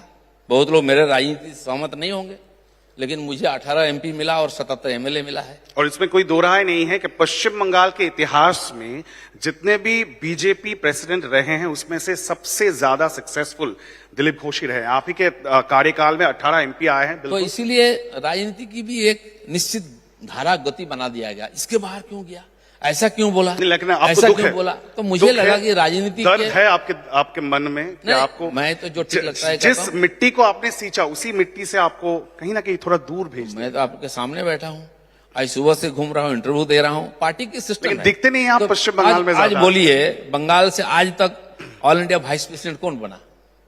इतनी बड़ी पार्टी, दुनिया का सबसे बड़ी पार्टी है, लगभग 1500 एमएलए हैं हमारे, एमएलए एमपी मिलाकर 2000 है, और लगभग 17 करोड़ हमारे मेंबरशिप है, 24 करोड़ वोटर है देश में। दुनिया में ऐसे 25 देश को मिलाएगा तो इतना बड़ा पॉपुलेशन होगा जितने हमारे समर्थक हैं। तो इतनी बड़ी पार्टी का ऑल इंडिया मुझे बनाया गया वाइस प्रेसिडेंट। उसमें कितने हैं? 40 लोगों में से मैं एक हूं। अब बोलिए कौन सा पार्टी में किसको इतना सम्मान मिला है? मैं तो पार्टी से कभी कुछ नहीं मांगा, पार्टी मुझे स्टेट प्रेसिडेंट बना दिया, एमएलए बना दिया, एमपी बना दिया, ऑल इंडिया लीडर। अभी 6 स्टेट में मुझे एक काम दिया, मैं जा रहा हूं, कल जाऊंगा अंडमान, दूसरे तीसरे दिन जाऊंगा गुवाहाटी। तो ये हमारी पार्टी की परंपरा है। मुझे उनको योग्य लगा कि ये प्रदेश के बाहर काम संभाल सकता है, दूसरा भाषा भी सीखना पड़ता है। प्रदेश में कौन तो इसलिए संभालेगा? मुझे दूसरा प्रदेश में कौन संभालेगा? प्रदेश का नया टीम आ गया है, हमारा प्रेसिडेंट है, हमारे विरोधी नेता है, यंग जोड़ी है, हमारे मेरे से 10 साल 15 साल के छोटे हैं लोग। तो नया लीडरशिप हमेशा बीजेपी में आता है। आप सीपीएम में कांग्रेस में नहीं मिलेंगे। 70-75 साल के वो होते हैं नेता, उनके साथ साथ पार्टी भी चला जाता है। कहा जाता था कि डॉक्टर सुकांत मुखर्जी नए राज्य प्रेसिडेंट, वो आप ही के शिष्य हुआ करते थे। कैसे देखते हैं उनका परफॉर्मेंस? नहीं, मेरे शिष्य नहीं, मैं तो उनको जानता भी नहीं था। जब एमपी बने वो संघ के काम में थे, और वो जब संघ काम में एक्टिव था, मैं आरएसएस में नहीं दूसरा संगठन का काम देखता था, कभी नहीं मिला मैं। जब वो उनका कैंडिडेट बनाया गया, नाम आया, तो मुझे, मैं स्टेट प्रेसिडेंट था, मुझे पूछा गया, तो मैं बोला अगर टीचर है, अध्यापक है, अच्छा है, संघ बैकग्राउंड से अच्छे लड़का, तो बन गए, जीत गए। खुश है उनके काम से? फिर दूसरा बार बात आया तो बहुत सारे हमारे पुराने लोगों का नाम था, स्टेट प्रेसिडेंट किसको बनाया गया। मैं जाके मेरे प्रेसिडेंट को बोला, मैंने बहुत काम संभाल लिया, अब पार्टी को भूमिका बदलना चाहिए, लीडरशिप बदलना चाहिए, आप चेंज करिए। कोई नहीं पॉलिटिक्स में बोलता, कोई चेयर नहीं छोड़ता। ये बात मैं अपने स्टेट नेशनल, लेकिन आप खुश हैं उनके काम से? तो फिर वो परिवर्तन हुआ। खुश नहीं है, खुश तो होगा, सामान्य कर्मी खुश होंगे। जो गति चल रहा था पार्टी में थोड़ी सी धीमी हो गई है परिस्थिति के कारण। क्यों आपको लगता है? होता है, परिवर्तन होने से होता है, हर पॉलिटिकल पार्टी के साथ होता है, हर व्यक्ति के साथ होता है। आप हमेशा ऊपर ऐसा ग्राफ नहीं चढ़ता है। ममता बनर्जी 8 MP थी, एनडीए में मिनिस्टर थी, 2004 में हार गए, अकेले जीती, वही पार्टी आज सत्ता में है तीसरी बार। तो राजनीति में उठा पटक होना कोई बड़ी बात नहीं है। और हमारी पार्टी भी बहुत बड़ी इतिहास देखा है। अटल जी के समय हम 2 हमारे 2 हो गए थे, आज 303 है, और लगातार जीत रहे। हमारे प्राइम मिनिस्टर है, 19-20 स्टेट में हमारी सरकार है, वही पार्टी है। आप ममता बनर्जी की बात कर रहे हैं, लेकिन राजनीतिक गलियारों में बहुत चर्चा हो रही है। ये कहा जा रहा है कि तृणमूल कांग्रेस के बहुत सारे ऐसे नेता हैं जिनसे आपकी बहुत अच्छी संबंध है। नहीं, तृणमूल में क्यों, सीपीएम में, किसी भी पार्टी में बोलिए। मुसलमान, मैं तो हमेशा हिंदू संगठन करता हूं, लेकिन मैं मुसलमान दोस्तों के घर में खाना खाता हूं। यहाँ नहीं, अंडमान से शुरू किया, यहाँ भी करता हूं। बहुत अच्छे मित्र हैं हमारे, मैं उनके घर जाता हूं ईद में। ऐसे लोग हैं, या तो वो फैमिली लेके, सीमाएं लेके मेरे घर आते हैं। समाज में सबके साथ संपर्क रखना, और ये भी एक अपनी ढंग से होता है कि हर व्यक्ति से कैसे दोस्ती बनाया जाए, दोस्ती को निभाया जाए, इसमें कोई अड़चन नहीं होना चाहिए। हाँ, बाकी देखिए, राजनीति करते हैं, हमारी एक विचारधारा है, हमारी एक पार्टी है, पार्टी को जिताना है, हमारी विचारधारा को लोगों तक पहुंचाना है। उस समय हमें 100% हम एकदम किसी रिजिट हूं मैं, इधर ना उधर होगा, डिसिप्लिन और हमारी आदर्श के बारे में। शुभेंदु अधिकारी के रोल कैसे देखते हैं आप पश्चिम बंगाल बीजेपी में? तृणमूल से बीजेपी में आए हैं, और वो लीडर ऑफ ऑपोजिशन है, जहां एक और सुकांत मजुमदार है, वह दूसरी ओर शुभेंदु अधिकारी आजकल बहुत दिख रहे हैं। देखिए, सुकांत मजुमदार नए आए हैं, उनका राजनीतिक अनुभव कम है, लेकिन जो शुभेंदु अधिकारी है वो मेरे से भी पुराने लीडर है। उनका एक अलग जगह है बंगाल में, मेदिनीपुर में तो है ही है, और उनकी परिवार की भी बहुत पुरानी, उनके पिताश्री से लेकर के उनके परिवार का बहुत बड़ा योगदान। कांग्रेस होकर टीएमसी में आए लोग, आज वो बीजेपी में आ गए, तो हमारे साथ आए, हमारे विचारधारा के साथ, काम के साथ। उनको हम क्या मिलजुल पाए हैं इस विचारधारा के साथ? योग्यता के अनुसार जिम्मेदारी भी दिया, उनको सम्मान भी दिया है, नेता बनाया है, और पूरा बंगाल में उनको हम दौड़ा रहे हैं कि उनके जो अनुभव है उनको लेकर के पार्टी में आज नया लीडरशिप, नया संगठन बढ़ाना चाहिए। तो उनको भी इस सिस्टम में आने में थोड़ा समय लगता है। क्या पार्टी आप को आए हैं समझने उस में सिस्टम में?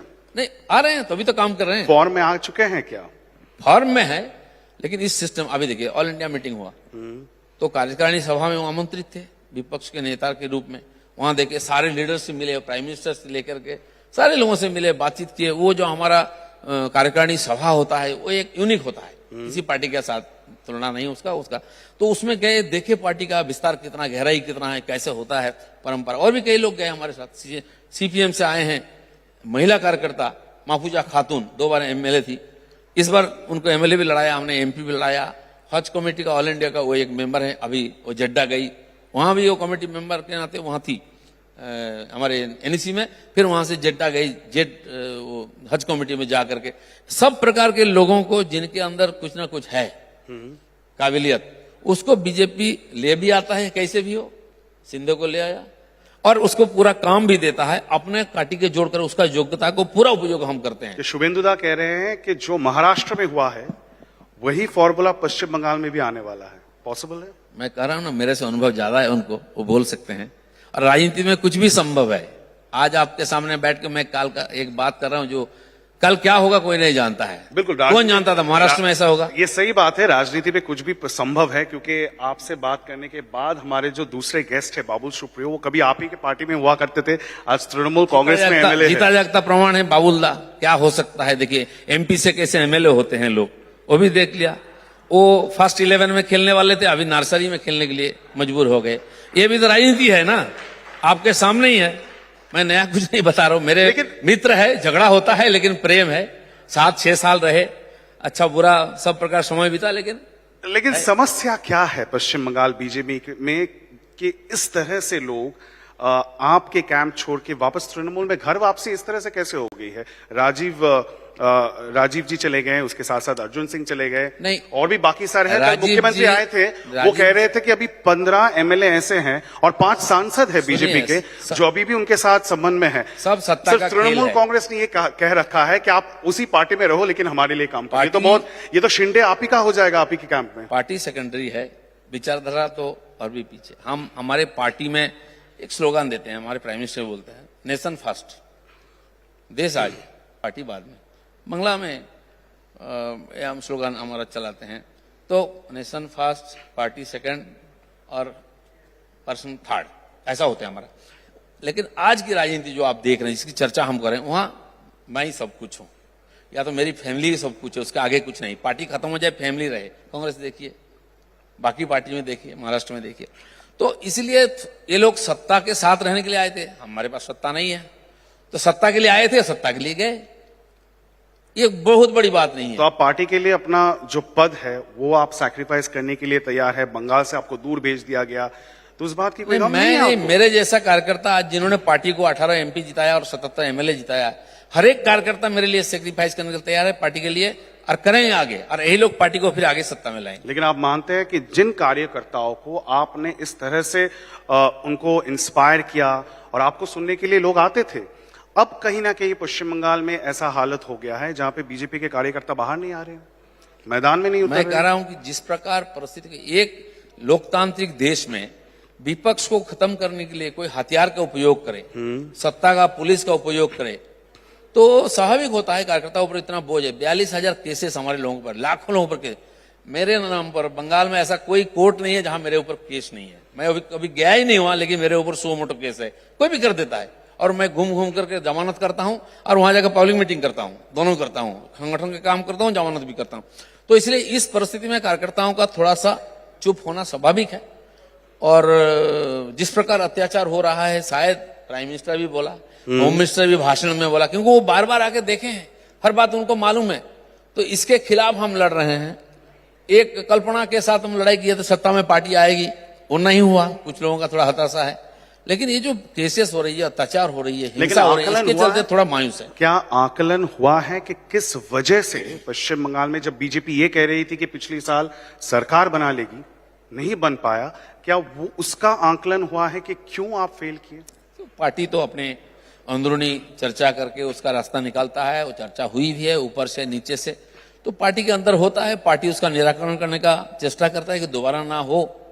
पहली बार हम यहाँ सत्ता के लिए लड़ रहे थे, जनसंघ से कि बीजेपी 70 साल बंगाल में शुरू हुआ, 70 साल के बाद हम विधानसभा में 70 पार किए, अभी तो नहीं हुआ था। तो ये भी हमारे लिए एक बहुत बड़ा जल्दी ग्रोथ हुआ, उसका प्रॉब्लम रहता है। और कैसे सत्ता में आते हैं जीत करके, वो कला हमें नहीं मालूम था। हमने प्रयास किया, दूसरे प्रदेश में हुआ था तो उसमें सफलता मिली है, पार्टी तो बड़ी हो गई, जीती, लेकिन टारगेट बहुत बड़ा था, वहां तो पहुंच नहीं पाए।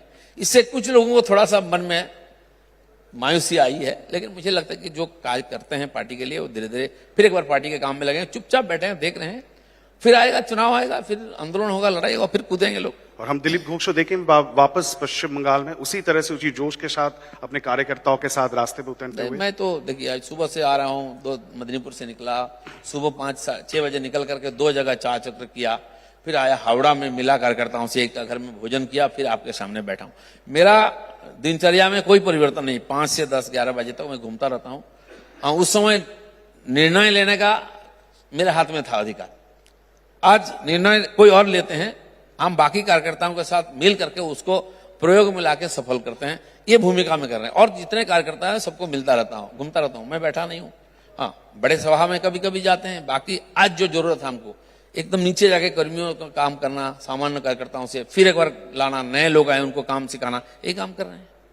So there you have it, ladies and gentlemen, the inimitable Dilip Ghosh. Never a dull moment, as I said, when he's on dais, he's one of the most popular faces of the BJP here in West Bengal, and he's once again back at the India Today Conclave. Please give a big round of applause to Shri Dilip Ghosh. Thank you so much. धन्यवाद.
Our session, the idea of one India versus the pride of regional identity.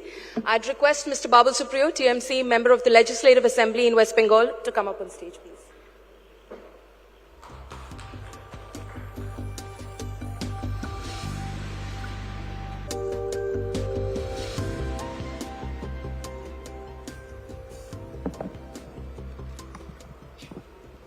Welcome. Thank you so much. Good evening, everyone. After a long time, you seem to be making some sort of a media appearance. You almost seem to be in hibernation for a while. Well, it's good to hibernate at times. You catch on with yourself. You catch on with what's happening, outside. And I can drown the noise and get into my music a little bit so that when I come out, it sounds more musical because of the transatlantic flight that I had to take in the last 1 year. Okay, you're calling it a transatlantic flight. Please elaborate for our audiences over here, because I've been witness to that flight. Well, I was part of the dressing room, so I have to be very cautious about what I say on stage. It's more important about what I don't say, because I definitely don't want to wash any kind of linen in public, one. And two, I don't want to sound like a spurned guy or someone who has been... Yes, it's true that I definitely felt that I was treated unfairly. So I go where love is. I am a singer, a little bit of a sentimental person. I did not report to the Prime Minister. I reported to my boss. He would give me an A++ in everything. Take out all my parliament... Your boss being? Well, he's the boss of India. He decides everything without consulting anyone else or seeing what the consequences could be. So my boss means Prakash Javadekar ji. The other boss I did not report to. I met him at times too. But I felt that, when your constituency chooses you in Bengal from BJP for a second time with thrice the margin, I think you're doing pretty well for yourself. So it is not misplaced for a guy to think that he needs a promotion, or rather putting it without humility, he deserves a promotion. So if you feel that you've been wronged, or Bengalis have been wronged because they somehow it was so felt by the people who decide that no Bengali can represent the cabinet. So I felt that was derogatory. So I left everything. I not only left politics, I left the party. I even resigned from my MP-ship in Asansol. And I come buy one, get one free. So apart from getting a singer in Trinamool Congress, I'm a MLA here, and also Asansol, where I used to I won by 2 lakh votes, saw a 5 lakh swing, and Shatrughan Sinha won by 3 lakh votes. So yes, there is fair amount of resentment, but it was for me to resolve it in my mind in a way. See, fight between political parties throwing allegations against each another. It's not going to change whether you're on that side of the river or this side of the river. It is important for you to decide where you're swimming is a place where you're loved, whether you're being given the opportunity to rise in life or to move ahead, whether you have someone who can hold your hand if you're making a mistake and can move on away from that. They did try to stop you, right? I still remember you coming out of Mr. JP Nadda's residence after you had announced about your resentment on Facebook, on Twitter. You'd come out of his residence, I met you over there, and you said that he's stopped me from leaving the party. At that point, you did not exactly leave the party, but you decided that I won't stay a member of parliament anymore. I immediately decided to leave the party. I said it in front of the bosses that I will immediately leave the party, because see, as I said, as a singer, I do have a heart. And if that's broken, I do not give half-hearted performance for any party. If I definitely was, and leaving something has not been a big deal for me anyways. I left a Standard Chartered Bank job just right here in Calcutta at the age of 21 to pursue my dream in music without knowing anyone in Bombay.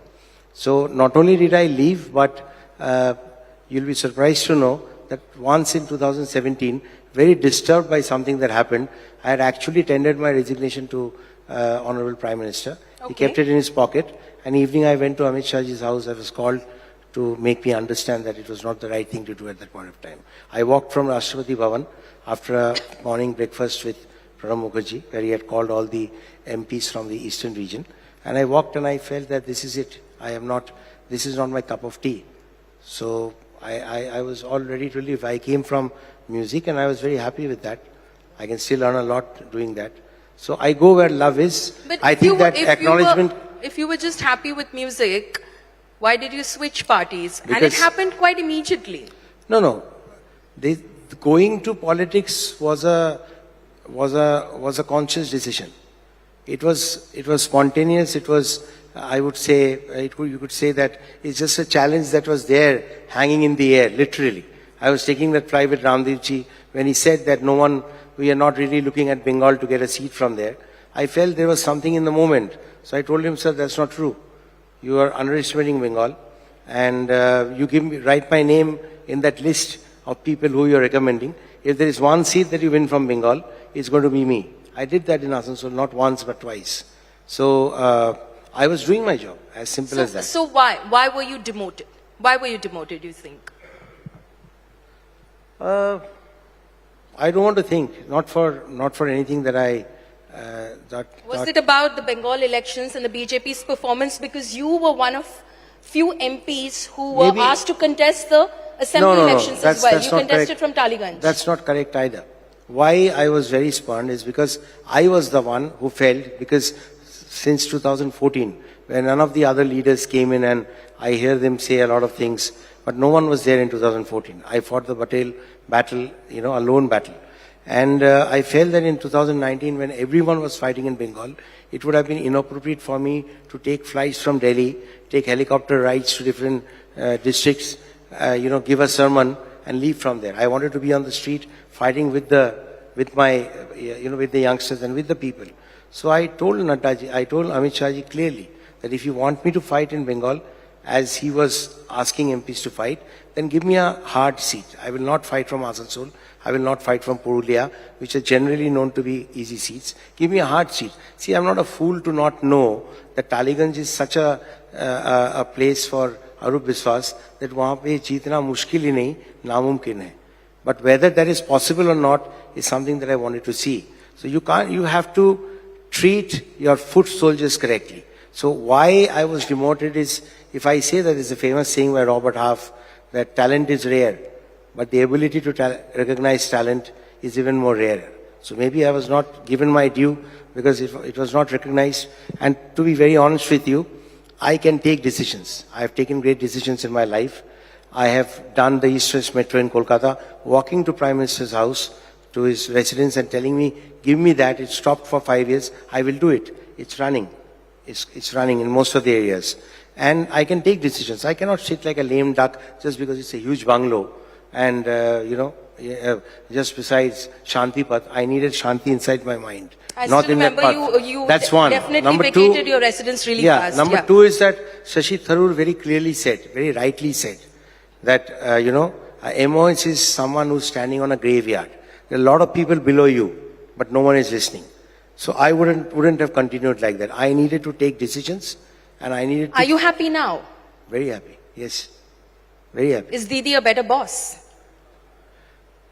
Definitely. I would say so because only for one reason, you see.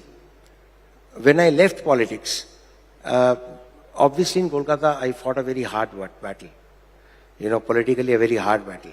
But the acknowledgement of my good work came from the absolutely uncharted territory, something that I was not expecting. And it was very spontaneous. When my name was being eliminated, Didi was in a live press conference and he said that, ye to bahut acha kaam karta hai, isko kyun include nahi kiya? And then she said, you should not leave politics, you've done some good job, and you think you're a Bengali, you should work for Bengal and be with us. And I'm very happy.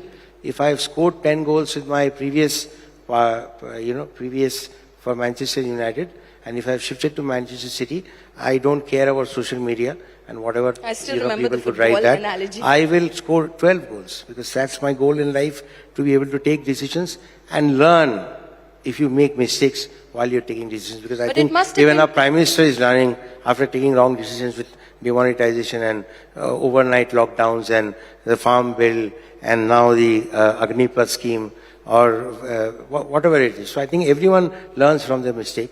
Prime Minister is learning too. So why can't But it Babul must have Supriyo? been tough because Baliganj was not an easy seat. You did face opposition from the minorities in the seat itself because of what you had said and how you had, of course, campaigned previously in your previous avatar as a BJP minister. See, obviously, I was not in politics when I came to politics. It was just, I said, a momentary thing. I know nothing about the background of, BJP. I learned it after that. I never met Mohan Bhagwat even today. I've spoken to him once on the phone. I have never met anyone high in the hierarchy of RSS. I never went to Nagpur. I never believed in any kind of psychophancy. I was only doing 10 hours of work and the rest, I played football, drove my bike, spent time with my family and music. Now, when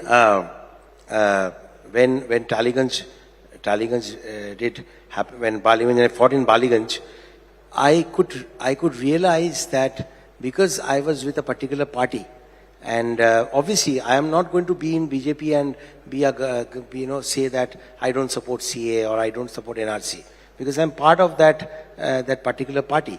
So narratives shift as you shift narratives, with parties. No. Narratives So did how not. are people to narrative trust did politicians not, no. or take See, them? narratives did not shift. I did not call up the Imam in Asansol. I still didn't call even today. When he gave I did not say, sir, please, मेरे बारे में ऐसा बोलिए, क्योंकि minorities मुझे नहीं तो vote नहीं देंगे. He said, and because I was hurt by what was said about Raniganj riots, I had no part to play in it. So politically it happens. People accuse you for nothing. So he gave a video statement that he was the most gentlemanly guy. He called me up and said that, can I meet you at 1 o'clock? I'll come in a cycle and meet you in the rail park because his son died. So I actually offered that. That's the truth. So I did not ask him to say that for me. He said it. I never called him then. I did not call him now. These are all verifiable things. I'm saying it on camera. For 10 years, my secretary in Kolkata is a guy called Alfaz Sheikh. He's sitting right there. He stays in Park Circus. My daughter is 23 years old in Bombay. The only guy that I trust when she's out of the house is my chauffeur. And his name is Munawar Alam. He's there for 23 years. So in my mind, I was not at all in any way, communal. I believed that in Asansol, I got votes from the Muslims, from the minorities. I never felt when I came into politics that I will be, as a singer, I will be labeled that, Muhammad Rafi's songs are not for you. Leave it for us. I never felt that. Because even today, if someone is walking in the middle of my show, I say, Abhi na jao chhodkar, ki dil abhi bhara nahi. Abhi to aaye ho, bahar reh ke khai ho, to thoda sa reh lo, gana sun lo. I never felt that. So I was with 70%. I was with 70%. Today I am with 100%. And I took up the challenge. My friend said don't, because it's almost 50% minority voters in Baliganj. I went to all the gullies in Park Circus. It was then, and today is now. Walked there and asked them if they trust Babul Supriyo. I never did that. I went to Asansol when they said, don't go to these lanes, you are not going to get one vote. I went there, put a log on top of this thing. There was no munch or anything there. I told them that, one of your books, Hadis, it says, La tasabuddaravu walahu. I did not learn that phrase to go in that gully. I went in an impetus, spontaneously. La tasabuddaravu walahu. It means, ऊपर वाला जो वक्त देता है वो बहुत कीमती है. वक्त को जाया मत करिए. I said it in RB. I read it long back. Dilip Ghosh was here just a short while ago. What he said, Babul Supriyo को मिला क्या? मिला क्या वहां जाकर? MP थे, मंत्री थे सरकार में, केंद्रीय सरकार में, अब क्या बन गए MLA? देखिए, मेरे पास वो दीवार का डायलॉग आपने सुना है ना? It's unfortunate that I lost my mom a few time back, but मेरे पास माँ है और मेरी माँ जो है ना, वो मेरा आत्मसम्मान है. I am not a sycophant. I will never be so. And I'm very happy where I am because I'm getting the love and I will be able to do what I want to do for Bengal. If I could say that, I don't want to get into, I have to really stoop down very low to answer Dilip Ghosh. I am very sorry that at times I had to stoop so low to answer Dilip Ghosh. I feel very sorry that his dialogues have to be used in films, to define a bad character, a bad politician. There was a film right now where Rogre Doba has been used. Aay Kuku Aay, where Proshenjit Chatterjee played the main role. His wife is here, Orbita now. He's doing the other thing. Where a politician had to be defined that she's really very bad. Because she had to say that dialogue, Rogre Dobo, to a police officer or to someone, to a distressed guy. So I'm very happy where I am. If someone is full of Babul Supriyo, I would love him because he can't think beyond that. But I don't want to use my, mind space or my disk space in giving more importance than I already gave him. So okay. I know he chickened out from a show because he did not want to get into a debate with me. That's the truth. That's the truth. So, I would rather be the tandoor and let him be the chicken. Okay, I would rather be the tandoor and let him be the chicken. We've run out of time, Babul, but I have two quick questions to ask you. I won't run away. So you can ask me the last question, yeah. Two quick questions, two short answers.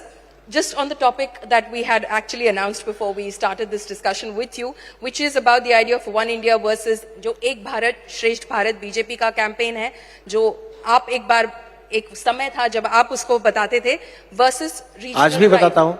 Pride, regional pride. आज भी बताता हूँ. सबका साथ सबका विकास बिल्कुल होना चाहिए. योगी आदित्यनाथ जी को नहीं बोलना चाहिए कि it is a fight between 80-20. Bengal में आके 70-30 का बात नहीं करना चाहिए था. मैं अभी भी बोलता हूँ अगर आप UN ने भी बोला कि किसी जर्नलिस्ट को अरेस्ट करना for a 2018 tweet is wrong. अगर आप उनको अरेस्ट करते हो तो नुपुर शर्मा को भी अरेस्ट करो. Why giving security to him? As a woman she deserves security because she's getting threats. But what is the police doing? आप एक भारत श्रेष्ठ भारत करते हो. I'll give you one last, you can show the clip. That's my last answer. When the chief ministers are sitting with the prime minister, मन की बात हो रही है ना, but एक ही आदमी अपना मन की बात कर रहे हैं. And that comes out when you see, I'm not supporting what the body language of Kejriwal ji, that he's doing this and he's yawning. Some other CM is sitting like this. It's because they know that their man ki baat is not going to be heard by the PM.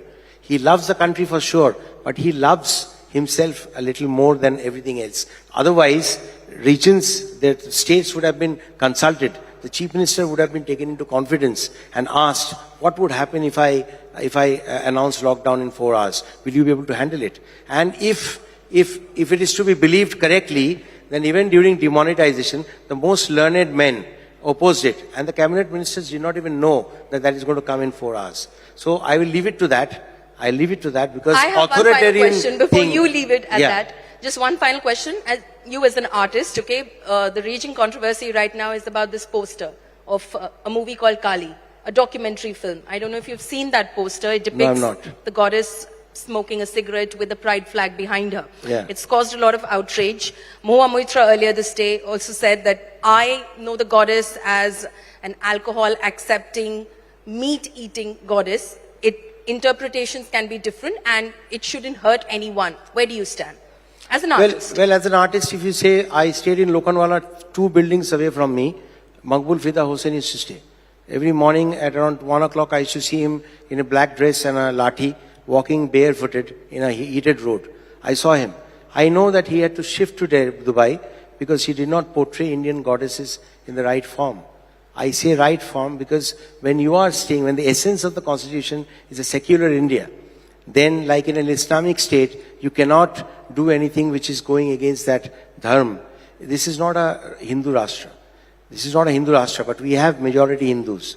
We have minorities as well. So there has to be a balance. When you get freedom of speech, it does not make you free. Rather, it should make you more responsible. I do not know what perspective of that Kali picture is. I do not know our alcohol, drinking goddess and all that. Yes, that is all part of a mythology.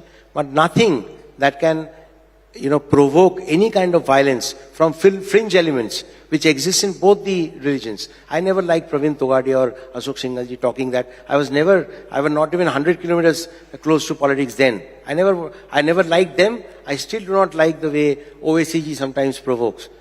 I don't like it. So I don't think that the modern day youth likes it either.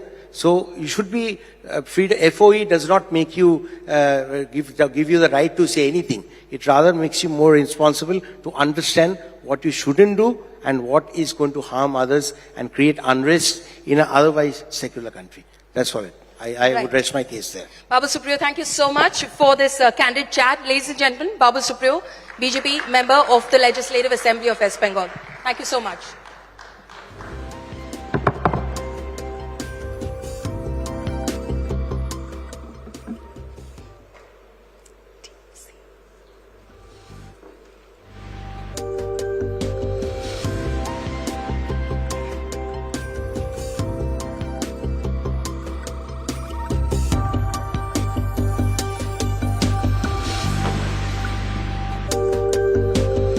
Our next session, ladies and gentlemen, being the better half, finding an identity beyond the shadow of a super spouse. I'd ask our session moderator, Kaushik Deka, Executive Editor, India Today magazine, to come up on stage and introduce our speakers, please.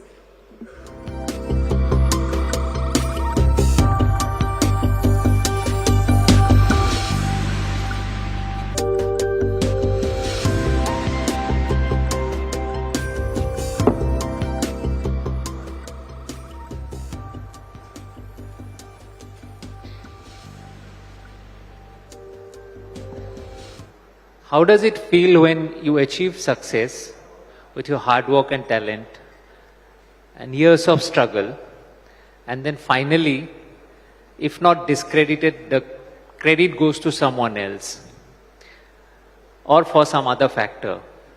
To talk about this interesting phenomenon, because the guests that we will be having now, they're all successful in their own fields, but they also have very powerful spouses, and quite often their success is attributed to their spouses. So to discuss this and share their pains, agonies, and also some advantages, we have a very distinguished panelist here. I'd like to invite first Dr. Rita Chaudhary, author, professor, and award-winning author plus professor, former professor. And I must give this clarification that she is my former teacher. That's why I fumbled.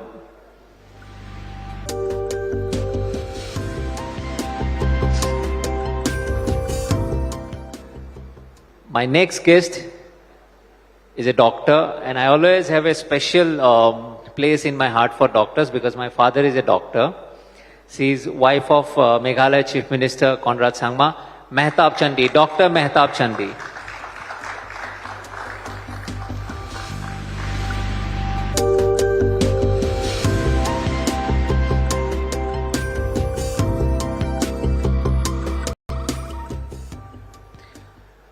My third guest is a very beautiful actor and filmmaker from Assam, Aimi Barua. She also happens to be the wife of a very powerful minister, Piyush Hazarika.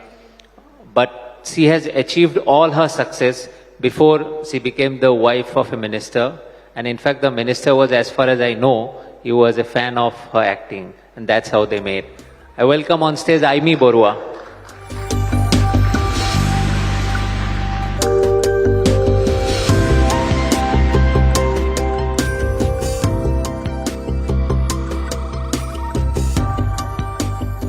And my final guest, Arpita Chatterjee. She is wife of the sensational superstar, means I believe one of the longest running superstars of India, Prosenjit. And she is here.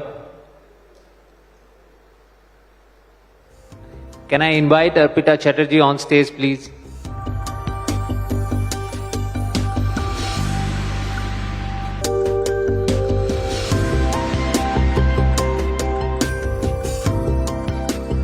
Before she joins in, I'd like to start with Rita Baidu. I can't call her Dr. Rita Chaudhary because she is my teacher, so I'll call her Rita Baidu, the way we used to address her in college. But Baidu, your journey has been a very interesting one. You were a participant in Assam agitation. You went to jail. You were an activist. You were underground. And then that time only you met your future husband and he joined politics but you didn't. You pursued academics, you became a distinguished author.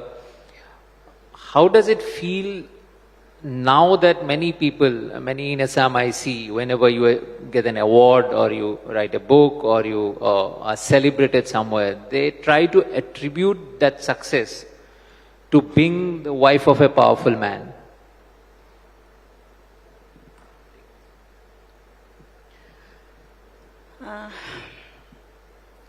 Now actually this phase is over. People have stopped, pulling his name into that to my identity. But what actually I face many adverse situations because of my political identity as a wife of a minister.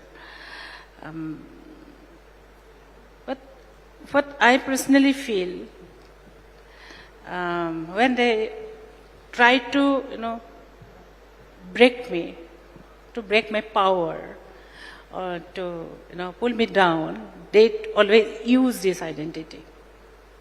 Okay, she got these things because of her husband. So first, it was very painful for me. Now I have learned to ignore it. And this is the most powerful weapon to win and be be strong and grounded against this kind of attacks and all. So. Dr. Chandi, apart from being a doctor, you're also an entrepreneur. You have your own company. How does it feel? Do you think that after your husband became chief minister, you have got certain advantages in running your business, or you have become more popular as a doctor in your home state? Do you see advantages, or you feel that this new identity, the wife of a chief minister, it has come with a price? Oh, well, first of all, I don't practice now. I'm not practicing actively, so I don't do justice to my education. And that's because it's a conscious decision of me not practicing, because my husband is in full-time politics. So, to balance out the family life, so we decided that I would take care of the family as well as look into other personal works. So, as you all know that Conrad was an entrepreneur, after coming back from America, he started his own company, and then midway he left it for politics. So that's when he told me to take over the company, and I kept telling him that, I'm a medical graduate, how would I look after it, and how would I be able to, work it out. Then he just said that, well, business is something you'll just learn it, when you handhold it yourself. So I kept deferring it, and then came a time when finally, when his father passed away, he became the member of parliament, and he told me that now you have to take over the company, you have no choice at all. So then I was like, okay, let me try. Then after getting into it, I actually feel now that I'm quite comfortable at it. I wouldn't say that the company is so successful, but I would say that it's stable now. So I think I'm also learning to find my own individuality in it, and I think I'm quite happy doing that. Does it help in cracking a deal when you pick up the phone and call and say that, okay, I am so-and-so, wife of Meghalaya CM? Not at all, not at all. Do you consciously hide that identity? Yes, I feel like it's better to be humble and modest, and I think I'd like to live my life in a bit more humble way. So I don't really see Conrad as chief minister, and it comes with its own sets of protocols, and that I have to stick to it. It doesn't apply. I feel like I'm a normal person, a normal individual, and I should have my own privacy and balance it with the public life as well. But that doesn't mean that I don't help him in politics at all. So how do you help him in politics? Do you give him? Well, ours is like a matrilineal society, and that's like one of the rarest kind of society there we have in Meghalaya, and I'm proud of it. So when basically in politics, for us, in our region, they tend to look at the wife also. So, and they judge the person, the character of the person by the kind of family he has. They look at the children, sometimes to even the extent that they look at your pet dog. So, I think wife plays a very important role. And so, I would like to encourage him and be there for him.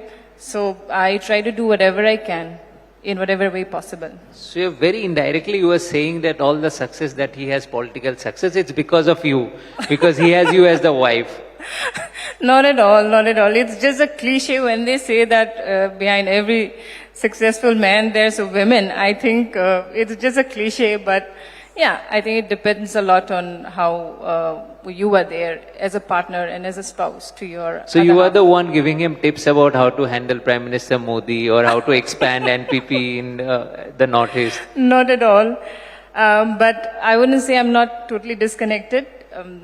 We, just like how every other individual and every other couple goes through all the disagreements and the arguments, so we do have them a lot, and he happens to hear a lot from me. But it's totally up to him, and it's totally his thinking, and I know that he's smart and capable on his own. So I have my own voice, and he has his, and it's my duty to give advice to him sometimes, but not necessary that he has to listen to me. I'm getting a bit personal, but what was the last argument you had? Political argument. I think that's a bit too personal, I should say. And I'm saying political argument. I think it was just recent, yeah, but I cannot divulge the details. Okay, that's the sign of a true politician. Aimi, you are probably the most trolled person in Assam. Every second or third day I see you getting trolled, and all because of the fact that your husband is a very powerful and influential minister in Assam cabinet.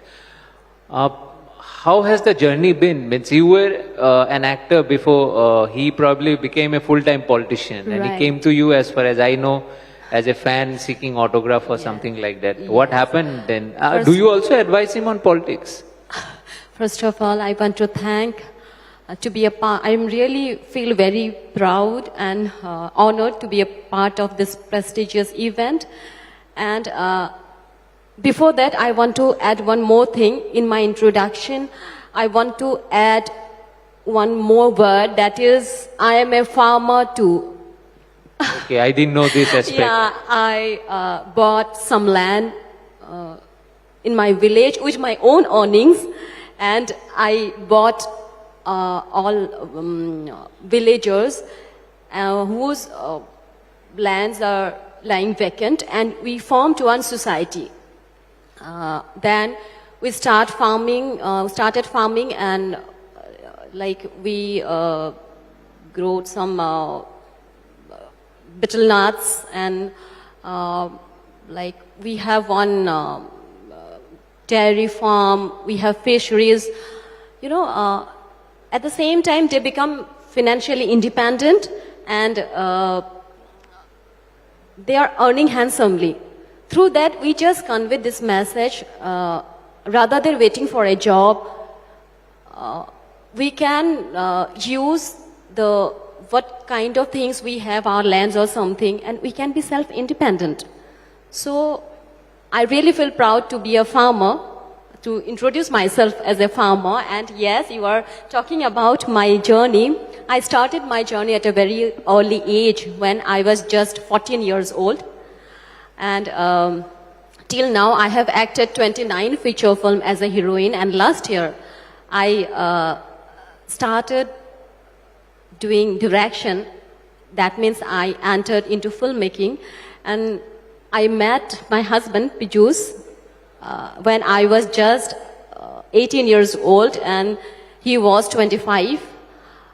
That time, he was involved with a student political organization, and yes, definitely, he was, I think still is, an ardent fan of mine. You can say we grew up together, and it's a long journey.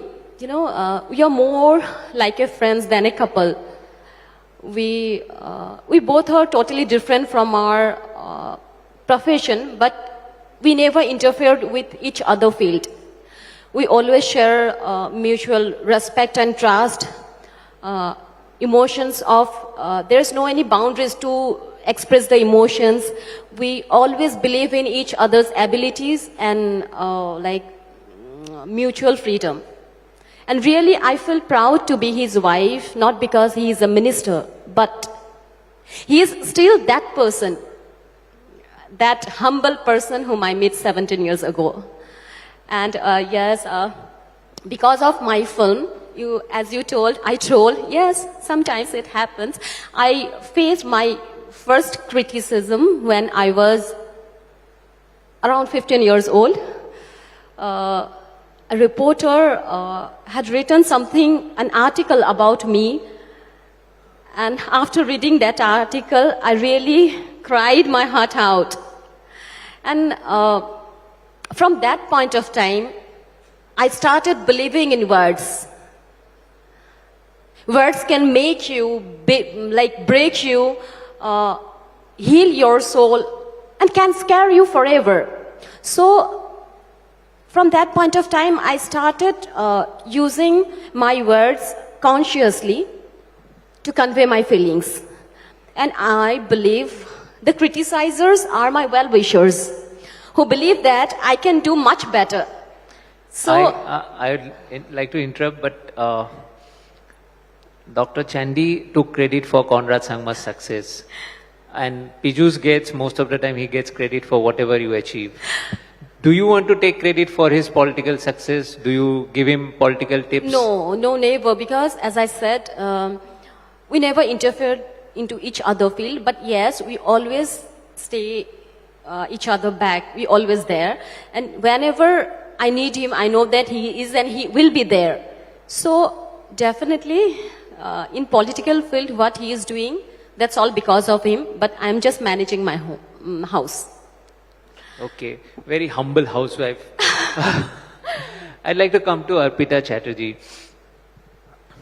You are an accomplished actor. You acted in Odia films, Bangla films, and but most of the time, and you are an entrepreneur as well. So, but most of the time, your identity gets submerged with the fact that your wife of Prasenjit, who is, as I said, perhaps the longest running superstar in Indian film industry, if taken together. How does it feel? At times, do you regret that I wish I had been wife of someone else, or I had my own identity? Good evening, ladies and gentlemen. First of all, I would like to congratulate the entire team of India Today to organize this beautiful conclave. And thanks to Kaushik and all other decision makers who have chosen me, who have given me this opportunity to be part of this mighty panel. Well, Kaushik, it starts the way you called me, Arpita Chatterjee. Why not Arpita? Anyway, so let me give you a little bit of preamble. So it's very simple. My professional life, I divide in 3 phases, and I named it also. The first phase I call the rising star. I was in grade 9. I started my career with modeling, then won Shananda Tilottama beauty pageant, one of the most prestigious beauty pageant organized by ABP Group back in 1997. Quickly got into movie and became a serious movie star, became an actress, and endorsed a lot of national brands as well. So in one line, in that phase, what I can say that my popularity was going with every day. So that time my identity was Arpita Paul. The second phase, which I name sharing my own identity. Yes. So in that phase, I know, I mean, the question is coming to your mind that, why did you do that? I'll tell you. It's just because 2 reasons. Again, very simple. One is that I was not very ambitious. And second is the societal programming. Anyway, so I got married in 2003, I became mother in 2005, and I quit my acting. That time, my only objective was to support my husband so that he can get back, he can revive his stability, especially mental stability. And contrary to popular belief, where everybody thought that I will use this marriage as the stepping stone in my career. And then what happened, that it's a very interesting thing that, for any actress, any heroine, age is one of the most important elements. I'm sure you will agree with that, especially for women, heroine, actress. The moment I got married, I became Arpita Chatterjee, and my age got increased by 20 years. Yes, that happened with me. So my perceived age was that whatever my real age, it is just 20 years, it got increased on its own.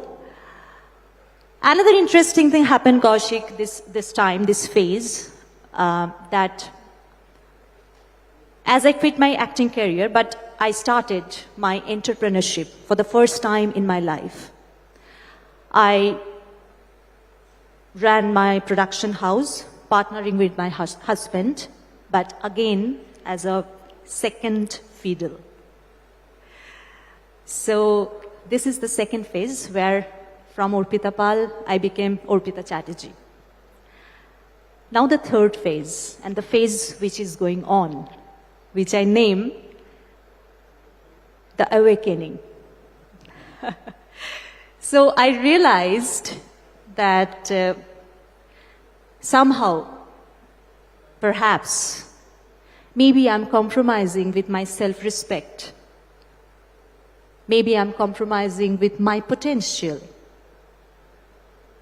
Maybe my creativity is being wasted. It's just one life.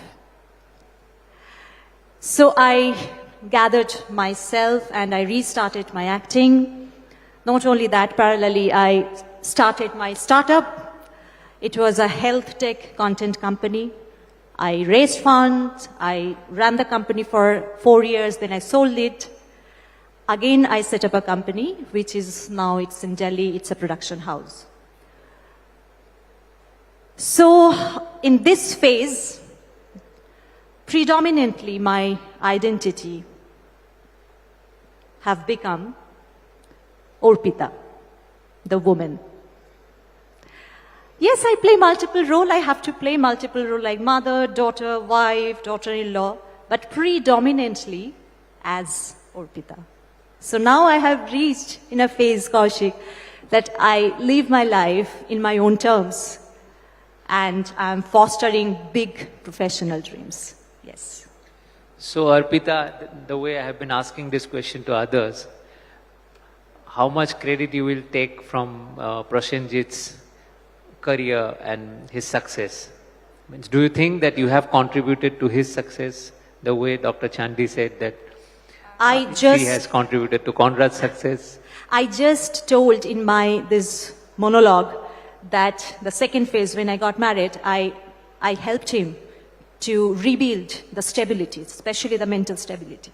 I think that's one of the biggest contributions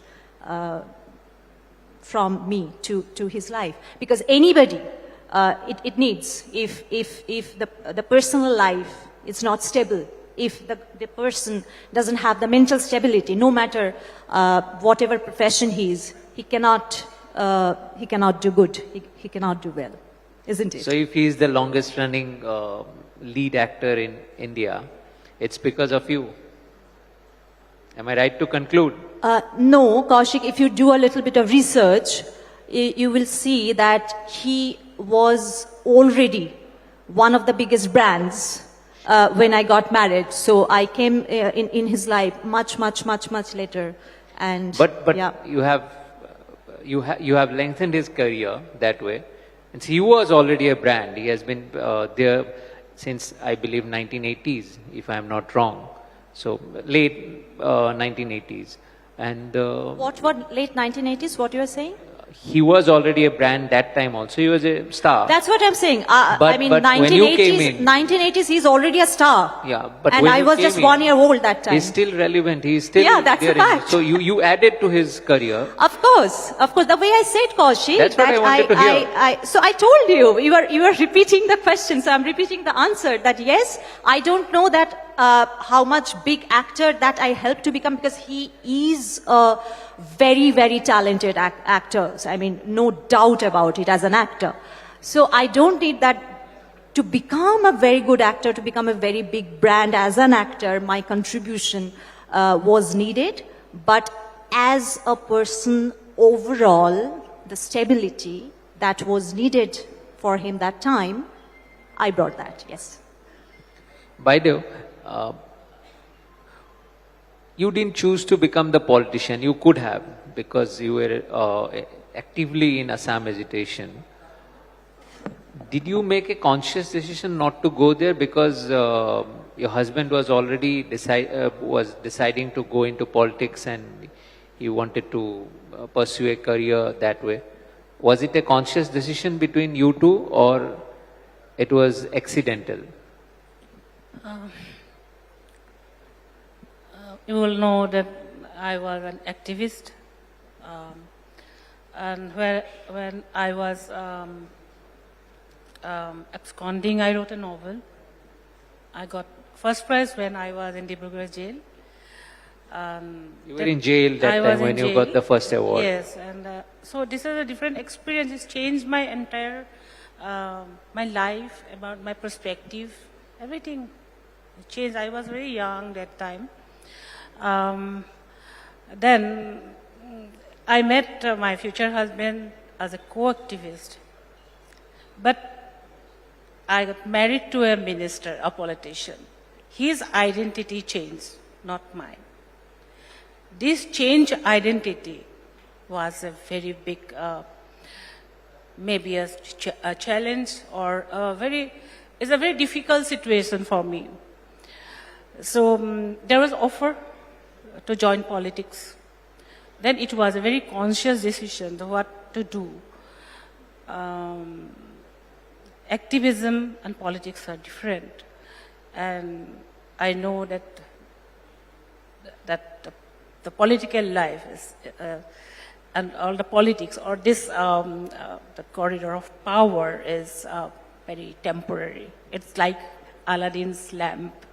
So I didn't want that kind of thing, because I received... You didn't want that your husband is in politics. You didn't want him to be in politics. You didn't want your husband to be in politics. No, I didn't want him to join politics. I was very unhappy. But that was his decision, and I believed in that he has to take his own decision. But I didn't support it. But then this identity of a minister's wife, it was a complete, a different life. And I was actually confused. It's a long 10 years confusion. So that is my identity. Then there is a question mark in my identity, who I am, what I want to do, what life actually I want. Then it took long years to decide. And I have to tell you the journey so that you can understand the thing. So after 10 years, I have decided to go back to my original position, to my people, where I received so much love and that, and I wanted to serve the community. So I didn't have any other options. So I tried the craft. I wrote a novel. So that was in my hand, and nobody could, control my pen. So I decided to be a writer. I have started writing. Again, it took 15 years to, to come back, because a minister's wife, generally people, they don't accept an independent writer, with open arms. There was, criticism, there was distrust, and in entire journey, my only strength was my self-respect. So it was actually very painful journey, very, very painful. But it was, I chose to take the pain. So I cannot blame anyone. It was a comfortable life waiting for me, but I refused to accept it and took my own path. So I am here. So it's a very long journey. And it is never a very, what do you call it, advantageous position for me. Whenever I receive one award, people start saying, okay, her husband has managed. I wrote my book, Makam. It was, very, I had to go to China or Hong Kong to travel, extensively. Then some people said, okay, her husband has money. She can afford it. Anybody can write a book if someone has kind of a minister husband. So this is actually very painful. I had many more questions for all these beautiful women. Very successful, but the clock is ticking and it's saying that I must say goodbye. Okay. So thank you all for joining us at India Today Conclave. It was wonderful having you all here. And I really appreciate that you shared the views which are not publicly shared much. Thank you so much for being here. Thank you. Thank you.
Thank you so much. Ladies and gentlemen, our next session, we're calling it Power Politics, the Rise of Saffron in India's East.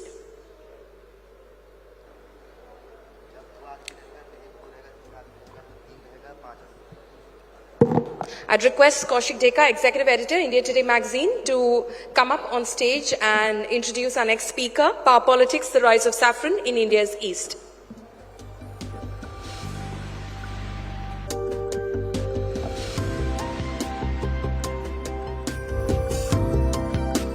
Our next speaker is a very prominent face from India's East. From Odisha, we had very few guests from Odisha at this conclave, and he is also in charge of his party from my home state, Assam. Please welcome on stage Baijan Jay Panda, senior BJP leader, national vice president, and holding several important positions, as we'll know soon.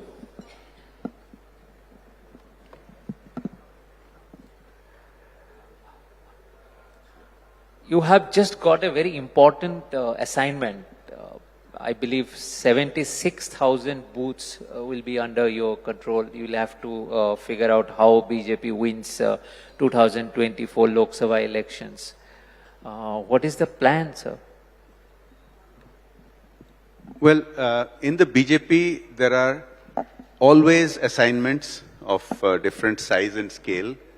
And there is not a week that goes by when BJP Karyakartas are not involved in some assignment on the ground. So we are always working. And in terms of our preparation, we don't just turn up at elections. We are there 24/7, round the year. I'll give you an example. During the pandemic, during the corona crisis, lakhs of BJP workers across the country, in every state, every district, reached out and helped people in distress, organizing community kitchens, distributing masks, helping with oxygen, getting people admitted into hospitals. And similarly, when it comes to elections, we prepare a lot ahead of time. So internal works, I'm not going to go into the details of how we do all that, but we do reach out to people, both for just social work, to aid them, and also for our own political preparation. I would actually like to know, because this booth management and booth preparations for BJP, it's always discussed in political circles and among journalists also, because many experts say that the BJP's success across the country lies in this simple fact that they manage the booths very well. So how do you start your day? In the morning, do you start getting calls from the booths, or you start talking to the booth managers, or you get a call from the Union Home Minister or the BJP President? How do you manage these things? Because I find it very interesting that you would manage 76,000 booths, one person. So you would have a team. How are you planning to do it? The structure I would like to understand. Look, I'm not going to talk about this specific program because it's not a public program. This is an organizational program, and I'm not going to go into that. But suffice it to say that nothing in the BJP is a one-person effort. There are people involved at, many people at the national level, many people at each state level, many people at each district level, and our organization is very strong on the ground. Below the district, there are 3 levels.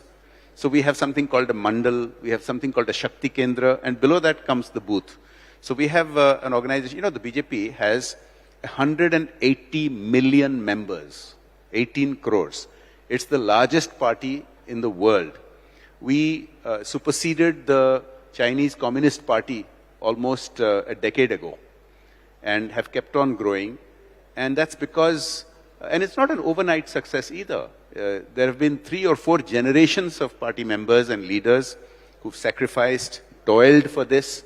And then we've, of course, had great inspirational leaders like Atal Bihari Vajpayee and now Narendra Modi. And that's just one aspect of it. The organizational strength is because of a core belief in the nation. We internally discuss all the time that we are the only party that believes in nation first, party second, and self last. This is a mantra that is repeated throughout internal discussions at every level. And I think that's what makes us unique.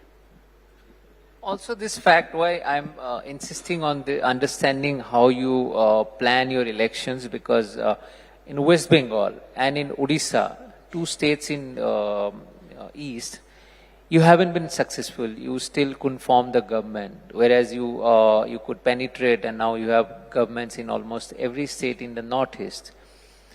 What is the difference? I know other states in Northeast, 7 other states are different, but Assam, West Bengal and Odisha, if you compare these 3 states, how are Odisha and West Bengal different for BJP from Assam? See, I want to put this in the context of what I said a little bit earlier, that our success is not an overnight success. 3 or 4 generations of people put in effort over decades, and suddenly success seems to happen very quickly. So since you mentioned Assam, your home state, until 6 years ago, people used to write us off and say the BJP could never win Assam because of the demographics, because of many other reasons. We won Assam for the first time in 2016, and we had a government under Sarbanand Sonowal.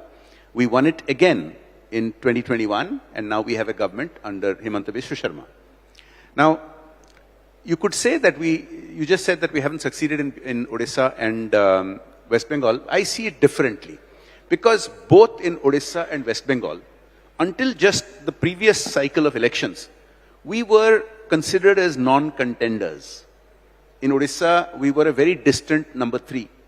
But in the course of these last 2 election cycles, particularly the last one, we have become the clear number 2 in both states.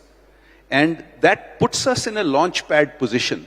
You know, in the 2019 election for the Lok Sabha, there were hardly 4 percentage points differentiating BJP and the regional party which is in government in Odisha.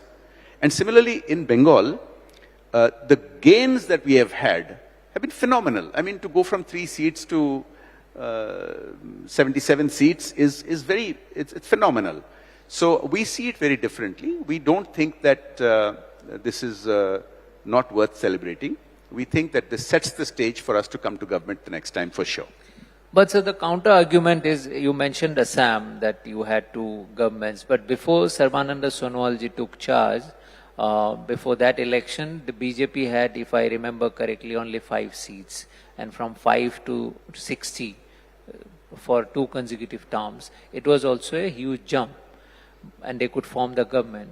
That didn't happen in Odisha and West Bengal. It is almost similar situation.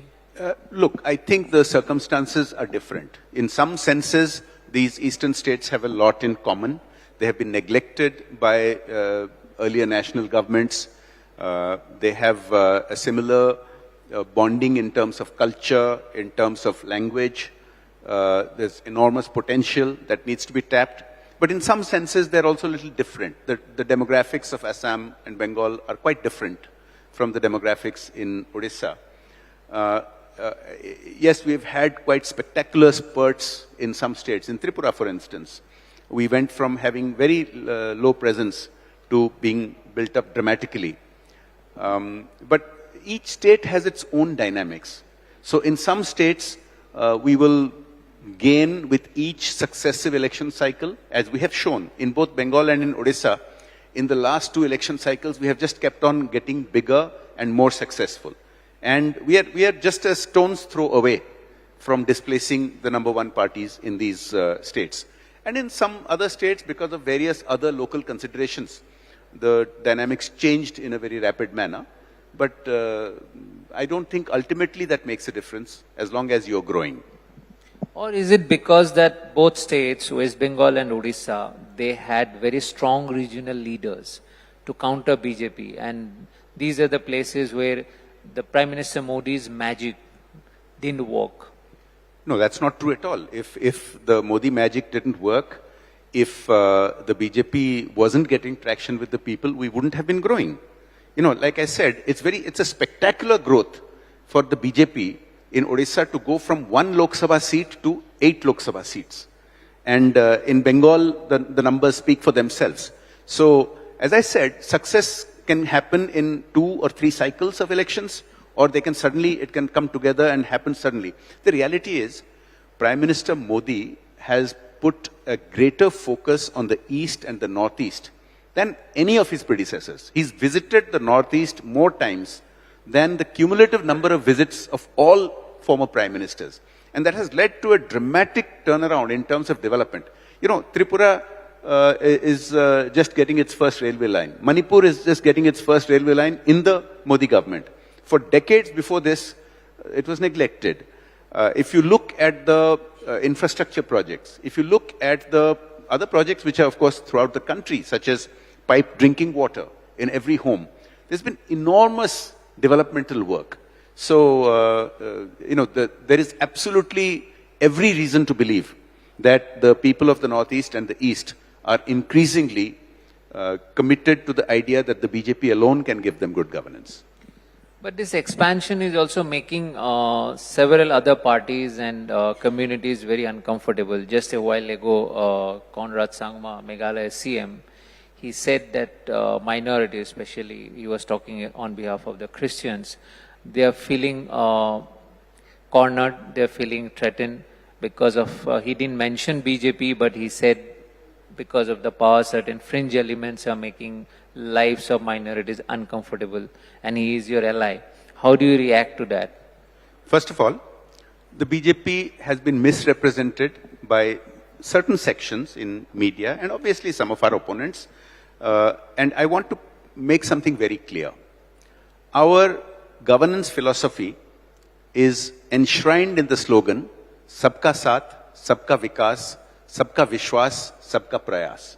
And I dare anybody to look at BJP's governance wherever we are in government. There are hundreds of government schemes. I talked about piped water in every home, the Ujjwala gas scheme. There are literally dozens of schemes. I dare anyone to show an example where there has been discrimination against any citizen, whether on ground of religion or caste or any other ground at all. There isn't. Now, it's very interesting that in the Northeast, the demographics are quite different from most parts of India. And yet the BJP has been gaining ground. So recently in Assam, of course we've won Assam twice the state, but you've had local elections. You've had municipal corporation elections. You've had urban elections in Guwahati. And for the first time, we are now beginning to win seats in areas that were traditionally claimed by our opponents that these are unwinnable by BJP because of the demographics of the citizenry in those areas, whether Christian, Muslim. In Mizoram recently, the demographics are very different from the rest of India, and we have started winning in local elections. But you have a point about some parties getting very uncomfortable. And because most parties in India are dynastic parties, whether it's the party here in West Bengal, whether it's the parties that were recently displaced in Maharashtra, most parties in the country are dynastic.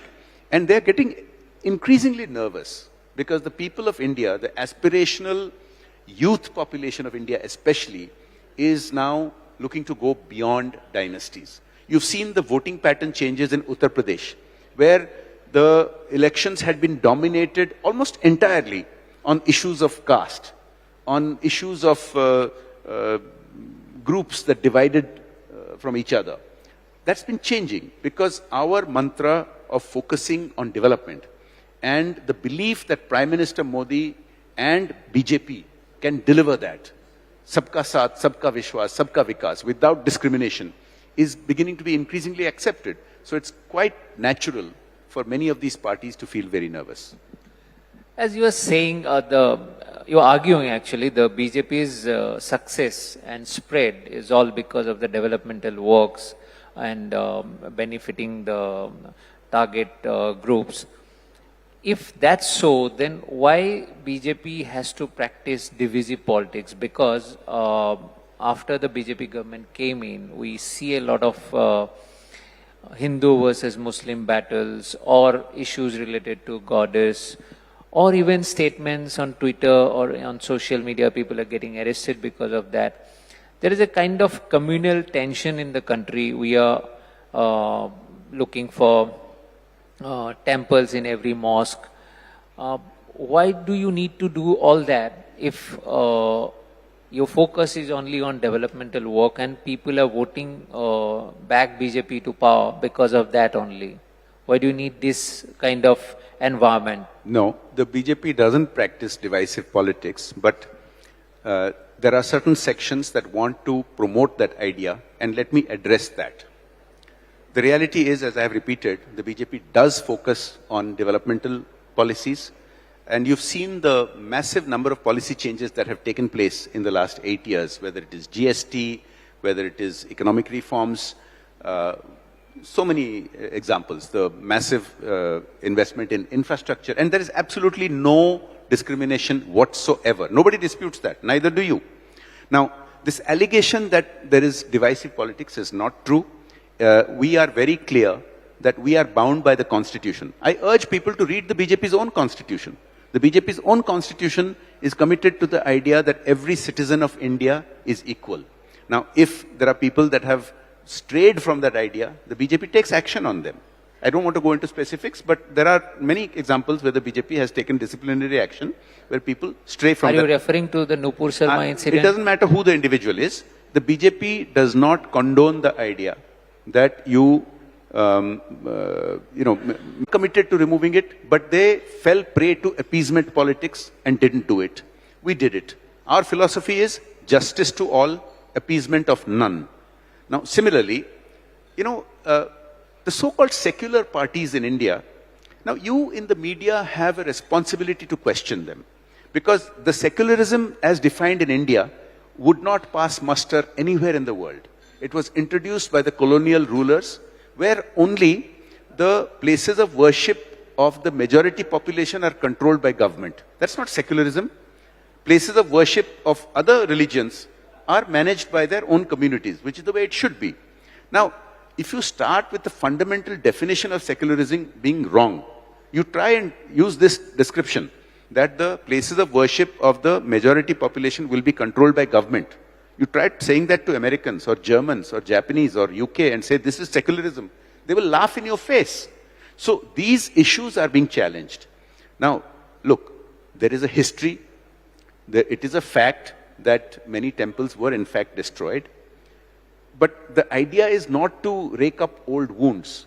The idea is that the Ram Mandir issue has been resolved, which was just the BJP. It's even It's even cultural leaders like Mohan Bhagwatji of the RSS has made a comment that one shouldn't be looking for shivlings in every temple. That's not the intention.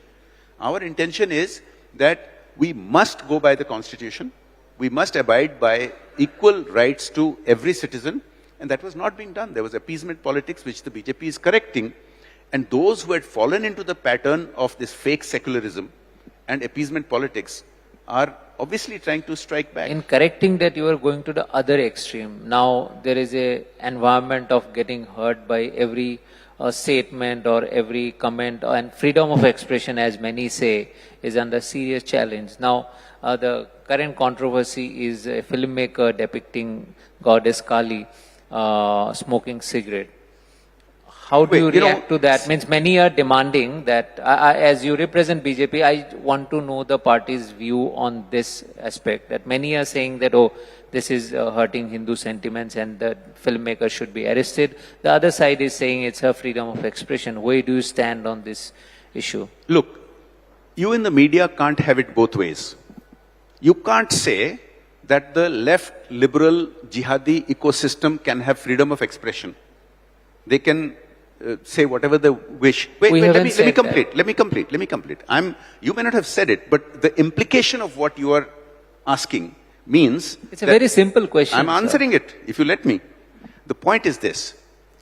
There are people who are going around killing people. You see what happened in Udaipur.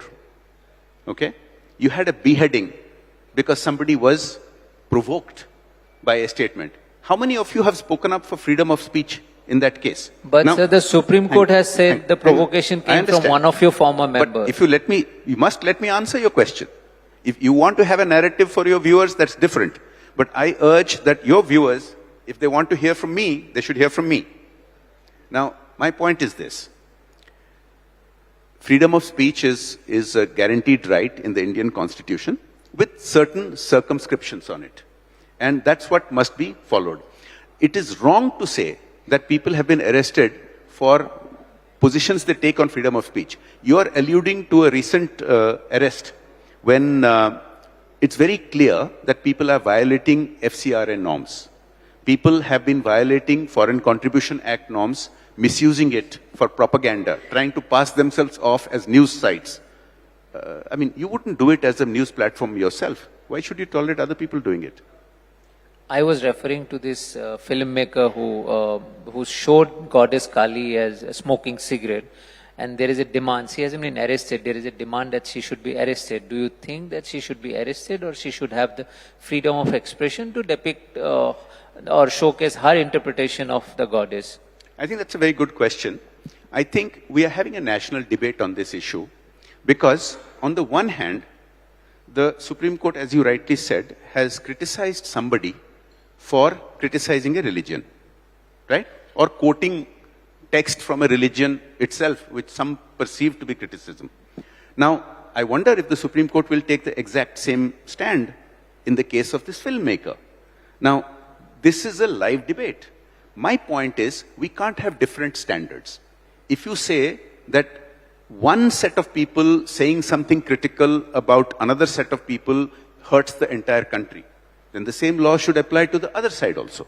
If another set of people say the same thing about you, it should apply to them. So this is a live debate. The reality is, in the Indian constitution, under the first Prime Minister, changes were made which put some of these restrictions in place. Otherwise, we had, in the beginning, we had a complete, what Ambedkar had drafted was complete freedom of speech. And here you must distinguish between speech and action. That's the gold standard of freedom of speech. You say something, it should be permitted, but you go and behead somebody as a provocation, that's not permitted. So this is a debate we are having in the country. My own view, which you asked for, is whatever standard we evolve must equally apply to all. On that note, we'll have to conclude this session because time is running out. Mr. Panda, thank you so much for being here. It was wonderful having this conversation. I could have continued it because I wanted a far more direct answer. Nonetheless, thank you. Much appreciate you joining here. Thank you very much for having me.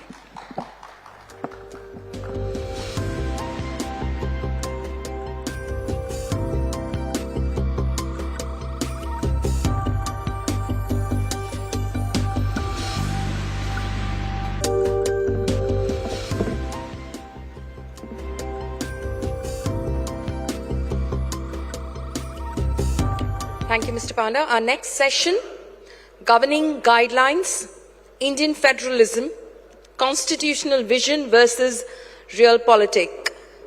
I'd request our session moderator, Raj Agnipath, Group Editorial Director, Publishing India Today Group, to come up on stage and introduce our next speaker.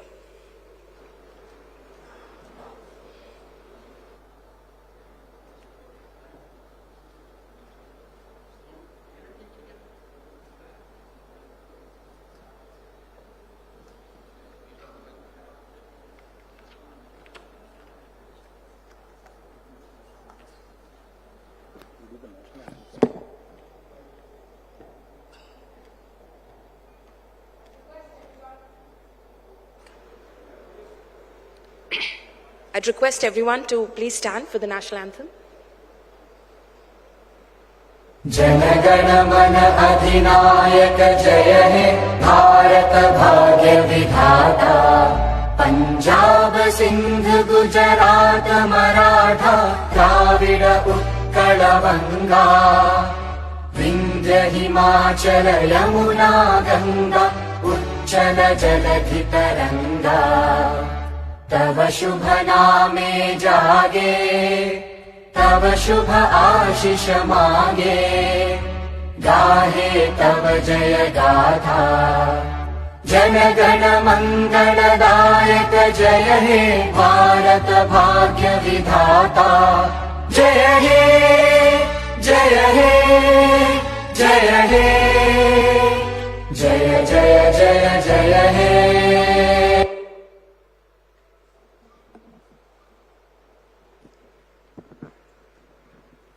Ladies and gentlemen, firstly, let's give a very warm welcome to the Governor of West Bengal, Mr. Jagdeep Dhankar. Governor Saab, thank you for joining us at the India Today Conclave, taking time out from this.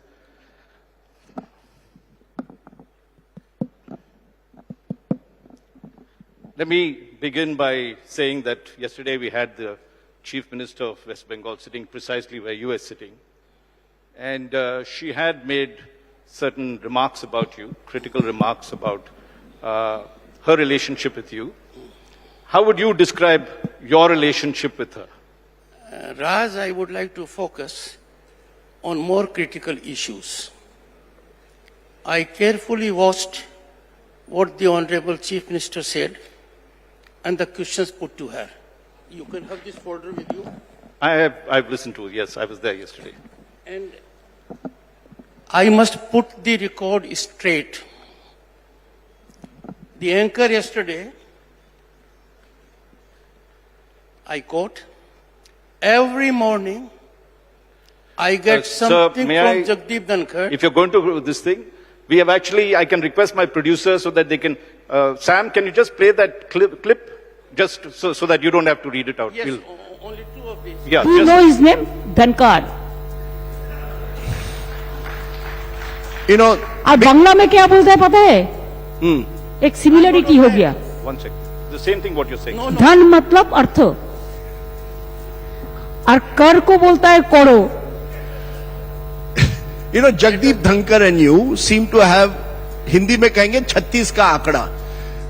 Every morning I get something from Jagdeep Dhankar which clearly says that he is now going to summon the West Bengal Chief Minister to his office. Raj Bhavan and the Chief Minister's office, Nabonno, seem to be in some kind of a fight to the finish. What's going on? The latest over the fact that you have passed a bill, or you want to pass a bill, that all the universities of Bengal, you will become the chancellor. He has objected, saying this is unconstitutional.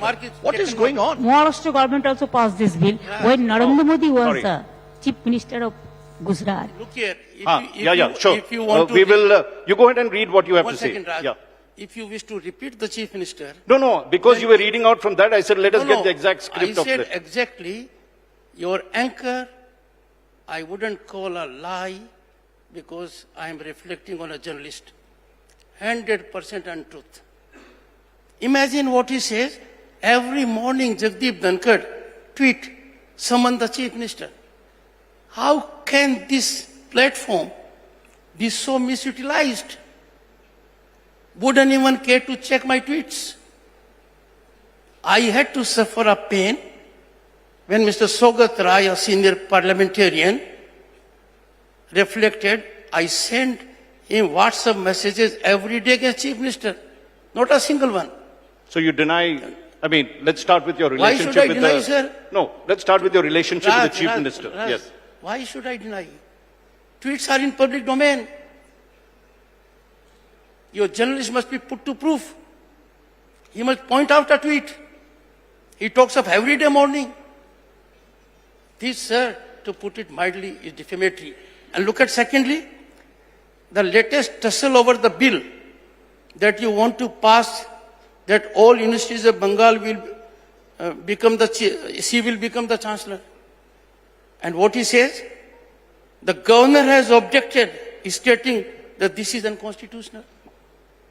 Do you remember do you have a slightest idea of ramifications of this falsehood?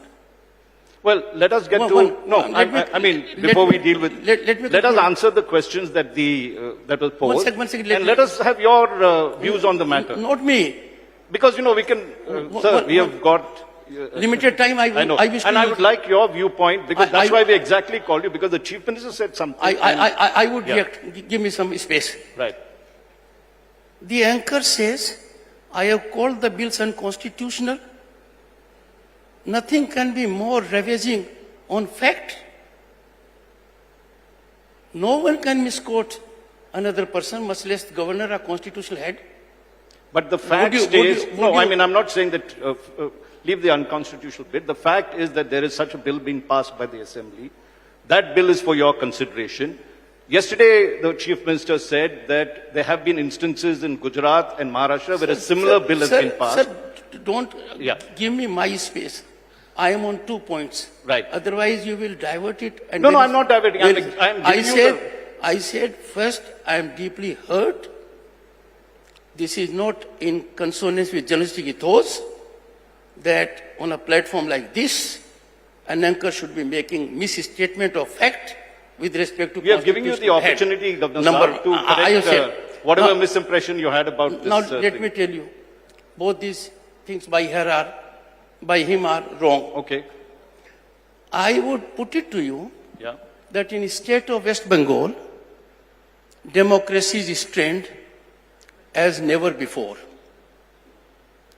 We are virtually having constitutional anarchy, and the word I have used in my communication to the Chief Minister,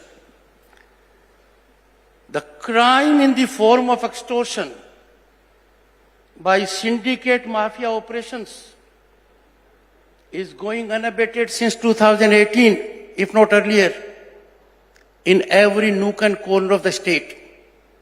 Syndicates have a stranglehold on most businesses. I am not saying so. High Court said so. On 21st February 2022, the state government went to Supreme Court and lost. What do we do? Sir, these are questions to be put. So we are putting that question. What No, do you no, do? no. You're Yes, the governor, sir. You have got the powers. I'm responding, to- sir. Bear with me and Right.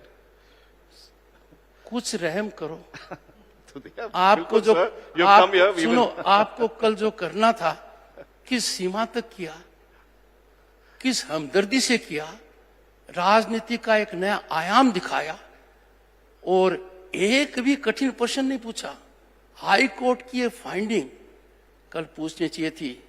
Madam chief minister, extortion by syndicate and mafia in every nook and corner of the state is a finding of the High Court. What have you to say? Supreme Court declined SLP. That was not said. Governor Sahab, Let me come to the next one, sir. No, but let us deal with each of these issues so that the audience also gets a sense. What do you have to say about it? You're the governor of the state. Forget a media reporter asking this question. You probably would have asked this question of the chief minister. You have every right to do so. What did she reply? Have you asked her firstly? You can trust me on one aspect. Right. You only have to wait for some time. You will get response. So let's without your, take but- each question but- individually. no, but and we'll deal with each of the issues that you have. Sir, let me. One I have indicated, nothing can be more dangerous for democracy. Little up. Nothing You can be more painful for democracy. The syndicate and mafia Sir, can you should be hold your mic? engaging into extortion every minute. Secondly, on post-poll violence, a committee constituted by the High Court, a committee of experts, and it says, situation in the state of West Bengal is manifestation of law of the ruler, not rule of law. And what they say, there is palpable fear among victims against police and goons of ruling party. And it further says, no attempt was made by the state functionaries to wipe out the tears. Post-poll violence, most unprecedented in the country, had one facet. Can you withstand rape, murder, arson, loot, and punish people for voting according to their conscience? How can that be done? Judicial orders are ignored and an easy passage is given. I But if you strongly do- object No, to the Governor Sahab, yesterday we asked her this question and she said, and I'm just, summing up what she said. She said that firstly, much of the violence was pre-poll and this was when the Election Commission of India was conducting the poll. Second, she said the numbers that are being quoted, which is I think the BJP party is saying anything between 100 to 200, Mr. is Raj, wrong. I'm that aware. there were 20 Mr. that Raj, is Mr. there. Raj, So I'm- what is your... Mr. Raj, I am aware what she said. And you took it as truth. Well, we are Let me listening tell to you. because the homework that was required to be done by going through report of the NHRC, the homework that was required to be done by addressing judicial orders was ignored. I visited the entire state from 13th to 15th of May. Then there was complete lockdown. What I saw, girls' tears not stopping because they were raped, seen houses that were looted, saw the places where there was arson. How can you countenance when a state does not offer any succor? You don't visit any house, you don't take note of it, and you offer a platform to her without checking her facts, allow her free run. And secondly, I put it to Chief Minister in writing that it is constitutional anarchy if you act on communal basis, if you act on appeasement. We had a terrible carnage at Rampur Hat, where women and children were burnt alive. The authorities that wanted to save them could not save them because of the goons. Within 36 hours he went, gave each of them 5 lakhs, a house, a government service, and she did not, Raj, you will be surprised and shocked as a human being. Not a single such relief was given to those who were killed in post-poll violence, those who were killed massively as a family, crucified.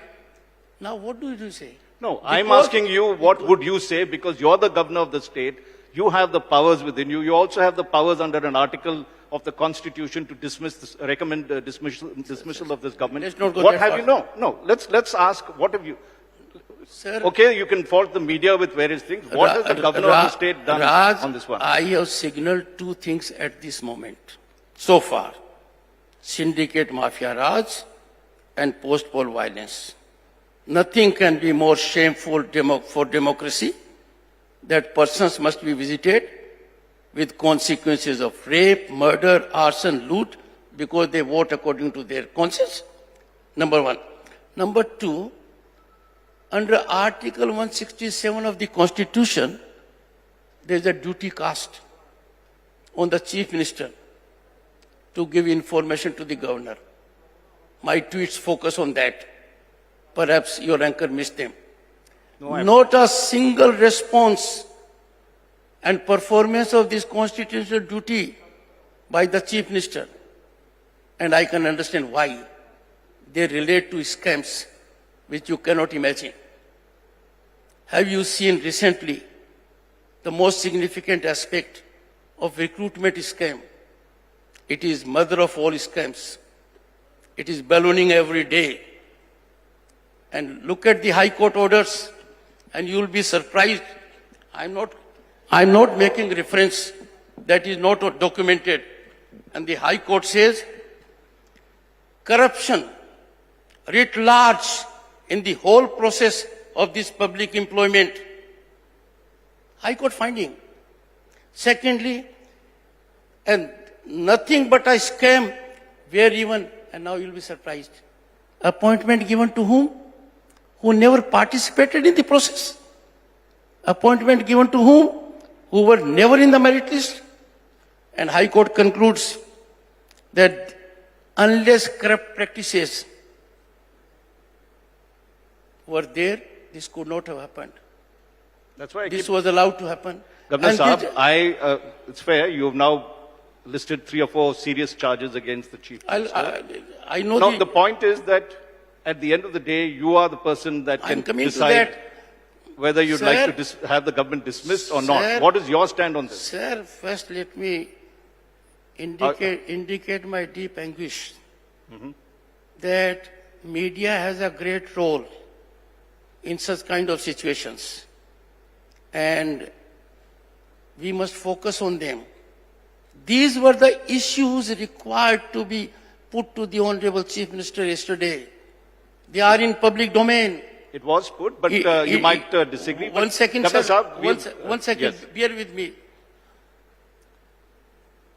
Recruitment scam of a much smaller scale. Former Chief Ministers have spent several years in jail. This scam is of unprecedented nature. And mind you, a finding of fact in a government documentation sent to the governor that more than 5,000 candidates were given postings illegally, jumping the queue without merit. And can you ever digest or countenance people who never participated in the process being given appointment? And what has happened more disturbing is that even institution of assembly has been ignored. I'll tell you something. No, are you building a case to say that these have reached a point of no return, or where do you stand in this thing? Because after all, you're the governor. You have every right to ask her to present the facts. And First, let me put the reality before the people through this very significant platform. And my indication to everyone through you is nowhere in the country an assembly has been so ignored. For example, State Finance Commission has to give report to the governor, constitutional body. It was not given. Governor had to cause it to be laid before the House, could not be laid. Can you beat it? Have you ever seen it? Such constitutional failure. Number 2, Lok Ayukt is required to give report every year, not given. Lokayukt report had to be sent to the assembly, not sent. Can we digest it? There's a statutory provision that Gorkha Territorial Administration, every year there will be CA0 audit. She became Chief Minister in 2011. Am I right? And Gorkha Territorial Administration came into being in pursuance to an act of 2011 in 2012. Not a single CAG audit, sir. Not a single CAG audit. These are the issues. Well, Number two. No, yesterday when we asked her this question, she said that you treat her like a bonded labor and you consider yourself a superpower of some sort. And you didn't ask more. No, we did ask. No. I mean, but let's not get into what we asked about, but this is what she says of the governor publicly. Sir, if I tell you Chief Minister is not doing her constitutional duty, you will have to ask me. Please indicate which constitutional duty she has not done. Fine, and you outlined it. Now I'm asking you, so I'm what are saying- you going to do about that? No, I mean, as governor, you have the powers under Article 356 One second, on sir. various sections of the Constitution. 1 second, sir. Chancellor's role. Yeah, let's come to that. Did you ask the Chief Minister that, ma'am, you are already de facto Chancellor? You appointed 25 Chancellors without reference to the Governor? Can you ever imagine? So where law being so trampled? Sir, here is a scenario where democracy is breathing virtually its last. Here is a scenario which has all the elements of a police state. Here is a scenario where functioning is state within a state. Imagine, CM should have been put questions. You are using assembly, you are using agencies, registering cases against every central agency. And she puts to the same, compromise. just to let you know, she makes the same allegation against you that you control the ED and the CBI, I mean, her people say so, and that you are the one that is instigating a lot of the cases, and the governor, who should be an independent institution, is playing politics. On a lighter side, I control everyone except the Chief Minister whom I have to control. Just imagine. Sir, itna mat karo. Karo. Be kind to her. No, leave us aside. Now let us come to, sir. You have hammered the media and whatever you wanted to say. Let us come to the question, sir. Because I think people want to know those answers. Let us deal with each of the issues that you raised. I am putting issues only. Yes, let us deal. Our Chief Minister makes a public statement that the governor has Pegasus, is getting telephones taped. She must be probed on that. And let me tell you, constitutional transgressions by her are of an extreme degree. And if I have indicated these aspects based on judicial orders, based on findings of committees, based on hard facts, like I said, State Finance Commission, is it not constitutional failure? Yeah, so you said all these issues, so what are you going to do about it? You have the powers, you can recommend to the President to dismiss this government. The governor will not let down people of the state. And by that you mean? I believe in persuasion. I hope she will listen to it. Things should fall in place. I know that I have to work in tandem with the government. I am not a stakeholder in politics. I am a stakeholder only that the governance must be in accordance with constitution and law. I take only command from the constitution, and a platform is easily made available. He is agent of that, he is of that political party, he has that inclination. Why no question is put to the Chief Minister that you are failing on every facet of constitution? Governor Saab. You are not performing your duty to give information to the governor when he asks you about pandemic purchase scam, when he asks you about Andal project, when he asks you about Mark Canteen, when he asks you about Bengal Global Business Summit actual results, and many more. Well, I mean, fair enough. You've asked all those questions, and you're in a position to take action against it. You are saying that at the moment, what is your stand? Have you reached the point of no return, or you are saying that you will still do business with us? I'm sure you know with your experience. No, sir, I am not second guessing you. 1 second. You know with your huge experience, these are not issues to be reflected by the governor on any public platform, including yours. All I'm saying is, I appeal to two categories in particular. I appeal to every West Bengal mind, intelligentsia. Your silence will be very painful. If you choose to remain silent for long, you shall be silenced forever. I appeal to my brothers and sisters in the media. Please focus on West Bengal. West Bengal is sitting on a volcano. West Bengal is a critical state. In West Bengal, we have no democracy. Governor, you have said Can that, you imagine Raj for a minute? No. Governor, let me now. No, sir, I've let you have your say on all these matters. May I, as an anchor, ask you a few questions? And then we can continue with... I'll say one and then you ask. I'll say one.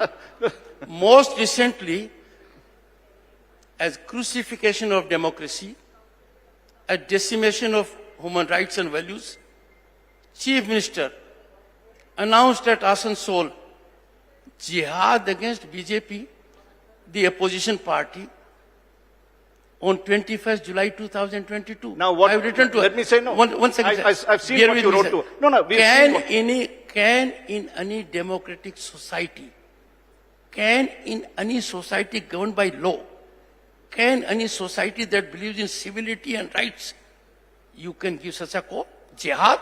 Yesterday, against opposition parties? May I just intervene, Governor Saab? Yesterday we asked this precise question, and she said the meaning is being misinterpreted in Urdu and Hindi. She said it means strong protest, not what you are interpreting out of this. Sir, you believe her too easily. I'm not, so I'm stating what she said. And we're giving you the same forum to say what you feel about it. You were good enough to play video before me. You should have played her video to her. That would have been absolutely nailing the situation. Well, she said it in this forum, so we are not... No, I'll tell you. She said so, loud and clear, carried in high decibel, with all cylinders firing. Fair enough. So now she's explained that. Number one. Sir, in a public forum, she has said what she means of jihad is strong protest. Not in this. What is your view about that? No. I strongly deprecate, I strongly condemn, and this can't be countenanced, that a chief minister under oath of constitution at a public meeting calls upon the people to initiate jihad against the opposition party. And have you, sir, cared to find out the status of public representatives in opposition here? Bengal की हालत है, सांस लेना है, जिंदगी बसर करना है, नौकरी करनी है, Sir, can I... जिंदा रहना है. No, sir. 1 second. No, let me ask a question of you. Sir, okay, we'll come back to this. We'll come back. I know you've got a...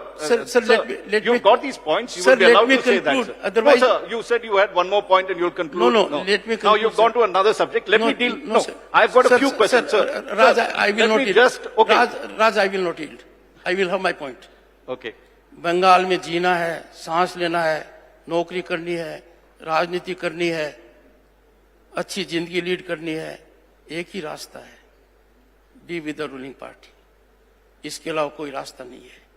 और किसी भी प्रजातांत्रिक व्यवस्था के लिए इससे बड़ा खतरा कोई हो नहीं सकता. और ये खतरा पश्चिम बंगाल में पराकाष्ठा पर है. ये ओपन सीक्रेट है. You can see the people here, if they are from Bengal, वो जानते हैं ओपन सीक्रेट है. यहां पर आधी रात को आपको जाना पड़ सकता है ये दीगर पसंद नहीं करते हैं। जो बातें मैंने आपको इंडिकेट की हैं sir, I need your support. We must curb all these nefarious activities. My minimum requirement from the Chief Minister is follow rule of law and constitution. Public meeting के अंदर आप उन जजेस को टारगेट करते हो, and the Diamond Harbour MP says power of truth to the governor. Sir, सच्चाई का सामना करना पड़ेगा. So we've got a limited time. May I just finish some of the questions that I had for you, so that we can, I know you've, let's deal with this university amendment bill that is there. She has said that she would, would like to replace you and become the chancellor. And that so far you have not decided on this bill. What is your view on this? Because she says that in Gujarat, as well as in Maharashtra, similar bills have come. I've heard it. Yeah. The bill came to me, it has been sent back to her. With what? It's not pending with me. And what are your comments on that? I have said they sent incomplete information, even according to their own communication. They are required to send assembly debates, they did not send.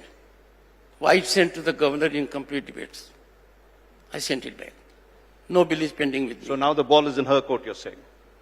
Or let's say concerned people, assembly.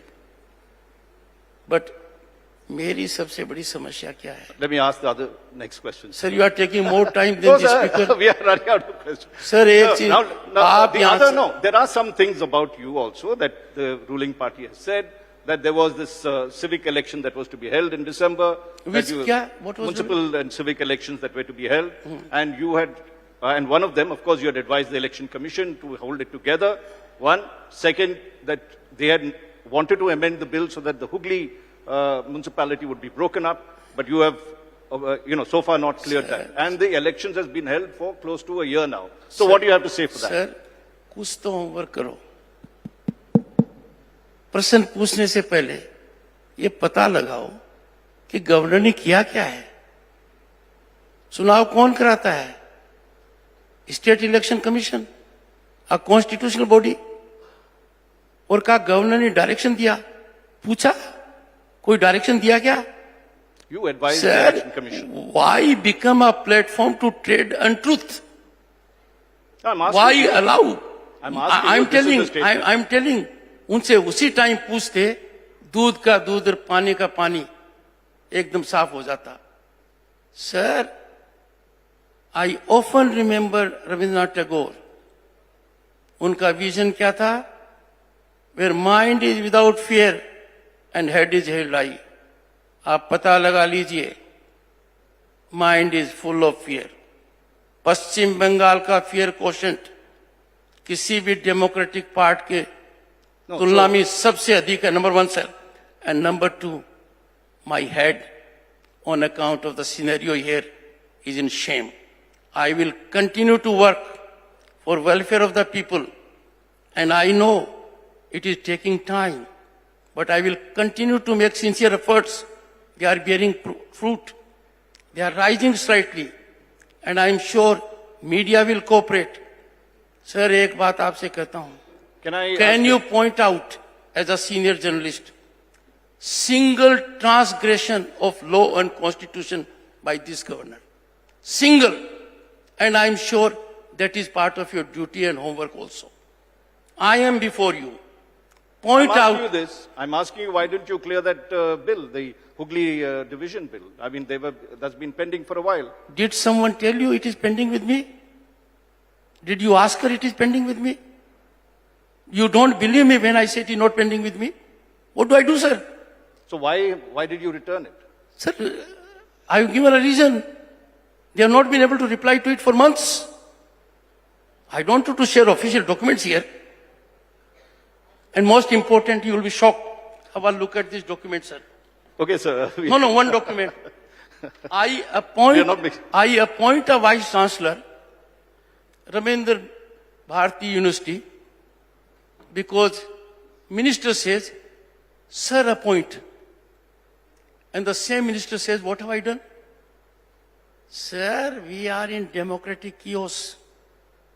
We are in governance.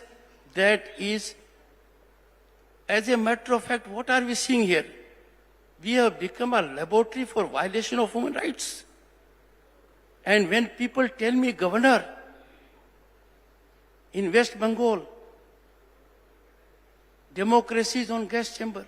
Can I ask you another question? There has been a lookout notice for Nupur Sharma, the BJP's ex-BJP spokesperson, about what she said, and in Bengal, and if she comes to Bengal, should be arrested. Do you approve of that? Should you be asking this question? Think to yourself. I'm asking you. You're the governor of the state. You have said that democracy doesn't prevail. My views, leave my views aside, but what is your... Sir, I cannot behave this way. I am a copybook governor. I believe in constitution. Right. I believe in law. Unless something comes on my table, I don't react. And that has been my track record. You are diverting an issue. I know it may be for reasons which according to you are right, but according to me, not my concern. If something will come to me, all I know is that bureaucracy in West Bengal is thoroughly politicized. They are political workers. They have forgotten their legal regime. They have forgotten conduct rules. And on this issue, has any paper come to me? Am I required to take an action? Am I required to do something? But you have expressed concerns about democracy being in danger, and the Supreme Court recently had taken, had made certain remarks about Nupur Sharma, about the concerns they had. Again, Raj, I will never get into an area which is not my constitutional concern. I already sought your indulgence that please, even after this program is over, do me a small favor. And this appeal is to the very large media house.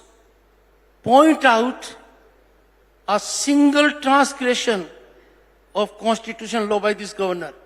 And secondly, try to look for single constitutional compliance by Chief Minister. I can unhesitatingly indicate to you, you will have tough time in finding my transgressions, and you will have plethora of information where Constitution has virtually been trampled by the Chief Minister, ignored 100%, violations of express nature, where not only the governor, but even assembly has been made to suffer. So are you saying the roles are reversed, that you're the bonded labor and she's the superpower, she's ignoring you completely? Sir, it is for her to use any word she likes. I can concede one defeat at her hands. I can never come to a low level to which she goes very frequently. Does she meet you? When she meets you, what is the kind of relationship? How long does... Sir, again, I'm sure with your experience you know it. These are issues not to be discussed on platforms. No, but do tell us your relationship with the Chief Minister, because you outlined all these issues. I will never deviate from what is fundamental requirement. That what you say, chaff and grain. I will focus on grain. I will focus on issues that are painful to 9 crore people of West Bengal. I will focus on the kind of appeasement that is destroying democracy here. I will focus on issues of rabid communal political stance by her. I will not deviate from anything that does not concern my job. My job is संविधान के तहत काम करो, कानून के तहत काम करो और अपना राज करो. So now I'm just asking your job. You said it is to do all these things. Under that, you have the powers to take action against the government. Why aren't you moving if you are so, so critical of the way she has run this whole? Again, sir. Yeah. आप लोग ऐसा narrative float करते हो. नहीं, आपने पूरे narrative आपने दिया था from point to point. So like a lawyer, you argued this case. सुनिए sir. Now we want the verdict from you. 1 second. कल नैरेटिव फ्लोट कर दिया. नहीं आप सुनिए sir, you have to observe silence for next 3 minutes so that I have my say. Sir, कल narrative float कर दिया. गवर्नर ने बिल को अनकॉन्स्टिट्यूशनल डिक्लेयर कर दिया. कमाल है. सेकंड नैरेटिव फ्लोट कर दिया कि गवर्नर रोज ट्वीट के माध्यम से मुख्यमंत्री को समन करते हैं. आपने एक नैरेटिव एक और कर दिया कि क्या करोगे. I'm asking you. नहीं देखिए. There's not a narrative. I'm asking you straight and simple. You have outlined all these things brilliantly and you were a Supreme Court lawyer of great eminence at one time. You have made your case. But why? What is the verdict? You can decide that verdict. Sir, you can recommend to the president. Are you? Sir, these issues again are not meant for being disclosed on public platforms. But I can tell you, my first obligation is to ensure Constitution prevails. मेरा सबसे दुखी दिन था 17 मई 2021. मैंने 4 मंत्री और वरिष्ठ नेताओं के खिलाफ सैंक्शन दी थी. वो चारों के चारों अरेस्ट हो गए थे. और क्या तांडव नृत्य देखा 6 घंटे के लिए. तांडव नृत्य. माननीय मुख्यमंत्री जी यहाँ लोकल सीबीआई हेडक्वार्टर पर पहुंच गई. माननीय मुख्यमंत्री जी ने वहां धरना दे दिया. माननीय मुख्यमंत्री जी ने कहा इनको छोड़ो या मुझे अरेस्ट करो. और नतीजा क्या हुआ. लोग इकट्ठे हो गए. In spite of Covid protocol at that point of time Calcutta police खड़ी रहती गई. सीएपीए पर पत्थर बरसते रहे. आप सब कुछ नजरअंदाज कर रहे हो. कब तक करोगे. क्या सोचा है कभी. और मैं आपको कहता हूं No, when you जो बंगाल में हो रहा है. When you met finally to conclude. एक second sir. We are out of time fully. जो बंगाल में हो रहा है वो किसी और प्रांत में होता तो आप क्या करते इसका मैं अंदाजा लगा सकता हूं. यदि अगर आप पता लगाएंगे यहाँ कितने बलात्कार होते हैं. आप पता लगाएंगे किस तरीके की राजनीति हो रही है. Sir, have you told Mamta Didi, the chief minister, of all these points and warned her and said, look, I'm so disappointed with you. It is here. It is here. But you've written, when you spoke to her, did you discuss all these? Do you spend time with her talking about these issues? It's a very important question. ये कहा जाता है, इसलिए कह रहा हूं. Raj, this governor has put everything in writing. कभी यदि अगर ये बंगाल पेपर्स में छापूंगा तो आप दंग रह जाएंगे. और आश्चर्य की बात है कि माननीय मुख्यमंत्री ने एक भी पत्र का जवाब नहीं दिया क्योंकि जवाब बनता नहीं है. जो जवाब दिए वो फॉर्मल है. ठीक है ना. My friend is taking notes so that there can be rebuttal by TMC. I have no objection on that. Go ahead. पर सर मैं बता रहा हूं पश्चिम बंगाल के अंदर मीडिया की हालत पर थोड़ा ध्यान दीजिए. आप थोड़ा कीजिए. जनता की मदद कीजिए. गवर्नर के खिलाफ अटैक कीजिए. गवर्नर की बात मत सुनिए. गवर्नर के खिलाफ 400 नैरेटिव अपलोड कर दीजिए. एक नैरेटिव आप लोगों ने कर रखा. मैं बताता हूं. आपने एक नैरेटिव कर रखा है governor is at loggerheads with the chief minister and that he plays politics all the time. अब आप देखिए. आपने बताया नैरेटिव. मैं वो सब नहीं, अब आप देखिए क्या इससे बड़ा अन्याय मेरे पर हो सकता है. गलती वो करे, गलत काम वो करे, संविधान की धज्जियां वो उड़ाए और मैं लड़ रहा हूं. मेरे को एक बताइए आप. It's a strange thing, sir. I mean, in conclusion, I know you would have. राज एक सेकंड. आप प्रांत के अंदर गवर्नर का प्रोटोकॉल समझते हैं. I hope I am right. He is at number 1. Assembly में इस गवर्नर ने कॉन्स्टिट्यूशन डे के ऊपर 6ठे नंबर पर भाषण दिया. सर कभी सोचिए, सोल सर्च कीजिए. जो कुछ किया जा रहा है वो बहुत गलत है. मैं बर्दाश्त कर रहा हूं. और दूसरा, मैं चुप हूं. ममता जी चाय से बोलती हैं, पेगासस की बात कर देती हैं। आसाम में उन्होंने गोवा में जाकर क्या कहा? राजभवन में एक राजा रहता है, पॉलिटिकल मीटिंग के अंदर। सर कभी जबान खोल दूंगा ना तो बहुत लोगों की बोलती बंद हो जाएगी। Well, you spoke a lot today, sir. No, sir. It is tip of the iceberg. Well, Governor, I'm afraid we'll have to conclude this session.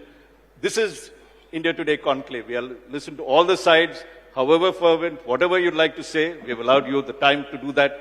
We thank you for your presence over here. Let's give him a very warm round of applause to the Governor of West Bengal. You want to have the last word? I think I should have. Am I right, ma'am? I am grateful to India Today Group. I thought there could be no better wholesome and sublime platform to reveal my mind and my stand. I offer to India Today Group to probe the governor as harsh as they can and indicate in times to come any transgression of constitutional law by him. I also appeal to this very important platform that it is high time they come to the rescue of 9 crore people in the state of West Bengal and put in public domain the serious issues of syndicate mafia raj, collapse of constitutionalism, rapid criminalization, and extreme appeasement that threaten democracy. I wish to invite attention, indulgent attention of the media to focus on the democracy in the state of West Bengal is cliffhanging. It is breathing its last. We cannot have a state within a state. We cannot have a mechanism of a police state. It is virtually a state governed by politicized bureaucracy that acts as political workers and a chief minister who has no respect for rule of law. I am again grateful to Raj and India Today Group for having made available this platform to me, and I am sure all that I have said, it is with utmost restraint, out of my heart, with complete confidence and belief that it will result in some kind of balm, some kind of assistance to the 9 crore suffering people of the state of West Bengal. I am sure they will focus that there are 2 categories of people in the state of West Bengal. Those who have sound sleep every day and those who spend sleepless nights. Those who generate fear of law and those who are never in fear of law. And therefore, with your efforts, media has been responsible in restoration of democracy in several countries in Right, South sir. I think this is a very Africa. long last word you're having.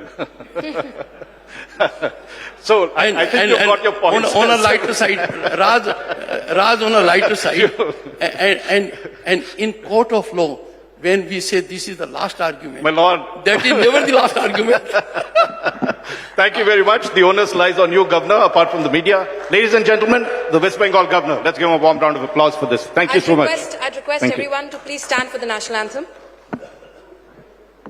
जनगण मन अधिनायक जय हे भारत भाग्य विधाता पंजाब सिंध गुजरात मराठा द्राविड उत्कल बंगा विंध्य हिमाचल यमुना गंगा उच्चल जलधि तरंगा तव शुभ नामे जागे तव शुभ आशीष मांगे गाहे तव जय गाथा जनगण मंगलदायक जय हे भारत भाग्य विधाता जय हे जय हे जय हे जय जय जय जय हे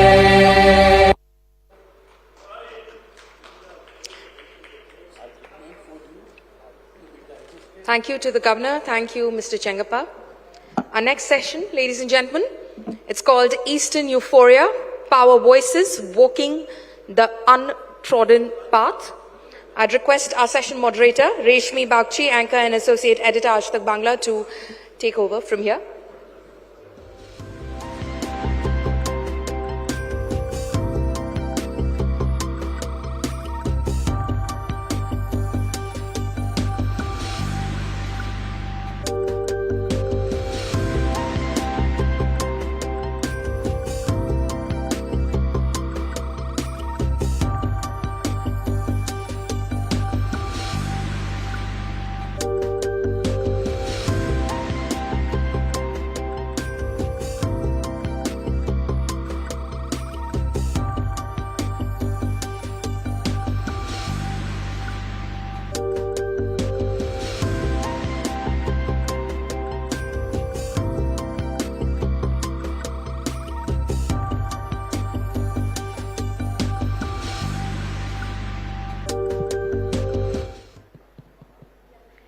Okay, good evening, ladies and gentlemen. So after a very wholesome and serious session that we had with our Honorable Governor, now let's move on to something a little more relaxed, maybe on a musical note.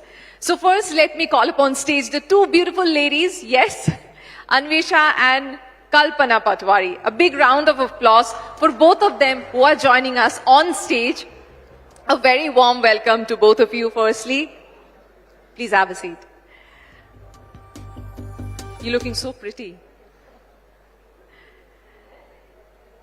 Okay, so as we mentioned about our session that, this is one thing, Kalpana and Anvesha, both of you will agree with me and all of you are going to agree with me that music is something that actually unites us. I mean, whatever the issue is, whether it is any kind of conflict, politics, social issues, whatever it is, but this is one thing which actually unites us.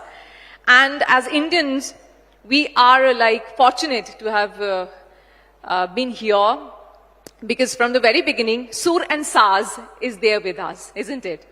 So let me just begin with you first, Kalpana. Kalpana, पहले तो ये जो आप पहनी हुई है, इसे क्या कहते हैं? पहले तो इनका मैं जान लूं. बहुत ही खूबसूरत लग रही है आप. बहुत बहुत धन्यवाद. पहले तो सबको नमस्कार और इंडिया टुडे ग्रुप को बहुत बहुत धन्यवाद. इस कॉन्क्लेव में हमें आमंत्रण दिया आप लोगों ने भाग लेने के लिए. बहुत बहुत धन्यवाद.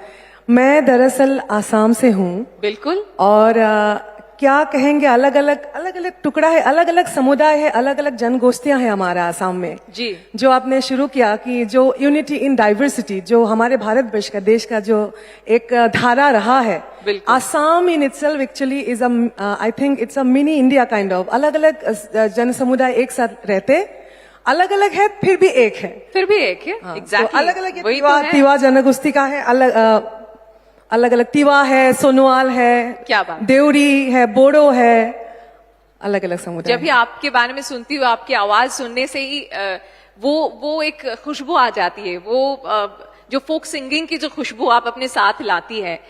पहले तो मैं चाहूंगी कि both of you will sing something for us today that I really expect and our viewers to expect that. But before that, Anvesha, I really want to know that it has been a wonderful journey. I've known you for quite some time now, when you were a kid, basically, isn't it? So how was it? I mean, now you are such a prominent voice of India. How was your journey? Music has been like a family member to me. When I was born, मेरे माहौल में ही था. It was in the atmosphere, it was in the air. So I never felt like it is something alien or I'm learning anything. Yeah, my formal training started when I was 4. I was born in Maharashtra. A lot of people may not know that. I was born in Virar, Maharashtra. I was raised in Kolkata, which is my hometown.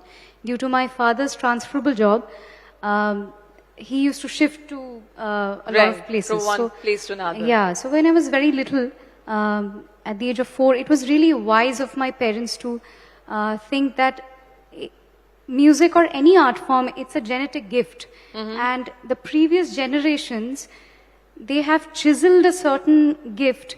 That's why you are able to born with it. You get it by birth. So that is a law of nature. When you don't polish a strength, a particular gift, you lose it after a point of time. But you did that. I mean, and your parents too. It was really wise of my parents to take me to proper music school, Absolutely. a Gurukul, and where I met my first Shastriya Sangeet ka guru, Shri Jayanto Shorkar. He's one of the senior most disciples of Pandit Ajay Chakravarti ji. So under him, my formal training started, and I kind of got a place where I could get my basics right. Absolutely. And Bishop, from there to here, I Yes. mean, now when you are composing yourself, you're writing songs yourself. So it must be something else that has developed in yours. Don't you feel so? I don't think such things can develop because music is a gift, as I said. It's a genetic gift. It cannot be instilled. Yeah, certain things can be polished. Right. And with time, as you said, composing and writing songs, this is a very, very recent development because I always looked at myself that I'm a singer. And I still look at myself like that. I primarily, I enjoy singing executing other people's creations, and I love doing that. But I never thought that I also can write and compose decently. So I used to do it very randomly, and 3-4 years ago when I hummed some of the original tunes I had in my bank to my parents, they felt that it can be produced as independent songs if you write on them, because Right. they were just tunes.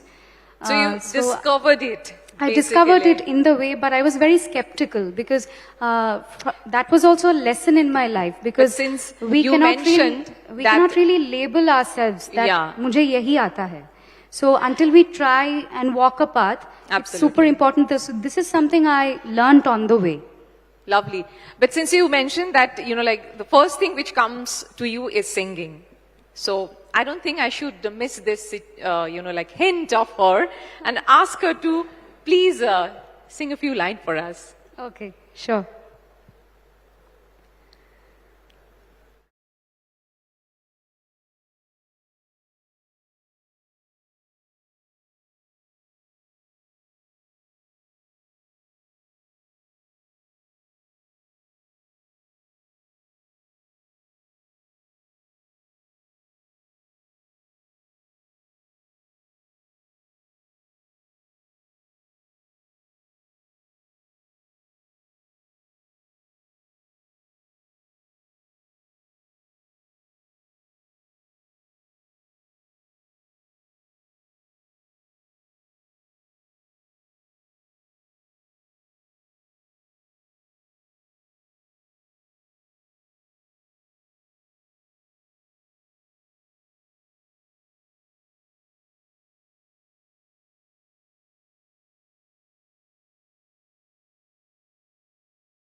Beautiful.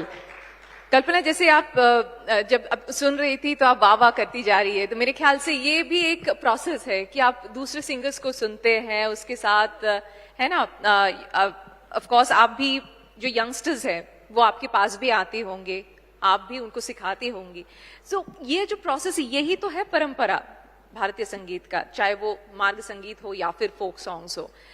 How do you see, आपको कैसा लगता है ये जो परंपरा चलती आ रही है, क्या ये सही दिशा में जा रही है? क्योंकि आजकल तो सोशल मीडिया का बहुत ही बड़ा the new generation, they are so much affected by this. तो क्या आपको लगता है कि ये सही दिशा में जा रही है? पहले तो सिखाने की बात नहीं है, मैं नहीं सिखाती हूँ किसी को, मैं खुद सीखती हूँ सबसे. और आप तो ऐसे एक गायिका है, खासकर कोक स्टूडियो का वो जो गजल आपने गाया है, मैं बार बार सुनती हूँ, छोटी छोटी मुर्गियाँ. That is the first time I actually met Kalpana ji. I am a huge fan of your Both voice. of you were very, very good At that time I was a teenager and I was so excited to, I'm still so excited seriously, after आप years, संगीत को thanks समय to देते India हैं. today that we met again today. आपके वो कंठ से पता लगता है. मैं आज लेकिन मैं थोड़ा सा अपना बात कहने की एक आपसे अनुमति लूंगी, क्योंकि जो आपने शीर्षक रखा अनट्रॉडन पाथ, सही में मैं अपने आप को जब देखती हूँ, आसाम से हूँ, लेकिन प्रसिद्धि जो मिली मुझे उत्तर प्रदेश, बिहार, भोजपुरी गायन से मिली, और अपने आप में मेरे लिए एक बड़ी उपलब्धि है.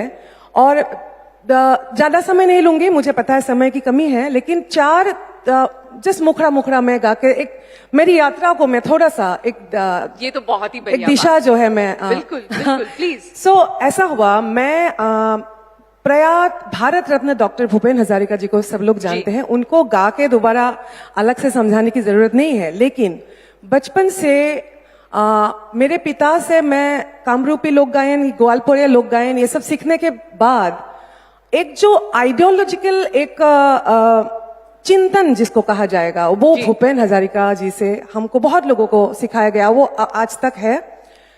और समाजवाद, संगीत को अहिला के रूप में लेके समाज परिवर्तन की जो बात है वो हो गया अनट्रॉडन पाथ की सही एक जो मायना है जी। और अपने आप में उन्होंने जैसे मजदूर वर्ग को उन्होंने बहुत जो दबे हुए आवाज है, जो मजदूर वर्ग है उनको उन्होंने उनका एक आवाज बनने की उन्होंने प्रयास किया और बाद में मेरे जीवन में कहाँ असर लाया मैं थोड़ा सा गुनगुनाना चाहूंगी। बिल्कुल ये गीत प्रसिद्ध है, मजदूर वर्ग को उन्होंने आवाज दिया।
ब्यूटीफुल कि मजदूर वर्ग को कि हम आपके जो सत्ता है, पहले तो राजा महाराज होते, अभी जो सत्ता है वो, लेकिन हमारे भरोसे हम उसको कैरी कर रहे हैं और हम जिस दिन चाहेंगे वो हम उतार फेंक सकते हैं।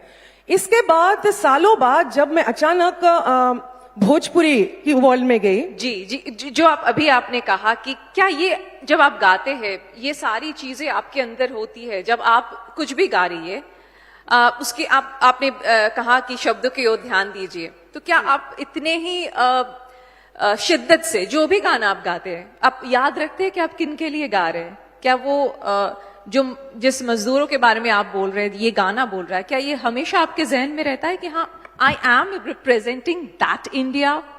जी ये रहता है। ये वही मैं बोल रही हूँ, बहुत लंबा हो जाएगा मतलब सफर के बारे में अगर बात करूँ, क्योंकि भोजपुरी वर्ल्ड में जाना, बॉलीवुड के लिए गाना, आइटम सॉन्ग्स बहुत मैं गाई, अलग अलग अब तक 32 भाषाओं में मैंने मतलब मुझे अलग अलग डायलेक्ट्स में गाना, खासकर ट्राइबल बोलियों में गाना मुझे पसंद है। उस बात में मैं जाना नहीं चाहूंगी समय आपके पास, क्योंकि इस प्लेटफॉर्म का मुझे सही तरह से ये भी करना है, रिस्पॉन्सिबिलिटी ये सर पे बांधी हूँ, मेरे लिए एक रिस्पॉन्सिबिलिटी है। बिल्कुल। और मैं इसलिए क्या आप और कुछ सुनाना चाहेंगे आज जो लंबा नहीं सुनाऊंगी, लेकिन मैं इसको एक समेटना चाहूंगी कि सालों बाद जब फिर मैं उत्तर प्रदेश बिहार गई और भूपेन हजारिका जी को ढूंढने के प्रयास किया, तो मुझे भिखारी ठाकुर एक ऐसे निरक्षर व्यक्ति, और उनको भी कलकत्ता जैसे बंगाल जैसे धरती पे आके उन्होंने वो रेनेसां के टाइम में नवजागरण जब आया था, उन्होंने भी समाज संस्कार के लिए ही गाना लिखा। और अभी हमारे बिहार सरकार माननीय नीतीश जी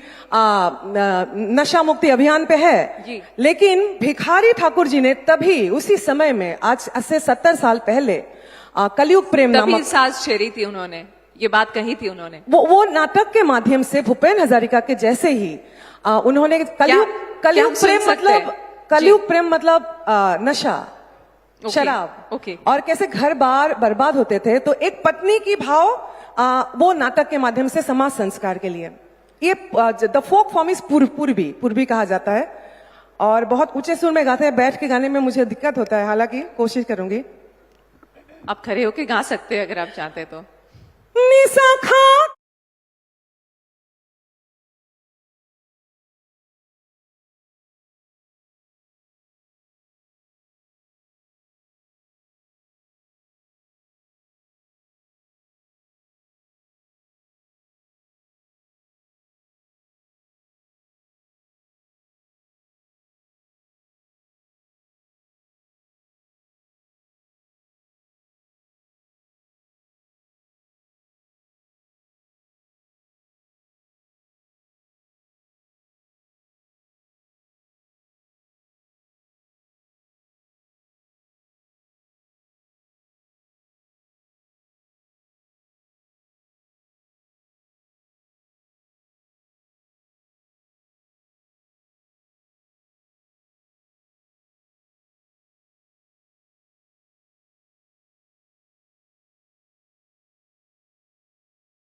कल्पना, आप अभी जो कह रही थी, I think Anvesha, the responsibility a musician also shoulders, that's what Kalpana is actually mentioning.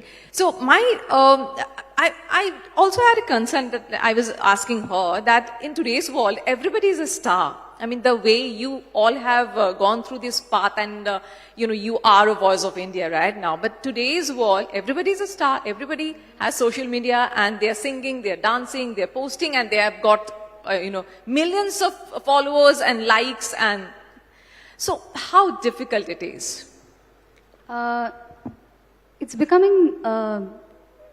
Actually, the difficulty level is increasing by the day, every day, because there is as you said, today anybody who has talent and who is able, technologically equipped with the proper knowledge, can open a YouTube channel, can put up content there, which is great. I mean, internet has empowered artists in a way that they do not have to wait for others to provide them work.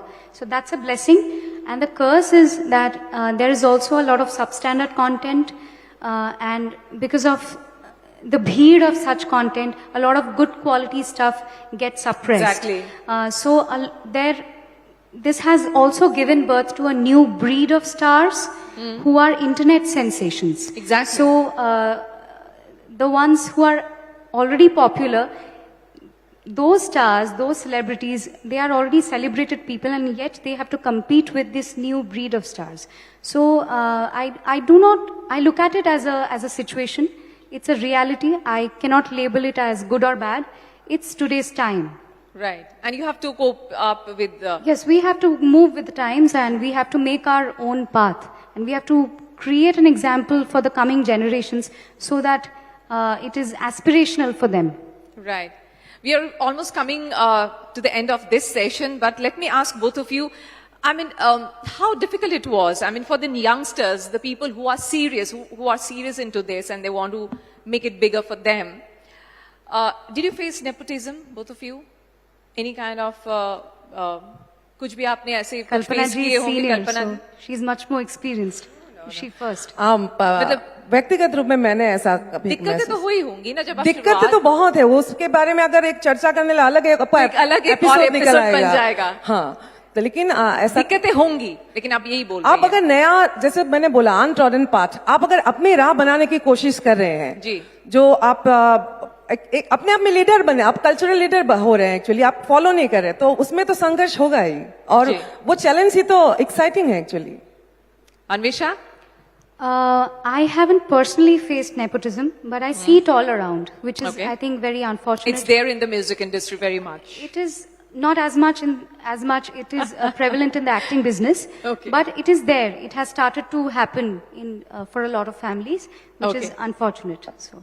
Which is unfortunate. Okay. मैं जाते जाते क्या, मैंने बहुत राजनीति से मैं भी थोड़ी बहुत जुड़ी हुई हूँ और बहुत इंटरेस्ट रखती हूँ। बहुत सारे यहाँ बैठ के हम लोग सुन रहे थे, जाते जाते मैं 2 लाइन क्या आज की जो स्थिति है उस पर थोड़ा मैं खास कर लिख के लाई थी। अच्छा, आप वो सुनाना चाहेंगे? जी जी, जी बिल्कुल, हम ये सुनना चाहेंगे और अन्वेषा से भी एक गाना और सुनना चाहेंगे जो कि Anvesha, you want to sing something from your hits or something that you have created newly?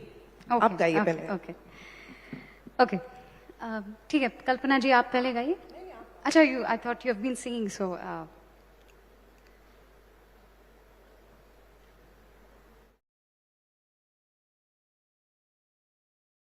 there.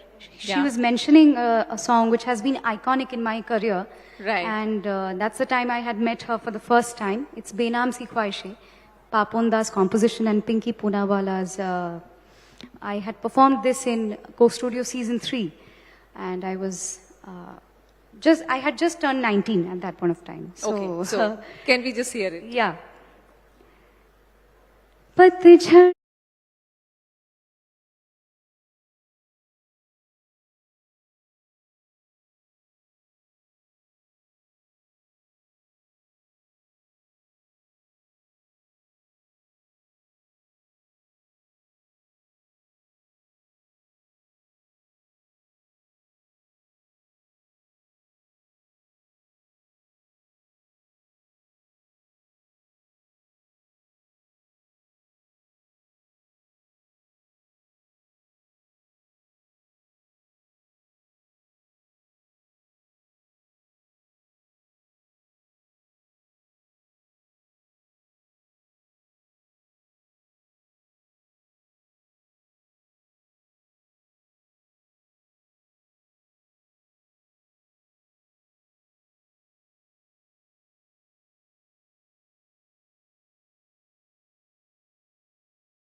Thank you. I think I should thank Kalpana and Anvisha for being here with us. It was such a wonderful chat with both of you. Yes, we will end the session with you only, Kalpana. Please.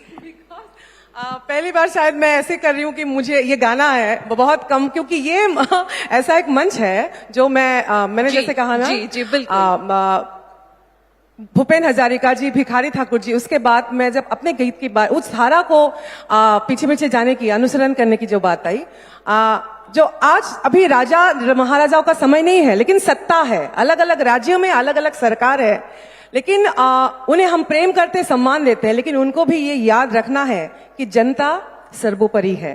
तो उनके लिए राजा जी के बाग में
wonderful, wonderful having both of you here. बहुत बहुत धन्यवाद. Ladies and gentlemen, once again, a very big round of applause for these voices of India. Thank you so much.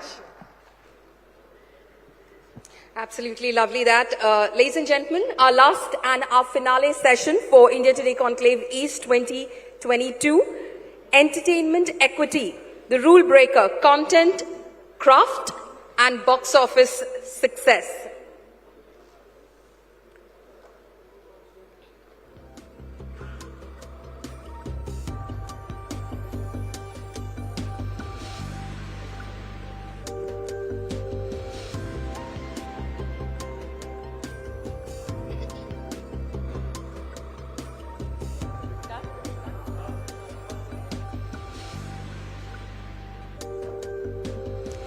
Okay, so now we are actually moving forward to the finale session of India Today Conclave East 2022.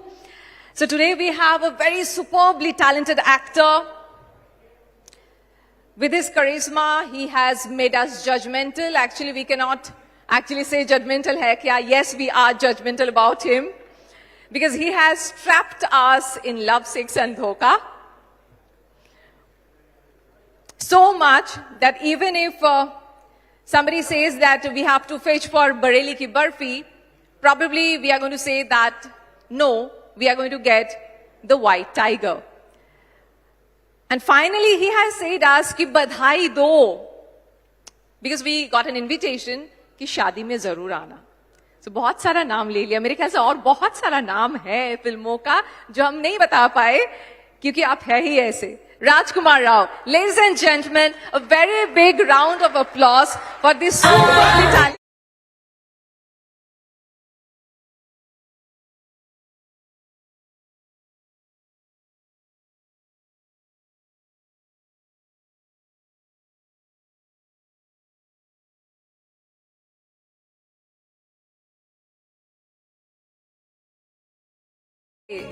There is one more thing probably we are supposed to do.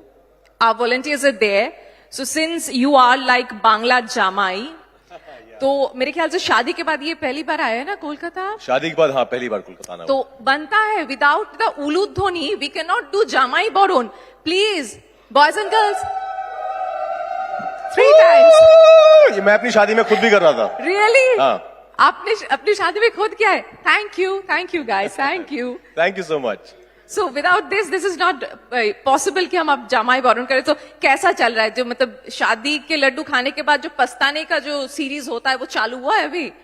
नहीं, मुझे तो लड्डू बचपन से बहुत पसंद है. अच्छा. And I'm a big fan of laddu and I think I'll always be a fan of this laddu. I think शादी हर किसी को करनी चाहिए. You feel complete, especially after dating for 11 years. I think that's the next step that we were supposed to take. And during the lockdown, we were together for 2 years because of work, schedules. We couldn't spend so much of time together. Right. But then we realized, and we absolutely enjoyed each and every second that we spent with each other 24/7. So we decided, maybe now is the time to take the next step and convert this relationship into marriage. That's wonderful. तो ये जो घर में होता है ना कि जैसे हाउसहोल्ड वर्क वो सब करते हैं दोनों आप लोग, कैसे होता है? हमारे आम आदमी के जिंदगी में होता है, आपका भी होता है? मैं बहुत बड़ा आम आदमी हूँ. मैं तो बहुत ही एक नॉर्मल रूटीन की मेरी जिंदगी है.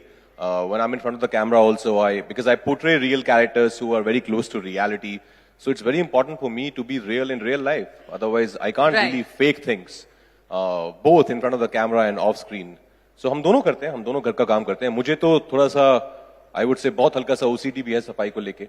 अच्छा. तो मैं तो खुद ही अगर मुझे कुछ कभी लगता है तो मैं शुरू कर देता हूँ. करने लगते हैं. तो मुझे बहुत बार बोला गया है कि अरे आप ठीक है ना, हो जाएगा थोड़ी देर बाद, it's okay.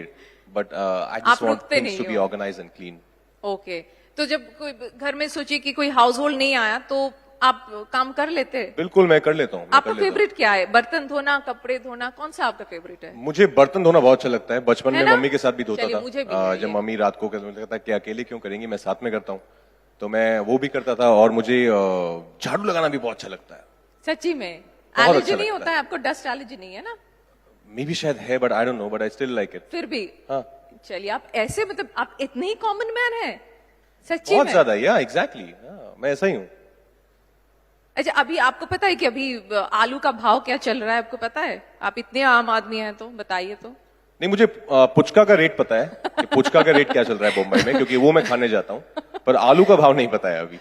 So you have tried puchka? I mean Kolkata puchka. Do you try this? Absolutely, of course. Kalibari के पास जो पुचका का स्टॉल लगता है वहां पर मैं जब भी आता हूँ, इस बार जाना नहीं हुआ पर मैं हमेशा वहां जाकर पुचका खाता हूँ. That's wonderful. Rajkumar Rao, you are such inspiration for many actors who are like wanting to come here and do good job. But you know, how does it feel to be a rule breaker? Because जिस तरह से आपने film को approach की है, जिस तरह की फिल्में आपने की है, the character you have chosen. So how does it feel when you are like given this tag or जो सरताज दिया जाता है that you are a rule breaker? How does it feel? I think ये स्कूल से शुरू हो गया था. स्कूल में मैं बहुत रूल्स ब्रेक करता था. जैसे कि क्लास में पीछे बैठ के बातें करना, लंच से पहले लंच कर लेना. उस टाइम पनिश किया जाता था. अब इसके लिए एक खिताब मिलता है कि आप रूल ब्रेकर हैं. But thank you so much. I think there's a lot of gratitude when people call me, you know, with all these amazing titles. But I like doing things which are unconventional. You know, I think conventional is very boring. And you have to really stand outside the crowd. You can't be, if everybody's doing the same thing, you're also doing the same thing, then there's no point, especially in any art form. You really have to stand out and do something different. Only then people will notice you. And especially when you're coming from an outside world where you have no connection from the film fraternity or industry. That is very important. You have to make your mark by doing things differently. Recently, आपको जरूर पता होगा, you know, in politics there are this insider-outsider thing were there in Bengal politics also. But being an outsider, seriously, how difficult it is. Because if you just take us through your, you know, like the beginning years, the beginning days, when you started, when it was, it must be very difficult. It must be very challenging. It was. So I grew up in a joint family in Gurgaon. And at that point of time, Gurgaon was literally a small town. It wasn't what it is now. And I just fell in love with cinema, with acting since I was a kid. And I decided then and there that this is what I'm going to pursue and I'm going to be a film actor one day without thinking about anything, that how hard it's going to be. And I started doing theater. Sometimes I used to ride my bicycle from Gurgaon to Delhi, almost 70 kilometers up down. But I never felt tired because I was going to do something which I was totally in love with. It's like, you know, going to meet your girlfriend that you're madly in love with. So that was the feeling. Then I joined FTI Film School in Pune. There I learned a lot. I worked really, really hard because I wanted to be prepared before I come to Mumbai. I wanted to learn as much as I can. And acting, music, this is something which you learn every day, you know, by practicing, by being in front of the camera every day, playing different characters.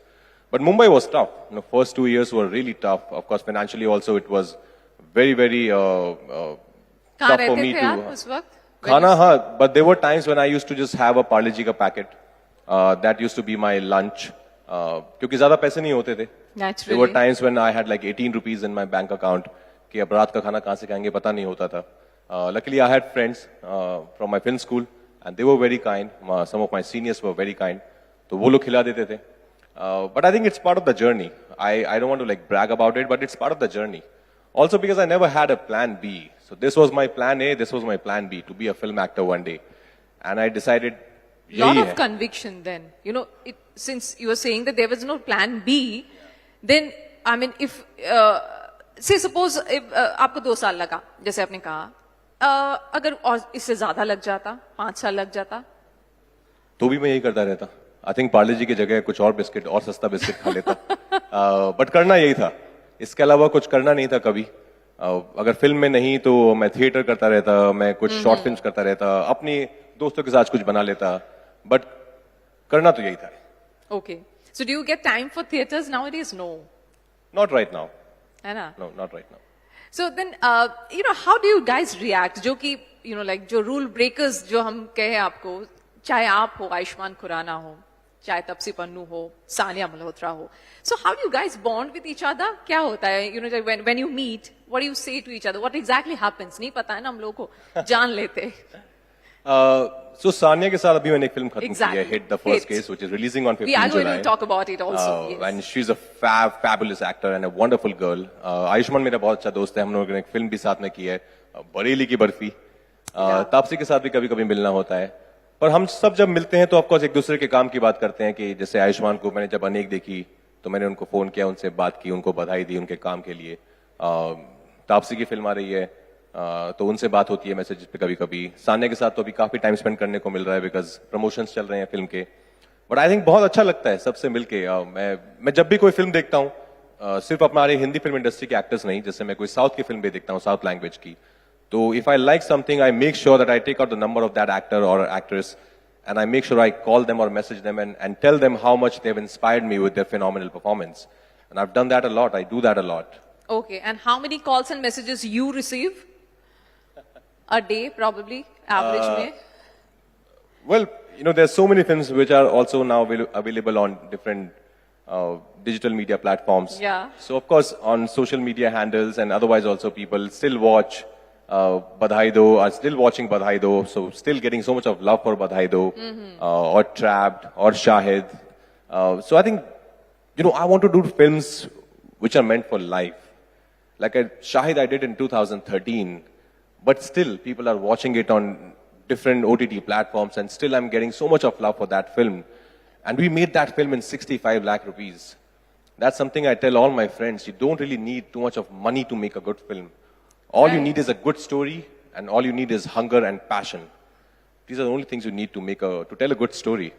What do you see actually? Where you just mentioned about two films, that is Badhai Do and also Shahid. I mean, both of them, when it was narrated to you, what that point that when you felt that, yes, I want to do this film, I want to be with this project, what was it? Well, Your Shahid character, story, of course, or what the story, else? Shahid's story really inspired me. The amazing life that Shahid Azmi had, and it was so inspiring. Somebody who was so selfless and fighting for a cause. And Hansal sir was directing it. And that time I would say, in a way, newcomer only. You know, I did some 2-3 films before that. And Shahid was a great story. I thought, you know, this is something which I really want to do because there's so much of potential. He had such an amazing life journey. So I thought, you know, it would be amazing for me as an actor to experience this journey and to be on this journey with Hansal sir, who is such a maverick filmmaker. And with Badhai Do, again, like such an important cause. And we have made so many films about LGBTQI community earlier as well. But Badhai Do, I thought, especially the last 20 minutes, they were so heartfelt. Like while reading also, I was getting so emotional. And I thought this is the film where, you know, which can actually change people's life, which can touch people. Change people's perspective towards the community. Yeah. And it can touch people somewhere. And that's exactly what happened. You know, I got so many calls and messages, people crying and sending me voice notes saying, thank you so much for making Badhai Do, because the film gave them strength to come out in front of their family. You know, it's very tough. It's very, very tough to accept who you are. And our film did that. I'm just so grateful that I got to be a part of such a beautiful film, which is Badhai Do. This is very important. You know, like touching people's life is very important because, you know, you make film, you make good, you know, like projects and big budget and a huge investment and everything. But on the other hand, when you do subjects like this actually gives you, probably there is this change that has happened from, you know, hero-centric film to content films, right? And you have gradually seen the difference, the change that has happened before you. So don't you feel that the viewers has also changed? You know, which is why probably a film like Badhai Do is accepted in such a manner. So how is it? How was the change that you have seen yourself when you came and in 2022? You know, that is something which my seniors like Manoj sir and they used to tell me this a lot, that कि तुम सही time पर आए हो. अगर हमारे time पर आते तो बहुत पापड़ बेलने पड़ते. Because cinema was already going through a change when I joined the film industry. Like none of us thought that Newton would be such a success at the box office, and it did phenomenally well at the box office, and we all were happily surprised. And that was a sign that people want to see great content on screen, and they want to see different stories that they can relate to, stories that can maybe you know, teach them something new. I'm very happy. I feel very fortunate that I got to be a part of all these wonderful films. And some films, of course, they do really well at the box office for that weekend, for that week. But after 2 years, nobody really talks about them. So I want to be a part of films where people can talk about these films even after 50 years. And I know in films like Newton, films like Shahid, Trapped, maybe they're not 100 crore club films, but these are the films people would talk about them when they talk about Hindi cinema even after 50 years. And that is exactly what I want to do with my career. That's great. But see, on one hand, you have films like the one that you are doing or Ayushman is doing. But on the other hand, there is Pushpa, there is KGF, and there are like 300 crores, 500 crores, 1,000 crores. So then, where do we stand exactly? I mean, I truly want to know, where do we stand? Are we like going towards that 1,000 crore or no? We are actually with Badhai though. I think each to his own. Films, we should give everything to the audiences. We just can't keep giving them dramas. Because eventually I think they'll also get, like you also guys will get bored if you'll keep watching like serious, intense biopics and only dramas. We want entertainment. We want dreams, sometimes dreams. We sell dreams also sometimes. And it's important. I think we should just serve everything. It's like a buffet and then you can choose whatever you want to watch. And especially now with OTT, I think there's so much of content available. Right. And that's also the reason what you were saying earlier that, you know, our audiences are also getting evolved day by day because they're watching Korean film, they're watching Spanish dramas and Japanese films, and they're expecting this, in a way, the same kind of content from us as well. Right. So what are you watching right now? I mean, in any OTTs? I watch a lot of content, yeah. I watched a great series called Dope Sick on Hotstar. I recently finished Stranger Things because I was following it, which is very entertaining. So yeah, I watch a lot of things, yeah. That's great. So, exactly, you know, like OTT has given us this new wave, basically, that there is no geographical or language barrier. We can watch anything and everything, and it's there in our platter. So, do you feel that, okay, this is, I mean, this conflict is there. I don't know how you're going to approach that. Do you feel that OTT can and may replace big screen one day? I think people talk about this a lot, but I don't think so that's happening. The experience of watching a film in a theater is running in our blood. You know, I think the same debate happened when television started. Back in 80s, 90s, people said, now though everything is available, you know, in our living room, why should we go to the theaters? But we all know what happened. Now it's available. Yeah, theaters survived and theaters will always be there. Because we love, you know, as a country, we love watching films in a theater with our family and friends. And that is something, that's a ritual that we've been following for ages now. And that is not going anywhere. OTT and theaters, I think, will coexist and they will complement each other. I think they will push each other to make better films and tell better stories.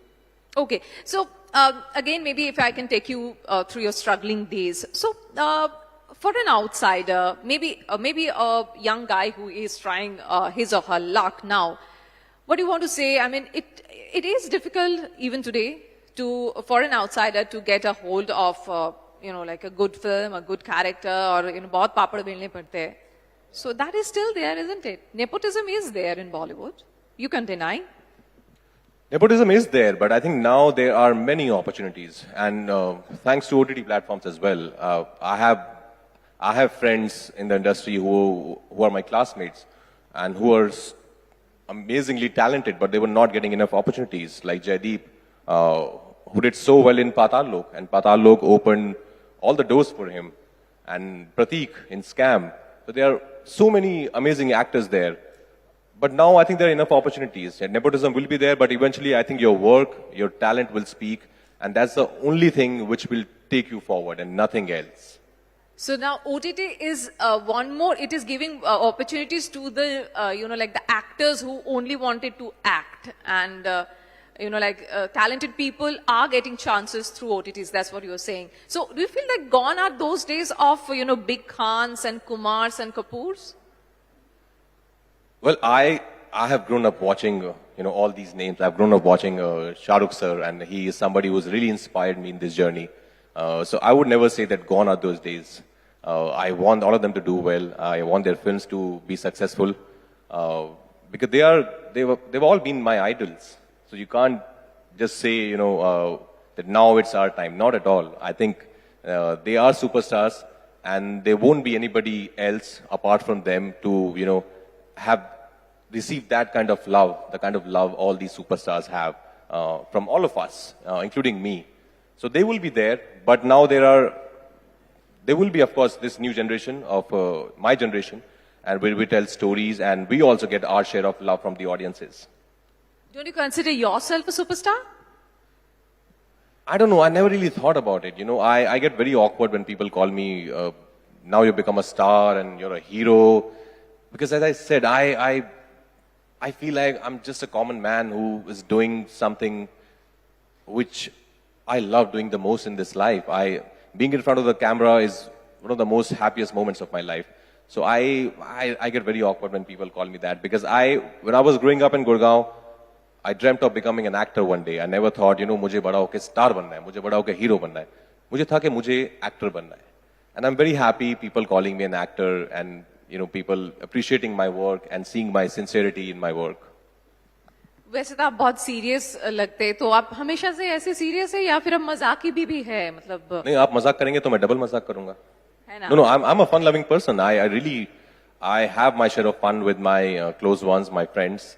And some of my team members are here. They would tell you I can really laugh on stupid jokes. Yeah, I love cracking stupid jokes. वो तो आपके बहुत सारे किरदारों में भी वैसा हम लोग को देखने को मिला है. So, what kind of transformation do you feel you had been through over these years? Do you feel any difference, any change in yourself? The difference in myself, I think I've gotten more comfortable giving these interviews. Okay. So you were not comfortable. I wasn't. You wasn't. Initially, no. I was very awkward. Also, I couldn't really speak English that well when I just came to Mumbai, and I saw that every interview is in English. Every interview is in English here. So I really worked on my language, and I have a knack of picking up languages.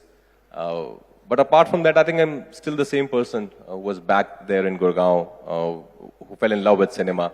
Even now, when I'm traveling in my car in Mumbai or somewhere, if I see some big lights and some rostrums and some camera, I get very excited. I tell my driver to, you know, slow down because I want to see, oh wow, somebody's shooting. What kind of shoot? Who's shooting?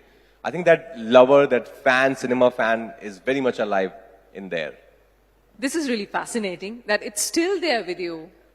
So, since you are exposed to world cinema and also Bengali cinema, I feel so. So, did you check, you know, whatever is happening here in Bengal and Bengali cinema? Do you have any idea about this? You have Yeah, a little any bit, recent films that you have watched? No, I haven't seen any recent films, I would say. I'm so sorry for that. But yeah, in film school, we all grew up watching only, you know, Satyajit Ray and Ritvik Ghatak and Mrinal Sen and Bimalda. So these were the people who taught us what cinema is. And I think Bengali cinema, हम सब जानते हैं, worldwide बहुत popular है और बहुत ही अच्छी classics हमें जो मिली हैं वो बंगाल से मिली हैं सिनेमा में. Any actor that you look up to? I mean, Bengali actor you look up to? Of course, Paramjit Da, Parambrito Da, and I really like Ritvik. Ritvik? Ritvik, Yeah, yes. Ritvik is a fab actor, I feel. Yes, There's he a is. film called, I know the English name, Labor of Love. I think Asha Jawar Maje, if I'm sorry. Asha Jawar Maje. It's Asha a Jawar wonderful Maje, film. yeah. Yes. So that's one of my favorite films of Indian cinema. And I saw Ritvik's work in that film and I was zapped. My friend worked on that film. He was a sound designer. I told him, please tell Ritvik that he has really inspired me with his phenomenal performance. That's wonderful. So you take inspirations from other actors and what else? Do you get time to read? I mean, what else is there in your life? How do you take inspirations? I always look for inspirations. Sometimes you can read a quote and get inspired. Sometimes you can see a video and get inspired. And like I was just in Italy, I saw Michelangelo's work and I was hugely inspired by his work and Raphael's work. I think as an artist, you are always looking for inspiration because otherwise it can get slightly monotonous after a point. You need to really inspire yourself and say, you know what? No, I'm going to push myself even more. Look at that guy or that actor. He's doing such an amazing job. So whenever I feel like I'm getting a lot of appreciation for my work, I go back and watch The Godfather and see Mr. Robert De Niro or There Will Be Blood. And I realize what a small actor I am in front of these amazing artists. So this is how you keep yourself grounded. That's what you're saying. Well, yeah, in a way, yes. Okay. So let us talk about hit. because that's the new film which is coming up. And can we just play the trailer here? Can we do that? Can we just see the glimpses? Yeah.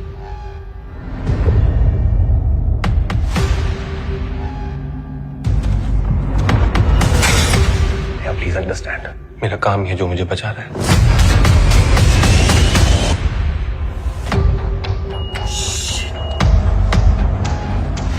प्रीति घर नहीं आई अभी तक। तुम नहीं छोड़ोगे तो निकाल दिए जाओगे। सर, प्रीति का केस मुझे हैंडओवर कीजिए। क्यों? I am following a hunch. Please trust me. क्या देखा? प्रीति की केस फाइल्स, टोल पॉइंट की सीसीटीवी फुटेज सब चाहिए मुझे।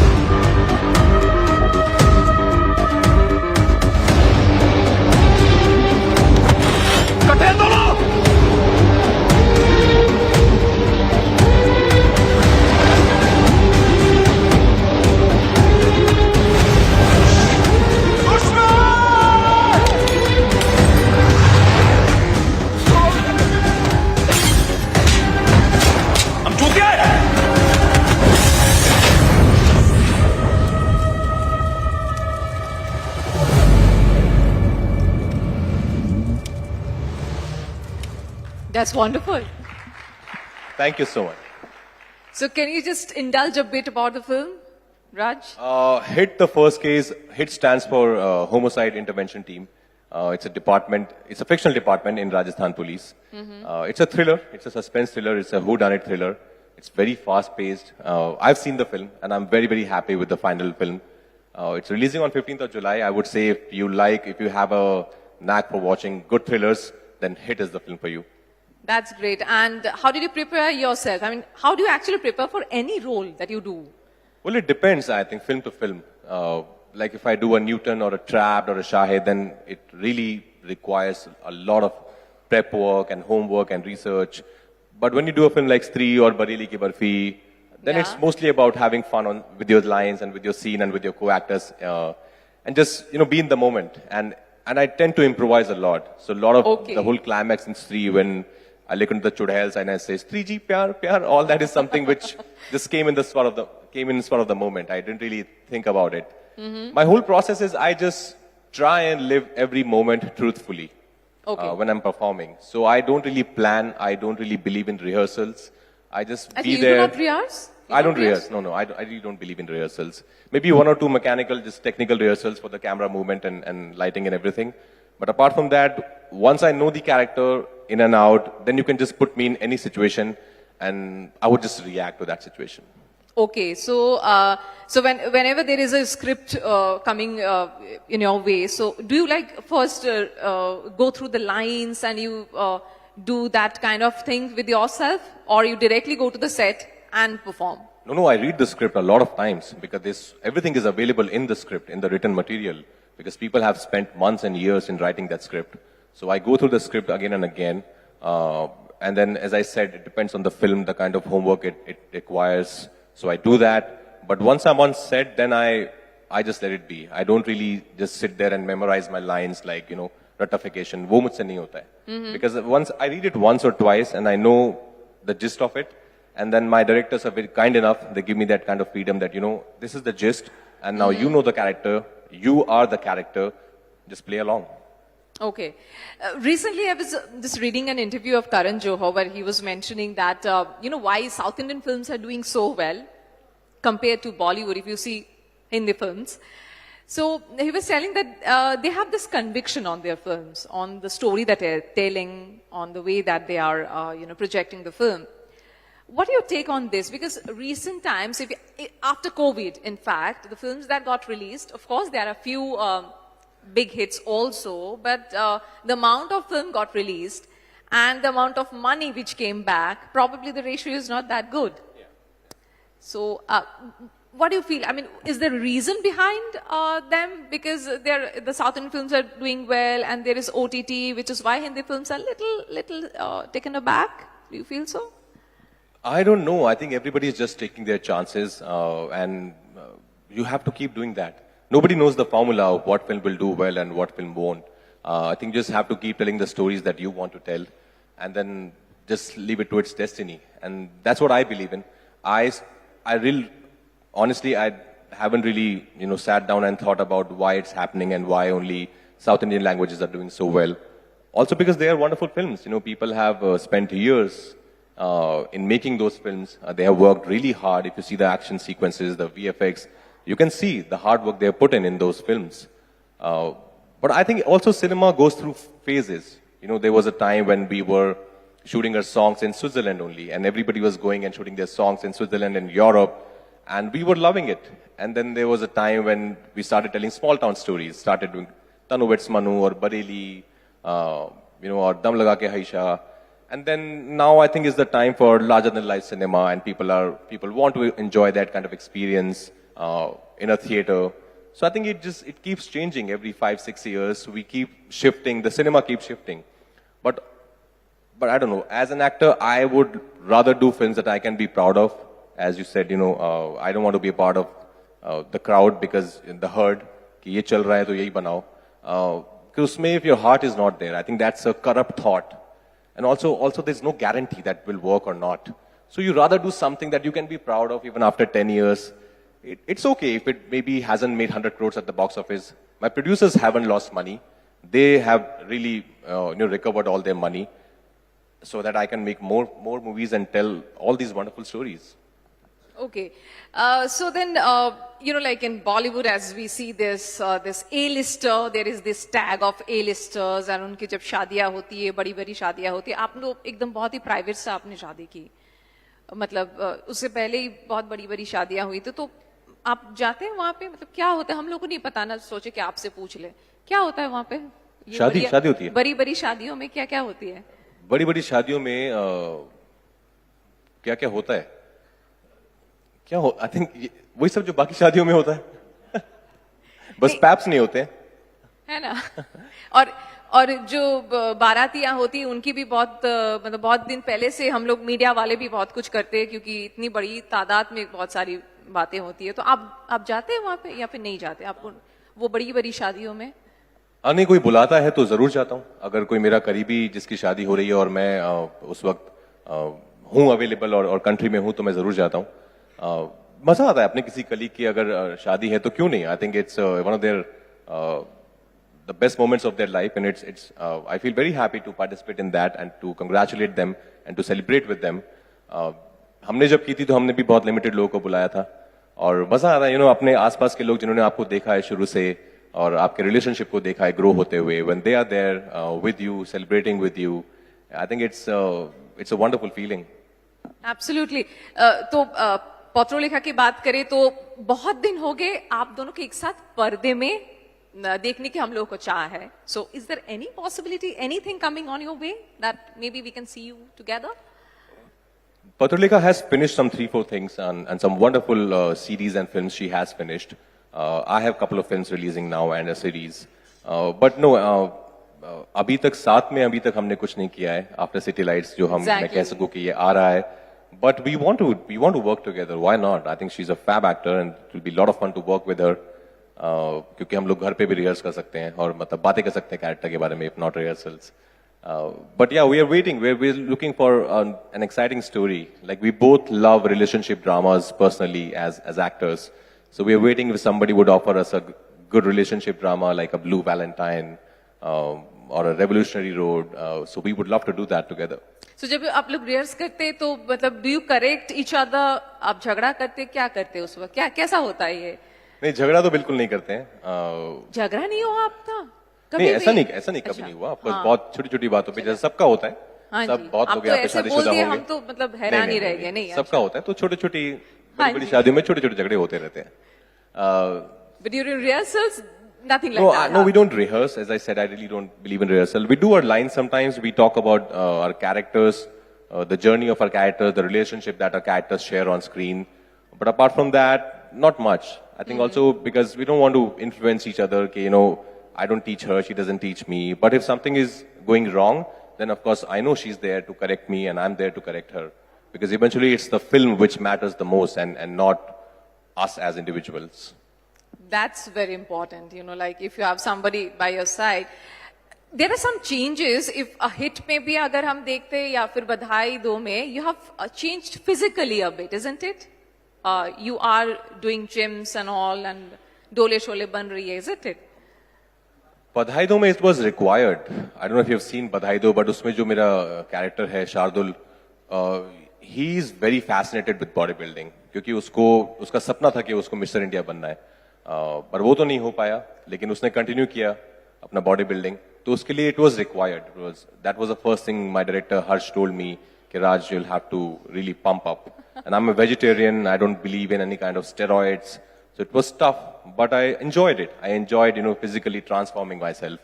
And then I think it just became a part of my routine, part of my life, that I'm still continuing that. Maybe Okay. not that rigorous, but yeah, I'm still on that same training mode. Okay, so how many push-ups you usually do every day? Depends. If it's my chest day, then not only push-up, there are other exercises also. But yeah, I've always been a sports person. Like I did taekwondo for almost 10 years. I won gold medals at national levels a couple of times. So I was always there and actively involved in sports. So it's not like suddenly something different happened to my body. So push-ups तो यहाँ मैं कर लेता हूँ काफी. 100 तो कर ही लेंगे, है ना? 100 तो हाँ कर लूंगा.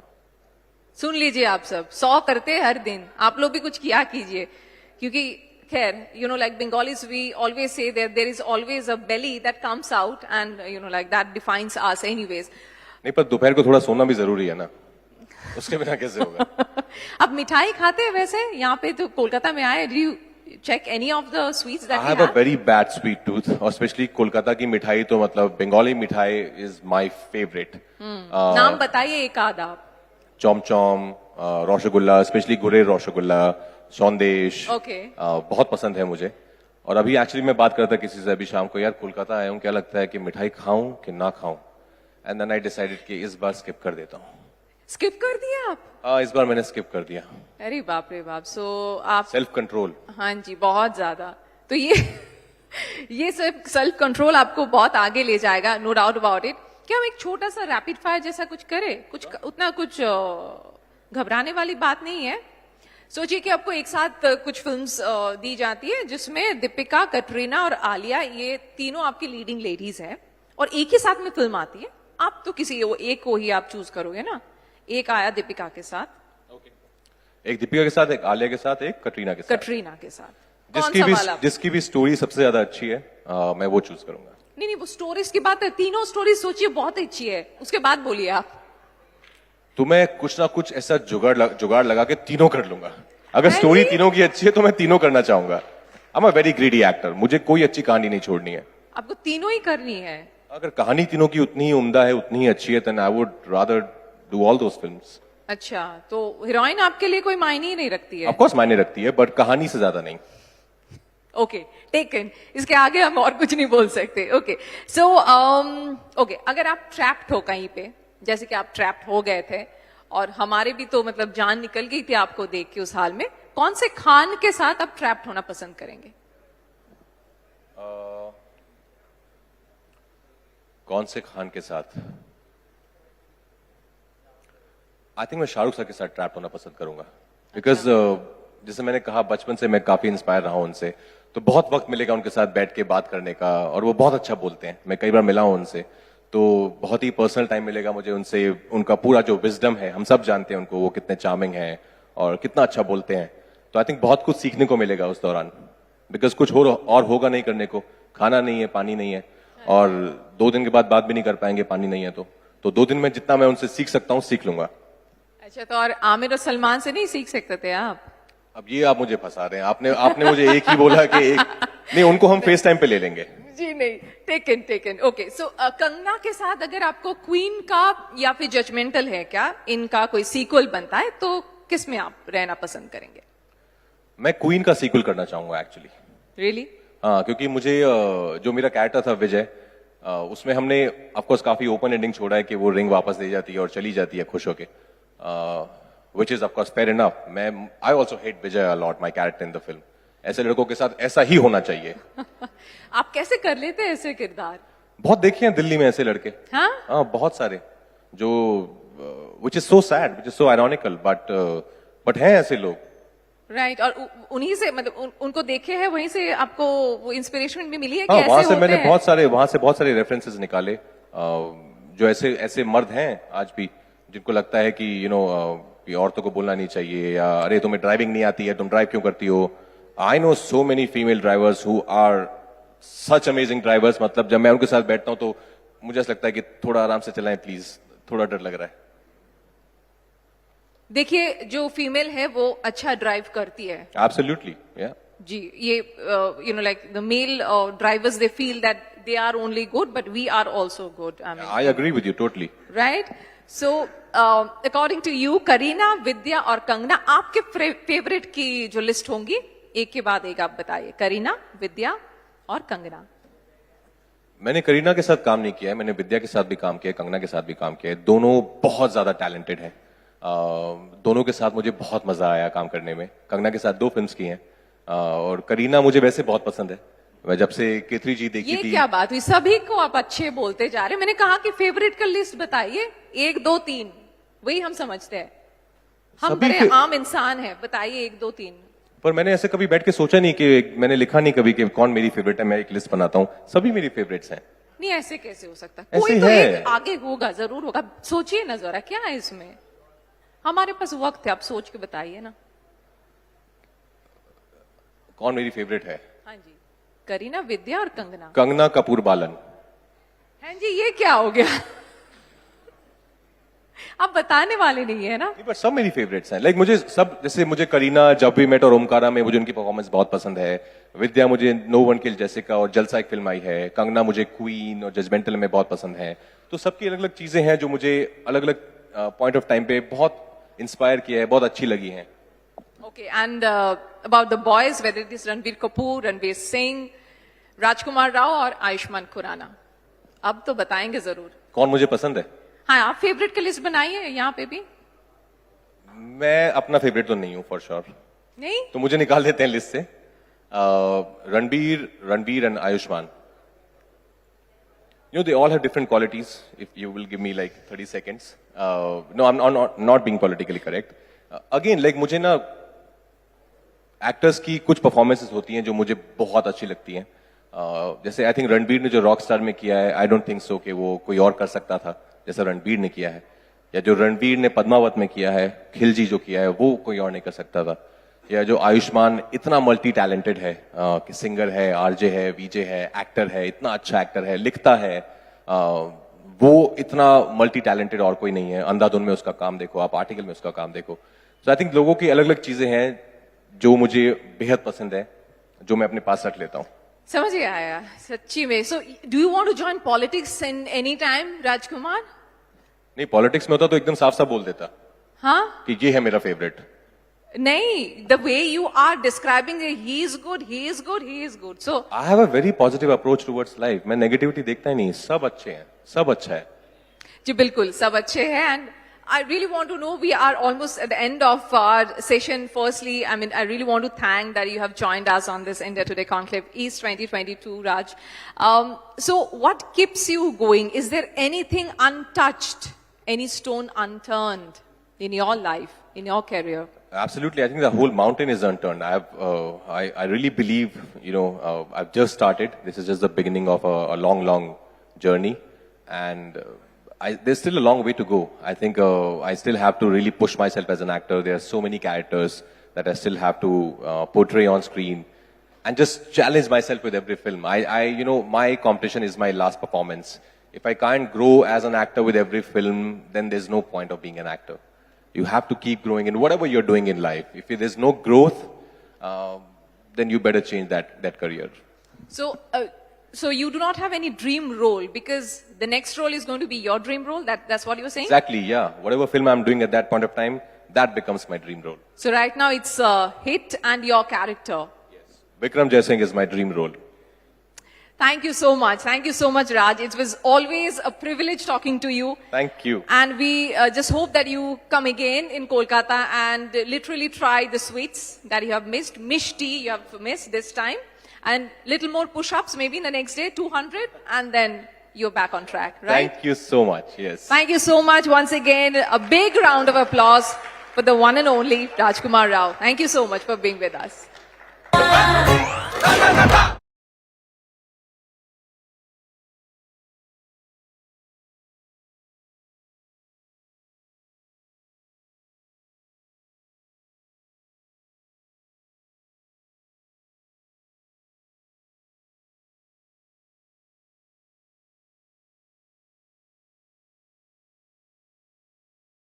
Ladies and gentlemen, thank you, Rajkumar. And with that, it brings us to the end of the India Today Conclave East 2022. Thank you so much for being with us over the past 2 days. We'd like to, of course, take this moment to thank our sponsors. India Today Conclave East 2022 was presented by RP Sanjeev Goenka Group, co-presented by Macho Hind, industry partner West Bengal Industrial Development Corporation, partner state Tripura Government, associate sponsor Dhanseri. Once again, thank you everyone for joining us over the past couple of days at the India Today Conclave East 2022. We hope to see you here next year as well for the 6th edition of the India Today Conclave East. Thank you so much. Good night. Dinner has been served outside in the pre-function area. Do join us.